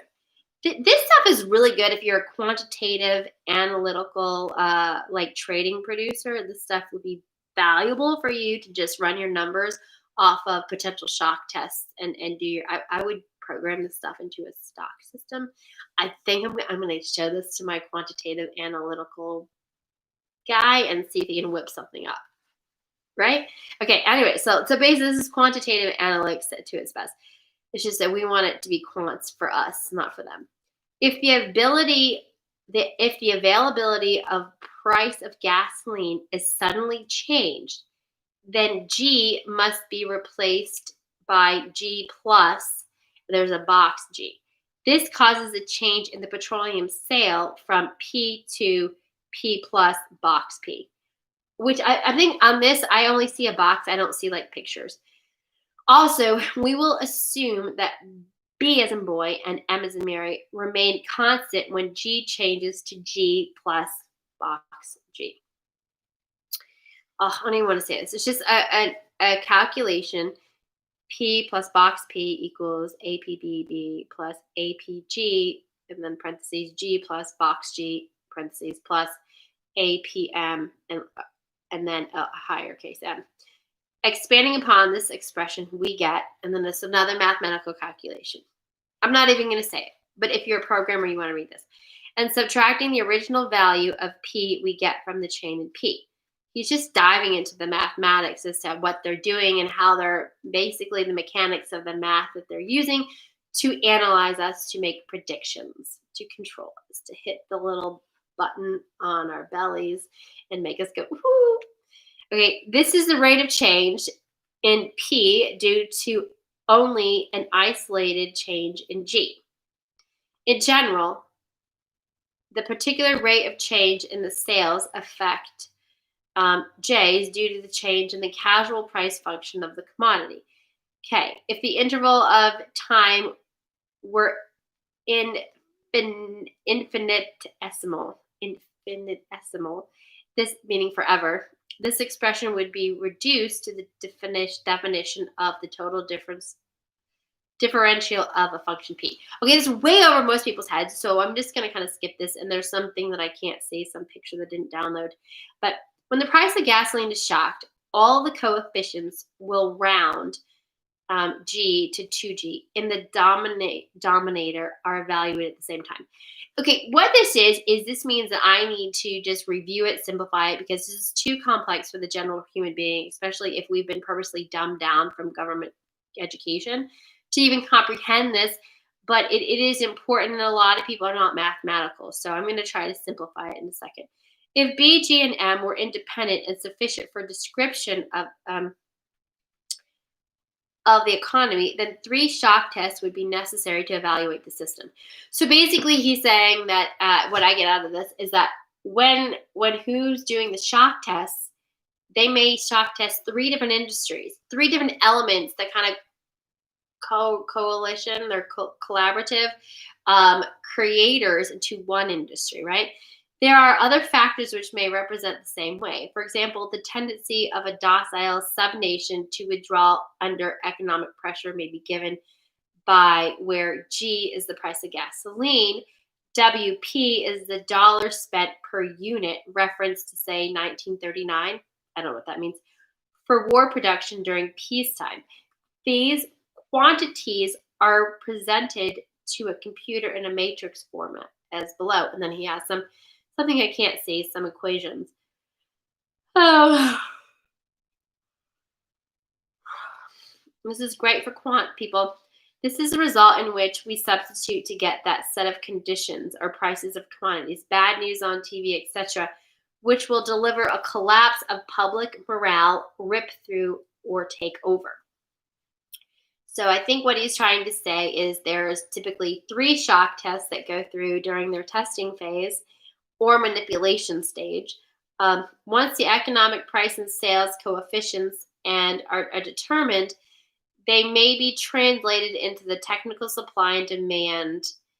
Shock testing of a given commodity is then repeated to get the same rate of change for these technical coefficients.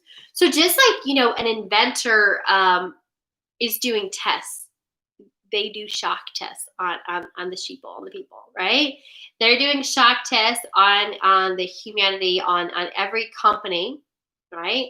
There may be 200 countries, but I say 195 companies because those are the only ones, 195 companies that are backed by the United Nations, right? Or protected by them. So they're all companies. They all have a financial statement. They all have a duty. They're all trying to keep, their numbers up, or maybe they're collectively comprehending and merging with other companies too on the unknown, right? Who knows? All these people running that checkbook are their deal. But the one thing they do is they have a checkbook, and they have to make sure that they have to have an agenda. What are they going to do with it? So shock tests seem to be the norm. Shock testing of a given commodity is then representative. Okay, introduction of economic amplifiers. All right, don't know if this thing is ever going to end. Dude, how long did it take this guy to write this? Economic amplifiers are the active components of economic engineering. The basic characteristics of any amplifier, mechanical, so there's like a parentheses, mechanical, electrical, or economic, is that it receives an input control signal and delivers energy from an independent energy source to a specific output terminal in a predictable relationship to that input control signal. So this dude's getting pretty technical. He's getting this data entry technicality, but I think he's trying to explain to us the ins and outs.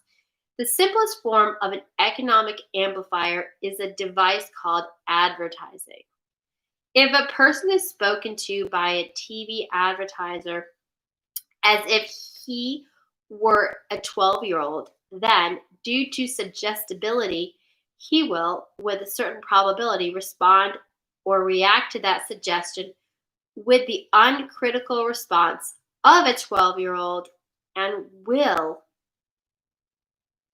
reach into his economic reservoir and deliver its energy to but that product on impulse when he passes it in the store. Wow. So he's saying if an advertisement is targeting 12-year-olds, the adult will act like a 12-year-old and will buy it. It says that's what they've discovered. That's interesting. And will reach into his economic reservoir and delivers energy to but that product, to buy that product on an impulse when he passes it in the store. Dude, so even adults get tempted by childlike communication. So if you have an adult stuck in what I call, what happens when an adult does drugs as a child, it's arrested development. It means that like if you're like 13 or 14 or whatever age you started doing like drugs that inhibited the growth of your brain function, you're stuck in that brain function. That means if you act like a 12-year-old, you could still sell a bunch of stuff to people because they're going to act like 12-year-olds too and just buy everything without like hesitance. Very interesting. An economic amplifier may have several inputs and outputs. Its response might be instantaneous or delayed. Dude, this is where the control comes into play. Its circuit symbol might be a rotary switch if its options are exclusive, qualitative, go or no go, or it might have its parametric input-output relationships specified by a matrix with internal energy sources represented. Whatever its form might be, its purpose is to govern the flow of energy from a source to an output sink in direct relationship to an input control signal. For this reason, it is called an active circuit element or component. Economic amplifiers fall into classes called strategies. And in comparison with electric amplifiers, the specific internal functions of an economic amplifier are called logistical instead of electrical. So economic amplifiers are called logistical instead of electrical. So a logistical amplifier, wow, this is the shenanigans that they're doing. Therefore, economic amplifiers not only deliver power, but also, in effect, are used to cause changes in economic circuitry. Let's do that one again. In design, therefore, economic amplifiers are not only deliver power. Okay, so economic amplifiers not only deliver power, gain, oh my God, but also, in effect, are used to cause changes in economic circuitry. In the design of economic amplifier, we must have some idea of at least 5 functions, which are the available input signals, the desired output control objectives, the strategic objective, the available economic power source, and the logistical options. Dude, this seems like a formula that some programmer is going to listen to this and just take off and dominate something. I mean, it's kind of dangerous this dude wrote this because he's like giving everyone the formula of what's being used on us. So imagine like they predicted that general people could pick up the pace and kind of capitalize what they've already done to us. So, dude, me just reading this gives someone like total power to be the programmer and be the guy in the closet with a button controlling the masses just like they're doing to us.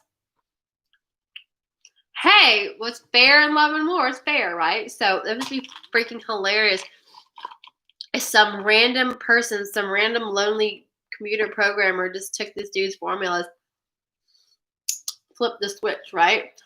Of good, loving,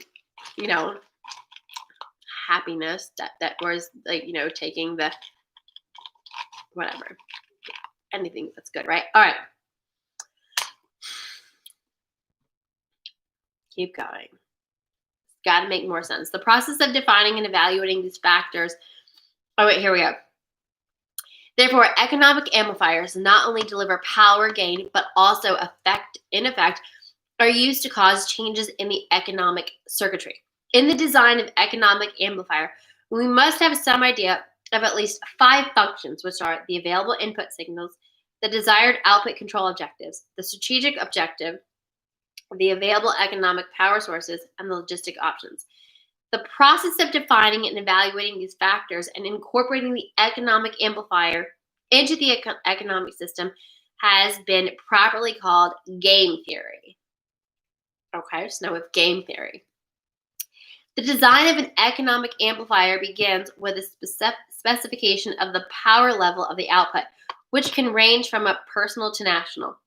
The second condition is accuracy of response. Example, how accurately the output action is a function of the input commands. High gain combined with strong feedback helps to deliver the required precision. Dude, this is very analytical, for goodness sake. I mean, and how did this guy find all this stuff? And I don't see how he merged it all together. Kind of like this whole thing is not what I expected, I guess.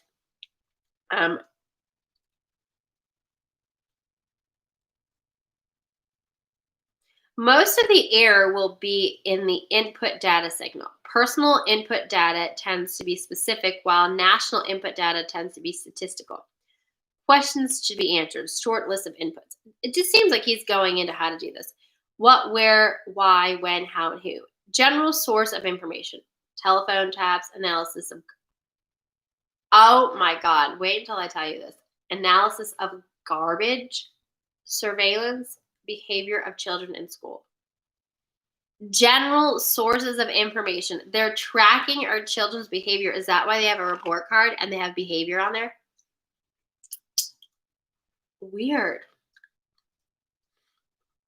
This is a household, so they're trying to accumulate household information, analyzing our garbage. I told you. And I tell you, one guy, some very rich guy, I heard like someone was stealing his garbage. I have no idea this was going to say this year. This is fucking creepy. I want to go to a garbage place and figure out what they do, but you know what? I was doing an estimate in Georgia, and I had to go to a dump, and I had to look at the guy's car. And I learned that, like, in Georgia, they have prisoners sorting the recycling out. And he said never throw anything personal in the recycling bin because prisoners are sorting the recycles, like your personal information. They use slave labor and trash. So, oh my God, burn it. Burn that bitch. Burn your trash. All right. Standard of living, food, shelter, clothing, transportation, social context, telephone, itemizing records of calls, family, marriage certificates, birth certificates, friends, associates, membership in organizations, political affiliation. All the stuff you see on Facebook and all the stuff that, that's LinkedIn. I'll link it. It does link it. Very interesting. Okay. We are still not done. The personal paper trail. Personal buying habits, personal consumer preferences, checking accounts, credit card purchases. I will be honest with you. I did have a friend, her husband, I mean, technically her too, you think. Their business was the scanners from the grocery store. They took the data and they would sell the data to the Campbell soups and stuff like that to figure out like regional data. I mean, there's major money on data. So when we take that discount card, we have signed off our data and all our purchasing and all that info to go to a data miner. And they're selling that. And they're like, oh, we know that this region sells this many cans of soup at this time, and we are creatures of habit. All right, checking accounts, savings accounts, assets, real estate, business, automobile, safety deposit at bank. You ever have to sign into your safety deposit box? Sometimes I signed in. It was the same time. Exact to the minute. Weird. Creatures of habit. Stock market. Liabilities. Oh yeah, stocks. Everything you trade, you have to report. Liabilities. Creditors. Enemies. See legal. Loans. Government sources. Ploys. He's saying government sources, employees, welfare, Social Security, USDA surplus food, DOLES, DOLES, grants, subsidies. Yeah, you ever apply for financial aid? They want it all. They want it all. And when you, if you get FAFSA, you're signing your son away to the draft. You're signing your son away. If you have a girl, she's not going to be signing her draft away. Think twice and get financial aid from FAFSA, especially these days. If we go to a war, what did we just learn? War balances the financial spreadsheet. Holy macaroni. Keep your kid at home. It's just a financial war. This is ridiculous. Principle of this ploy: the citizen will almost always make the collection of information easy, and if he can operate on the free sandwich principle of eat now and pay later. Facebook.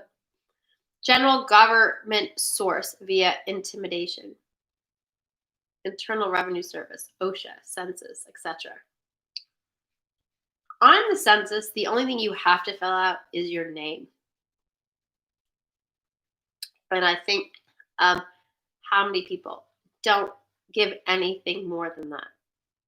I think it may be legal that you have to fill it out, but you don't have to give all the information they ask. It's, again, another data collection. They're making money off you. Other government sources surveillance of U.S. mail. Nah, very interesting. Does every mail ever come to you open? Maybe they scan it and read it. Who knows? Strengths and weaknesses. Activities, sports, hobbies. See legal for fear, anger, crime. Hospital records. Drug sensitivities. Reaction to pain. You know what's really weird? I've been actually called and said, "Oh, did you go get a checkup?" I'm like, my body, my choices, and if I'm healthy, I don't go to doctors, dude. Like, it's really weird when like you're getting suggestions to go to the doctor. It's like, what is wrong with you people? This is clearly making sense of a lot of stuff. Strengths and weaknesses, habit patterns, programming. Strengths and weaknesses, activities, sports, hobbies, see legal, fear, anger, crime record, hospital records, drug sensitivities, reaction to pain, psychiatric records, fear, anger, disgust, adaptability, reactions to stimuli, violence, suggestibility of hypnosis, pain, pleasure, love, sex, method of coping, of adaptability, behavior, consumption of alcohol, consumption of drugs, entertainment, religious factors influencing behavior, and methods of escaping from reality. Payment modus operandi, MO, pay on time, payment of telephone bills, energy, water, repayment of loans, house payments, automobile, payment on credits, political sensitivity, beliefs, contacts, position, strength, weaknesses, projects, activities, legal inputs, behavior. All this data is what they're collecting on you. Behavioral control, excuses for investigation, search, arrest, employment of force to modify behavior, court records, police records, NCIC,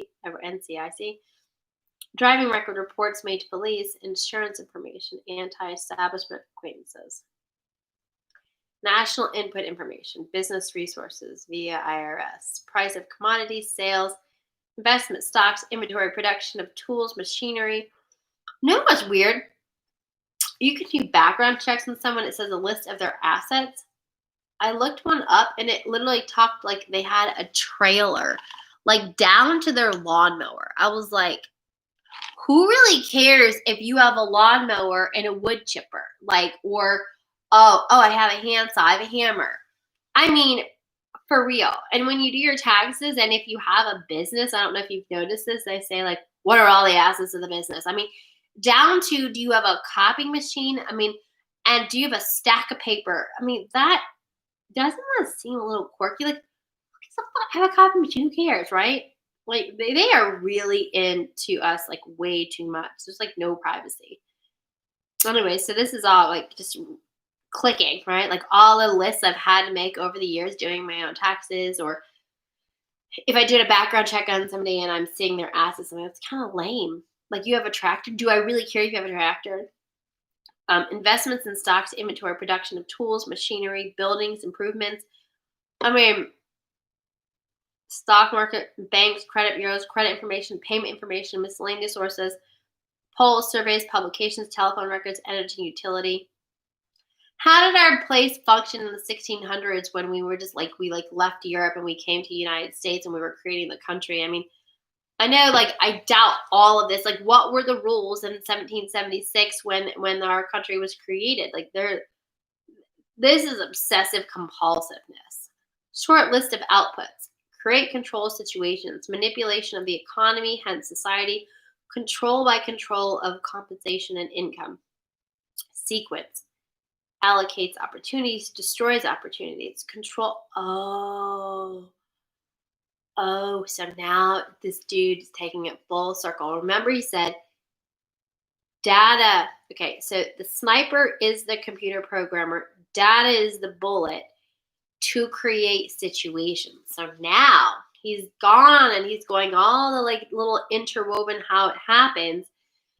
He went through all the data crunching analysis and quantitative analysis they're using on us on a national level. And now he's telling us the situations they create with the data. So here it comes, short list of outputs. Okay, this is the allocates opportunities. destroys opportunities. So this is now they're playing God. Now what these mofos are doing is they're playing God. They're giving us opportunities. They're taking away opportunities. Controls the economic environment. They shock test us with toilet paper. Controls the availability of raw materials. Oh, sorry, we're going to go green, but to go green, we're going to burn all the wood. We're going to destroy the forest all over the United States. And then you're not going to have power. You're going to be pushed to take our power that we say you have to buy. Now we're going to up the cost and we're going to take it from you. More money. Okay, let's keep going. Controls the availability of raw materials, controls capital, controls bank rates, controls the inflation of the currency, controls the possession of property. We are the number one safest country to have property, but controls the possession of property with all these people now currently on, delayed mortgages. What's going to happen in March 2021 when no one can pay back their mortgages? Is that possession of property? Controls industrial capacity. So if this is being done to you, if you're personally part of their little like power party, you're a good person. You're a wonderful person. And just know that this was created before you were born and before I were born. This is a system that's been in place a long time. Stay stable. You're going to get through it. And as soon and as fast as you realize this is being done to you, get smart and figure out a way out of it. But just don't go on the cattle, chopping block. Just know that when you're in that lane, enough to get out.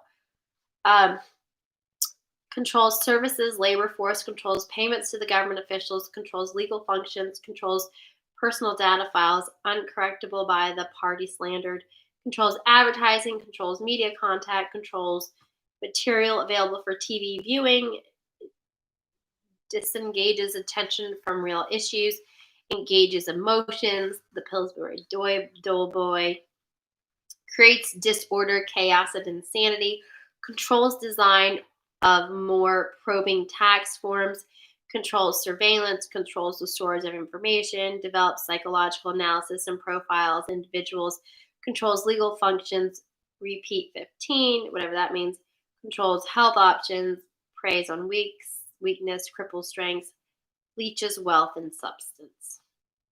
It says do this to get this. Table of strategies. Keep the public ignorant. Less publication organization. Maintain access to control points for feedback. Require reaction to outputs, prices, and sales. Create preoccupation. Lower defenses. Attack the family unit. Control the education of the young. Give less cash and more credit and dollies. More self-indulgence and more data. Attack the privacy of the church. Destroy faith in the sort of government. Social conformity, computer programming simplicity, minimize the tax protest, maximize economic data, minimal enforcement problems, stabilize the consent, simplicity, efficiency, tighten control of variables, simpler computer input data, great predictability, establish boundary conditions, problem simplicity, solutions of differential and different equations.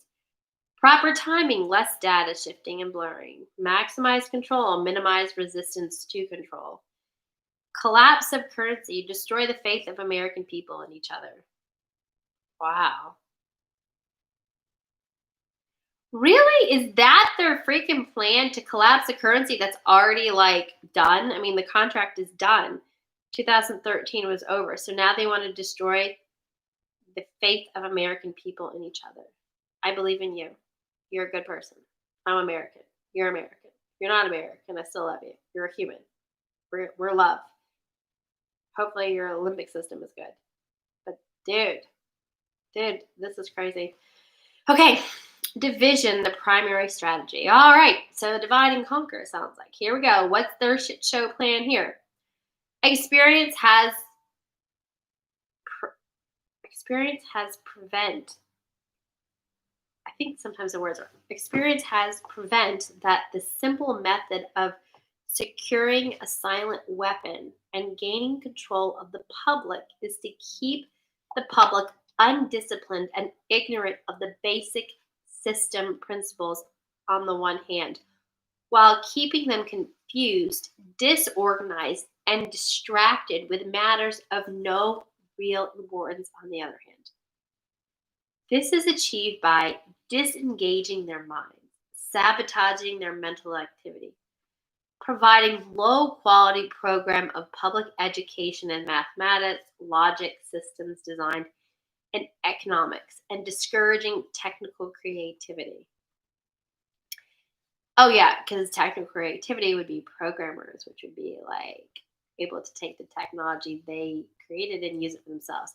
Engaging their emotions, increasing their self-indulgence and their indulgence in emotional and physical activities by unrelenting emotional affrontations and attacks, mental and emotional rape, by way of constant barrage of sex violence and wars in the media, especially the TV and the newspapers, giving them what they desire in excess, junk food for thought, depriving them of what they really need, rewriting history and law and subjecting the public to the deviant creation, thus being able to shift their thinking from personal needs to highly fabricated outside priorities. This really sucks. These preclude their interest in and discovery of the silent weapons of social automation technology. The general rule is that there is a profit in confusion. There is a profit in confusion. More confusion, the more profit. That really sucks. Therefore, the best approach is to create problems and then offer solutions. You little twerps. Diversion summary. So this is when you gotta put people on a fuck off mode. You need to identify when something is causing a problem. You need to question everything. Seriously. This is what they said. I'm gonna cause confusion. Simplify your life as much as possible. I love how they say like cleanliness is godliness, you know? And maybe doing less is actually going to be doing more for you. So,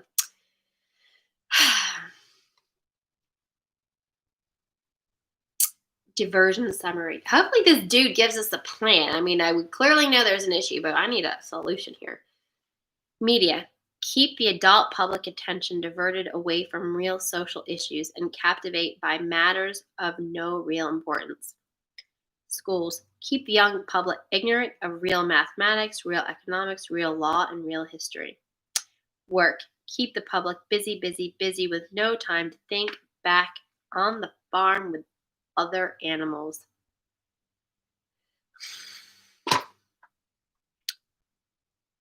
That's horrendous. Consent, the primary victory. A silent weapons system operates upon data obtained from a docile public by legal, not always lawful, force. Much information is made available to silent weapon systems programmers through the Internal Revenue Service. See studies in the structures of the American economy for an IRS source list. This information consists of the enforced delivery of well-organized data contained in federal and state tax forms collected, assembled, and submitted by slave labor provided by taxpayers' employers. What did I just read? Let me read this again. This sucks. This information consists of the enforced delivery of well-organized data. They want to be organized. They want us to be disorganized. They're banking on us being disorganized. Contained in federal and state tax forms.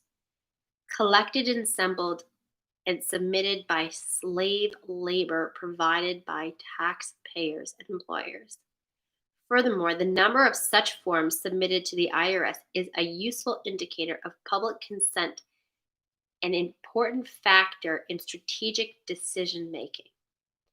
Other data sources are given in the short list of inputs. Consent coefficients. Numerical feedback indicating victory status. Psychological basis. When the government is able to collect tax and seize private property without just compensation, it is an indication that the public is ripe for surrenderer and is consenting to enslavement and legal encroachment. A good and easy qualified indicator of harvest time is the number of public citizens who pay income tax despite an obvious lack of reciprocal or honest service from the government. Amplification energy sources. The next step in the processing of designing an economic amplifier is discovering the energy sources.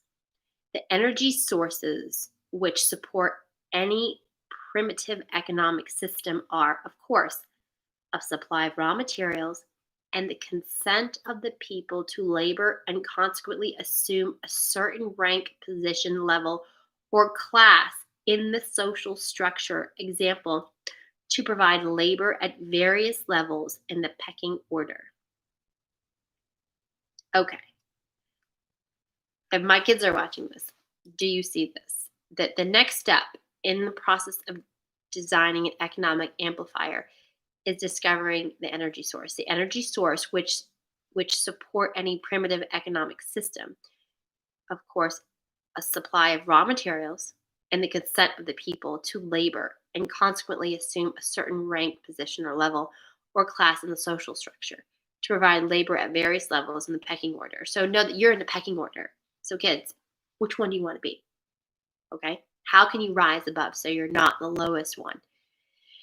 Each class is guaranteeing its own level of income, controls the class immediately below it, hence preserves the class structure. This provides stability and security, but also government from the top. As time goes on, communication and education improve, the lower class elements of the social labor structure become knowledgeable and envious of the good things that the upper class members have. They also begin to obtain a knowledge of energy systems and the ability to enforce their rise through the class structure. This threatens the sovereignty of the elite. If this rise of the lower class can be postponed long enough, the elite can achieve energy dominance, and labor by consent no longer will hold a position of an essential energy source. Let's just keep reading. Until such energy dominance is absolutely established, the consent of the people to labor and let others handle their affairs must be taken into consideration, since failure to do so could cause the people to interfere in the final transfer of energy sources to the control of the elite. Who the heck are these elite? And are they just like families that just download to the next one and the next generation? It is essential to recognize that at this time, public consent is still an essential key to the release of the energy in the process of economic amplification. Therefore, consent as an energy release mechanism will now be considered. Logistics. The successful application of a strategy requires careful study of inputs, outputs, and strategy connecting the inputs and the outputs and the available energy sources to fuel the strategy. This study is called logistics. Logistical problem is studied at the elementary level first, and then levels of greater complexity are studied at the synthesis of elementary factors. This means that a given system is analyzed, broken down into its subsystems, and these in turn are analyzed until by this process one arrives at a logistical atom, the individual. This is where the process of synthesis properly begins at the time of the birth of the individual. Oh, for goodness sakes. The artificial womb.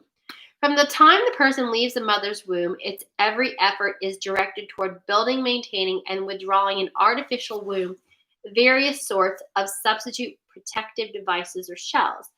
The object of these artificial wombs is to provide a stable environment for both stable and instability activity, to provide a shelter for the evolutionary process of growth and maturity, to survive, to provide security for freedom, and to provide defense protection for offensive activity.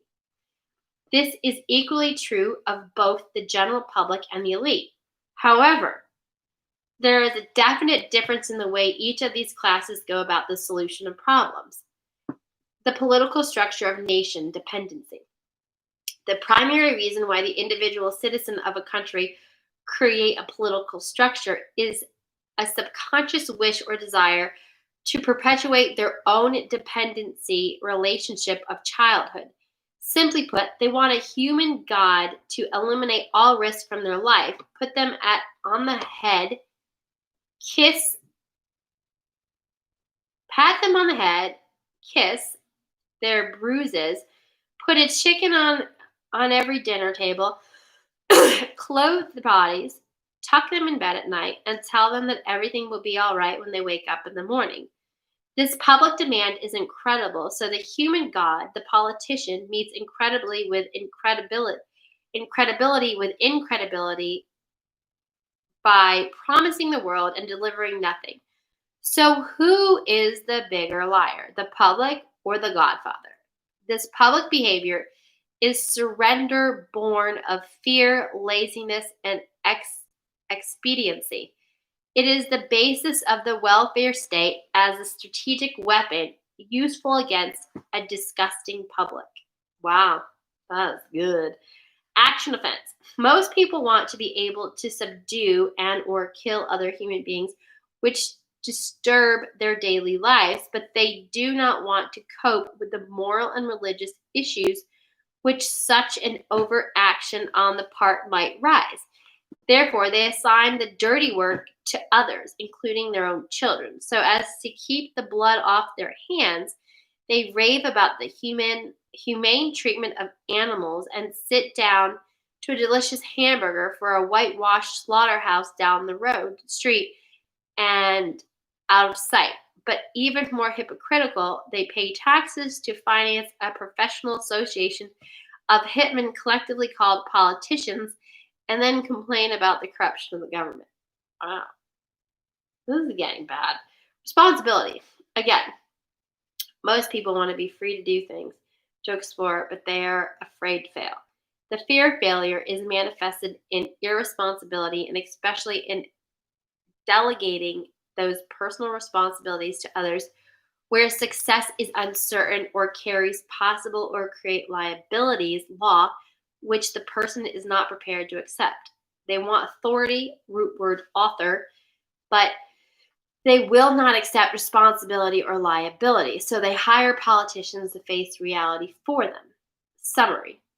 The people hire the politicians so that the people can obtain security without managing it, obtain action without thinking about it, inflict left injury and death upon others without having to contemplate either life or death, avoid responsibility of their own intentions, obtain the benefits of reality and science without exerting themselves in the discipline of facing or learning either of these things. They give the politicians the power to create and manage a war machine. 2, provide the survival of the nation womb, prevent encroachment on anything upon the nation or womb, destroy the enemy who threats the nation or womb, destroy the citizens of their own country who do not conform to the sake of stability of the nation womb. Politicians hold quasi-military jobs, the lowest being the police, which are soldiers, the attorneys and CPAs next, who are spies and saboteurs licensed. Wow. And the judges who shout orders and run the closed union military shop. Oh, this is good. And judges who shout orders and run the closed union military shop for whatever the market will bear. The generals are industrialists. The presidential level of commander-in-chief is shared by the international bankers. Wow. The people know that they have created this farce and financed it with their own taxes, consent, but they would rather knuckle under than be the hypocrite. Thus, a nation becomes divided into two very distinct parts: a docile subnation, great silent majority, and a political subnation. The political subnation remains attached to the docile subnation, tolerates it, and leaches its substance until it grows strong enough to detach itself and then devour its parents. System analysis. In order to take meaningful computerized economic decision about war, the primary economic flywheel is it is necessary to assign concrete logistic values to each element of the war structure, personal and material alike. This process begins with a clear and candid description of the subsystems of such a structure. The draft of military service. Few efforts of human behavior modification are more remarkable or more effective than that of the socio-military institution known as the draft. A primary purpose of a draft or other such institution is to instill by intimidation the young males of society the uncritical conviction that the government is omnipotent. He is soon taught that a prayer is slow to reverse what a bullet can do in an instant. Thus, a man trained in a religious environment for 18 years of his life can, by this instrument of the government, be broken down, be purged of his fantasies and delusions in a matter of mere months. Once the conviction is instilled, all else becomes easy to instill. Even more interesting is the process by which a young man's parents, who purportedly love him, can be induced to send him off to war to death. Although the scope of this work will not allow this matter to be expanded in full detail, nevertheless, a coarse overview will be possible and can serve to reveal those factors which must be included in some numerical form in a computer analysis of social and war systems.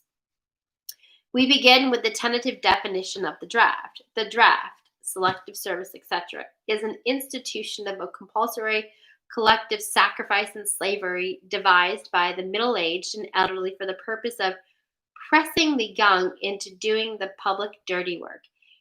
It further serves to make the youth as guilty as the elders, thus making criticism of the elders by the youth less likely. Generalizational stabilizer. It's marked and sold to the public under the label of patriotic national service. Once a candid economic definition of the draft is achieved, the definition is used to outline the boundaries of a structure called the human value system, which in turn is translated into the term of game theory. The value of such a slave laborer is given in the table of human values, a table broken down in categories by intellect, experience, post-service, job demand, etc. Some of these categories are ordinarily and can be tentatively evaluated in terms of the value of certain jobs for which a known fee exists. Some jobs are harder to value because they are unique in the demand of social subversions. For an extreme example, the value of a mother's instructions to her daughter, causing that daughter to put certain behavioral demands upon future husband 10 or 15 years hence, thus by suppressing his resistance to a preservation of a government, making it easier for a banking cartel to buy the state of New York in, say, 20 years. Okay, I understand that, but I'm not going back. Such a problem lends heavily upon the observation and data of wartime espionage and many types of psychological testing. But crude mathematical models, algorithms, can be devised, if not to predict at least the predeterminate these events with maximum certainty. What does not exist by natural cooperation is thus enhanced by calculated compulsion. Human beings are machines, levers, which may be grasped and turned, and there is little real difference between automating a society and automating a shoe factory.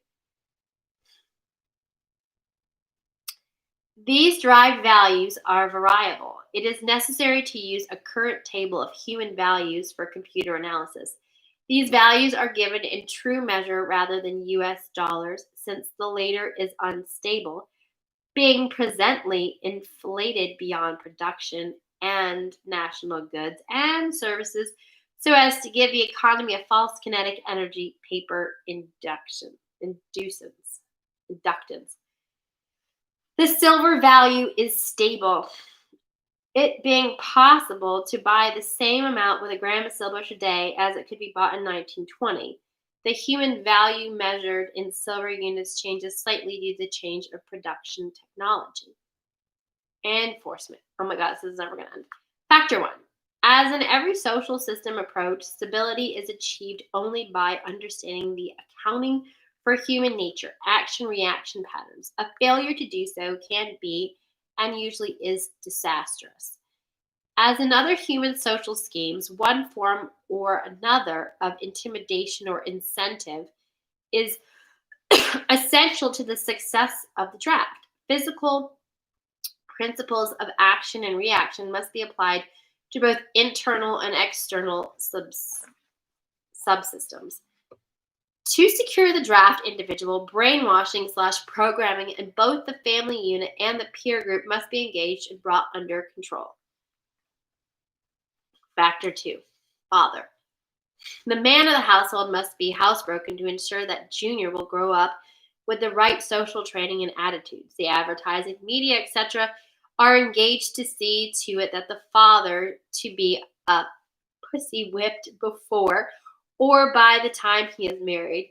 He is taught that he either conforms to the social notch cut out for him, or his sex life will be hobbled and his tender, compassionate will be zero. He is made to see that women demand security more than logical principle and honorable behavior. By the time his son must go to war, father, with jelly for a backbone, will slam a gun in Junior's hand before the father will risk the censure of his peers or make a hypocrite of himself by crossing the investment he has in his own personal opinion or self-esteem. Junior will go to war or father will be embarrassed, so Junior will go to war and the true purpose notwithstanding. Factor 3. Mother. The female element of human society is ruled by emotion first and logic second. In the battle between logic and imagination, imagination always wins. Fantasy prevails, maternal instinct dominates so that the child comes first and the future comes second. A woman with a newborn baby is too starry-eyed to see a wealthy man's cannon fodder or a cheap source of slave labor. A woman must, however, be conditioned to accept the transition to reality when it comes or sooner. As the transition becomes more difficult to manage, the family unit must be carefully disintegrated, and state-controlled public education and state-operated child care centers must become more common and legally enforced so as to begin the detachment of the child from the mother and the father at an early age. This is so making sense. Inoculation of behavioral drugs, Ritalin, can speed the transition for the child. Mandatory caution. A woman's impulsive anger can override her fear. An irate woman's power must never be understood, and her power over a pussy-whipped husband must likewise never be underestimated. It got women the vote in 1920. Factor 4. Junior. The emotion pressure for self-preservations during the time of war and the self-serving attitude of the common herd that have an option to avoid the battlefield, if Junior can be persuaded to go, is all the pressure finally necessary to propel Johnny off to war? Their quite blackmailings of him are the threats. No sacrifice, no friends, no glory, no girlfriends. Factor 5. Sister. And what about Junior's sister? She's given all the good things of life by her father and taught to expect the same from her future husband regardless of the price. Factor 6, cattle. Those who will not use their brains are no better off than those who have no brains. And so this mindless school of jellyfish father, mother, son, and daughter become useful beasts of burden or trainers of the same. Continue reading at www.rexresearch.com/Dyke, DYKE /SLNTWPN.HTM. Okay.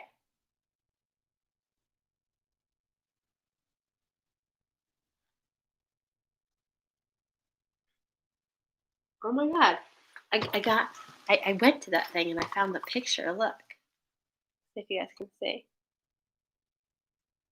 That's Harold Van Dyke. The picture showed up. That's weird. It says he's in prison in that picture, but let's see if the diagrams show up. The diagrams show up on this one. One diagram. Industry equivalent. So we finished. I did it! Yay! Okay, there's a diagram.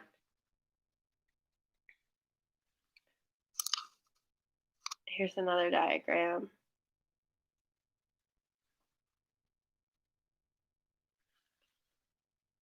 This is the stuff for you guys that are programmers and you want to learn how to do this stuff. Just go to the website. This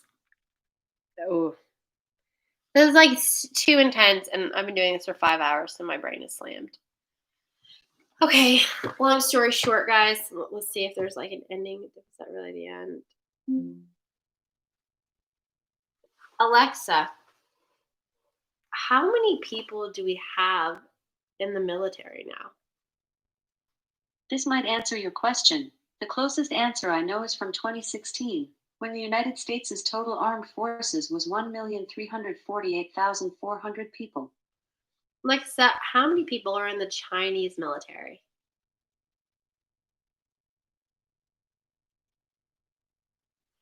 Alexa, how big is the Chinese army? According to an Alexa Answers contributor, the China People's Liberation Army, which is made up of ground forces, Navy and artillery, as well as armed police and an air force, is estimated to have about 2,035,000 in total personnel. Did that answer your question? Yeah. Alexa, thanks for your feedback. Alexa, are aliens real? So far, there has been no proof that alien life exists, that the universe is a very big place. Alexa, is there a UFO in the United States? Here's something I found from the article UFO Sightings in the United States on Wikipedia. UFO sightings in the United States at Curlie. Whoa, Curlie's. Alexa, when was the last draft in the United States? According to an Alexa Answers contributor, from 1940 until 1973, during both peacetime and periods of conflict, men were drafted to fill vacancies in the United States Armed Forces that could not be filled through voluntary means. The draft came to an end when the United States Armed Forces moved to an all-volunteer military force. So for 30 years, kids were drafted. Alexa, do females get drafted in the United States? Here's something I found on the web. According to Mercatornet.com, women in the United States, very significantly, do not currently face the possibility of compulsory military service. Alexa, how many men are American citizens versus females? Sorry, I'm not sure about that. Alexa, how many men live in the United States right now? The number of men in the United States is 120 million. Alexa, how many men are under the age of 18 in the United States? The number of men in the United States is 120 million. Alexa, how many 15-year-old men live in the United States?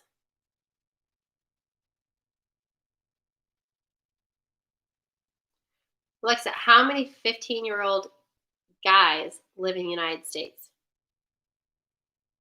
I'm not sure. Alexa, how many teenage guys live in the United States?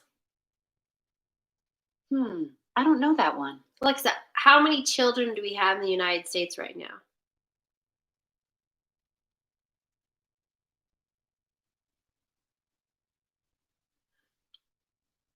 Alexa, how many adults live in the United States right now?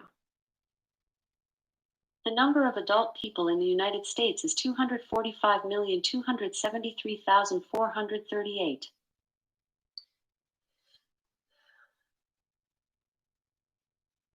So if we have 245 million adults, then that means we have 60 million kids. So if there was a draft, probably 30 million of them are boys, but then even less. So we probably could have a draft of, I would say 10 million boys or something like that. Everybody that is getting college money, that means they're signing their son up for the draft. So it is a volunteer draft, but then you don't have an option if you want that FAFSA money. Alexa, when you sign up for FAFSA, are you signing your son to the draft? Here's something I found on the web. According to justanswer.com, JR's son is filing for a divorce from his current wife because.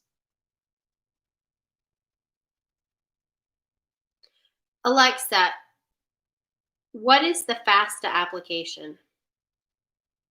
Here's something I found on the web. According to radware.com. Also, a major research firm reported that a 1 second faster load time can increase page views by 11% and decrease abandonment rates by 16%. Alexa, what is the name of the application for college money? Here's something I found from the article College Application on Wikipedia. A common requirement on a college application is the applicant's standardized test scores, most commonly the ACRA SAT, and a high school transcript. Forget it. We're done. Okay, so that's it. That was the document Silent Weapons for Quiet Wars, and by Harold Van Dyke. He has, I think, 3 other publications that he did.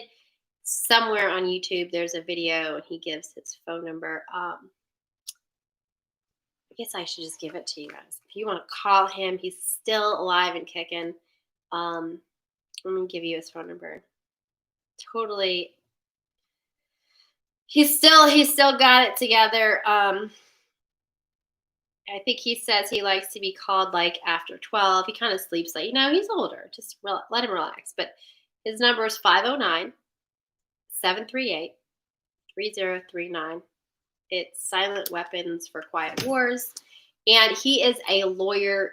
So what's the definition of an attorney? The noun, attorney, can have a couple meanings. 1, a lawyer, attorney at law. 2, an attorney in fact, agent. So he says that there's a difference. Alexa, what's the definition of a lawyer? As a noun, lawyer can have a couple meanings. 1, a person whose profession is to represent clients in a court of law or to advise or act for clients in other legal matters. 2, an interpreter of the Mosaic Law. Okay, so he says attorneys are bad.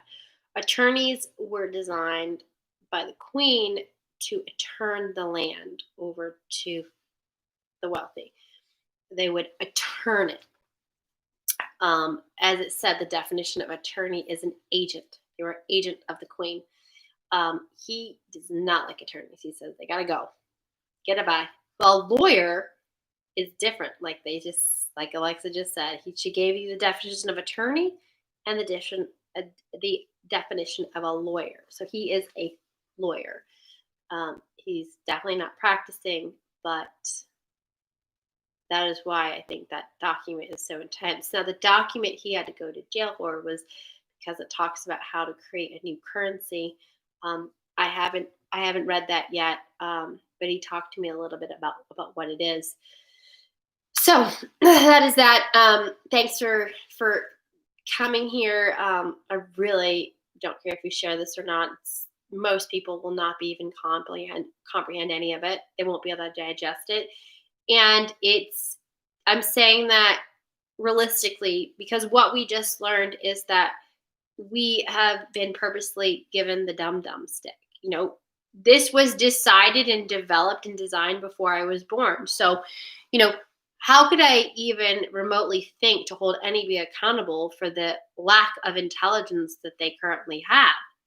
They can't be held accountable because the decisions of their intellect was decided before they were born, before their mother was probably even pregnant with them, or their mother was even born, to dumb them down purposely, to become a herd, to become usable, abusable, and movable. That's what I gather from the information today. I mean, if you guys learned anything, please let us know what pulled your heartstrings. Thanks for going through that with me. I really I'm proud of myself for reading it all. I usually get disenchanted and I leave, and so I made myself sit here and get it done today. So I'm done. I'm extremely tired from this. It's a lot to take in. So if you actually listen to this all in one sitting, go to bed soon, because you need to sleep to download this stuff. So I'm going to take a 15-minute nap and I'm going to download the information, and that's it.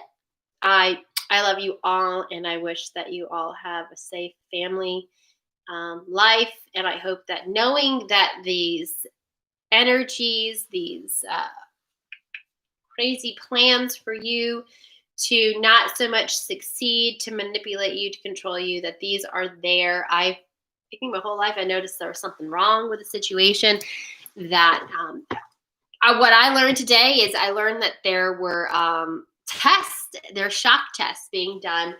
And just like they do, the inventors have the shock tests of the planes and this, that, and the other, that they're testing us. I mean, I think that Coronaville was a definite test,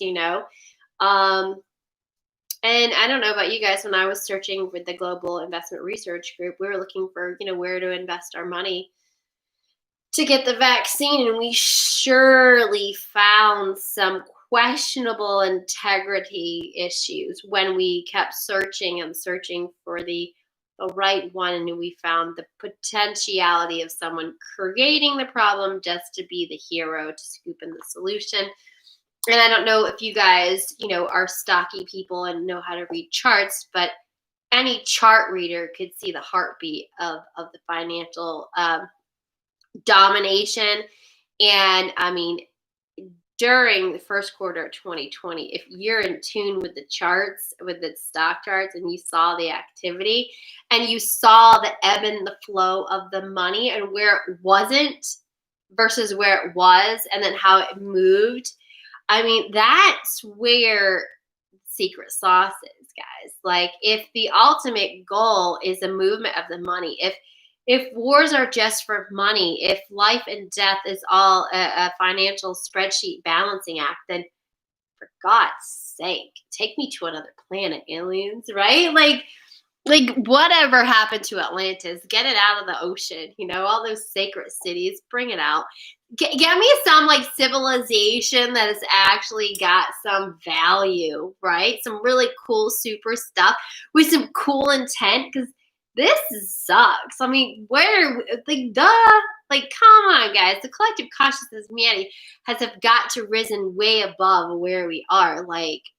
Reading that document, I'm just like, dude, rise above and get some values, or get some.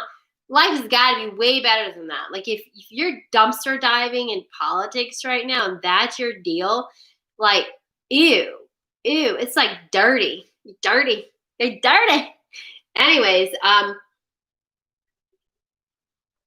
it is what it is. It just seems pretty complicated and crazy and crappy, and I'm out.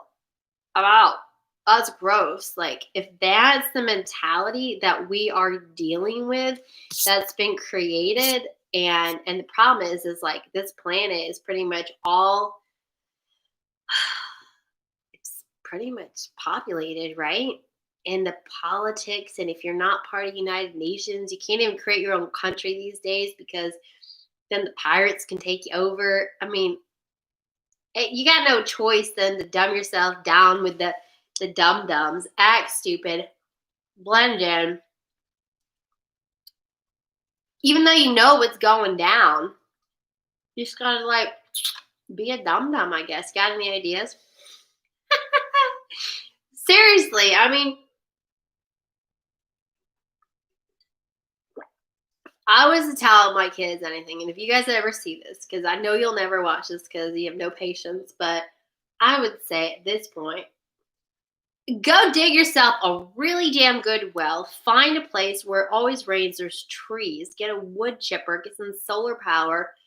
Just live off the freaking grid and just say, I'm done with this. And then, like, have enough money in an account just to pay your taxes and be ready for taxes to rise sky high. And make sure it's over 750 feet above sea level because, guys, remember, the Georgia Guidestones are 750 feet above sea level. And stay away from the sea, right? Stay away from the volcanoes. Look at strategic relocation. Kind of see like where it's I kind of like the story about Utah. There's this book from 1894. It's a little storybook, and it's the cutest story about Utah. The Mormons went to Utah because they wanted unmolested lifestyle, it says. So I was like, that is so wild. And they were super smart because they put themselves between values. So the rain organically came down to them. All they had to do is irrigate that natural rainflow coming from the valleys. And they took some what looked like desert land and turned it into just beautiful fields of food, right? So I would tell my kids, go and find some kind of valley, right? Buy some high area, high altitude with a valley. We have natural reoccurrence of rain where you could redirect the rain to like water your fields and grow your food. Just be peaceful and stay alive. That's it. Simple, right? I'm out. See you later. No need to like share this because honestly, I really don't want it to be seen that much because it's pretty intense and I don't even know if they're going to let me keep it on.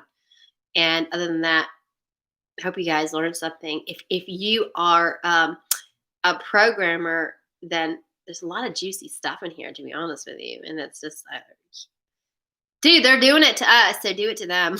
You know what I mean? Like, they're programming and they're taking our data. So I guess data dealing is the new dirty deal. The dirty data deal. All right, I'm out. You guys have a great day.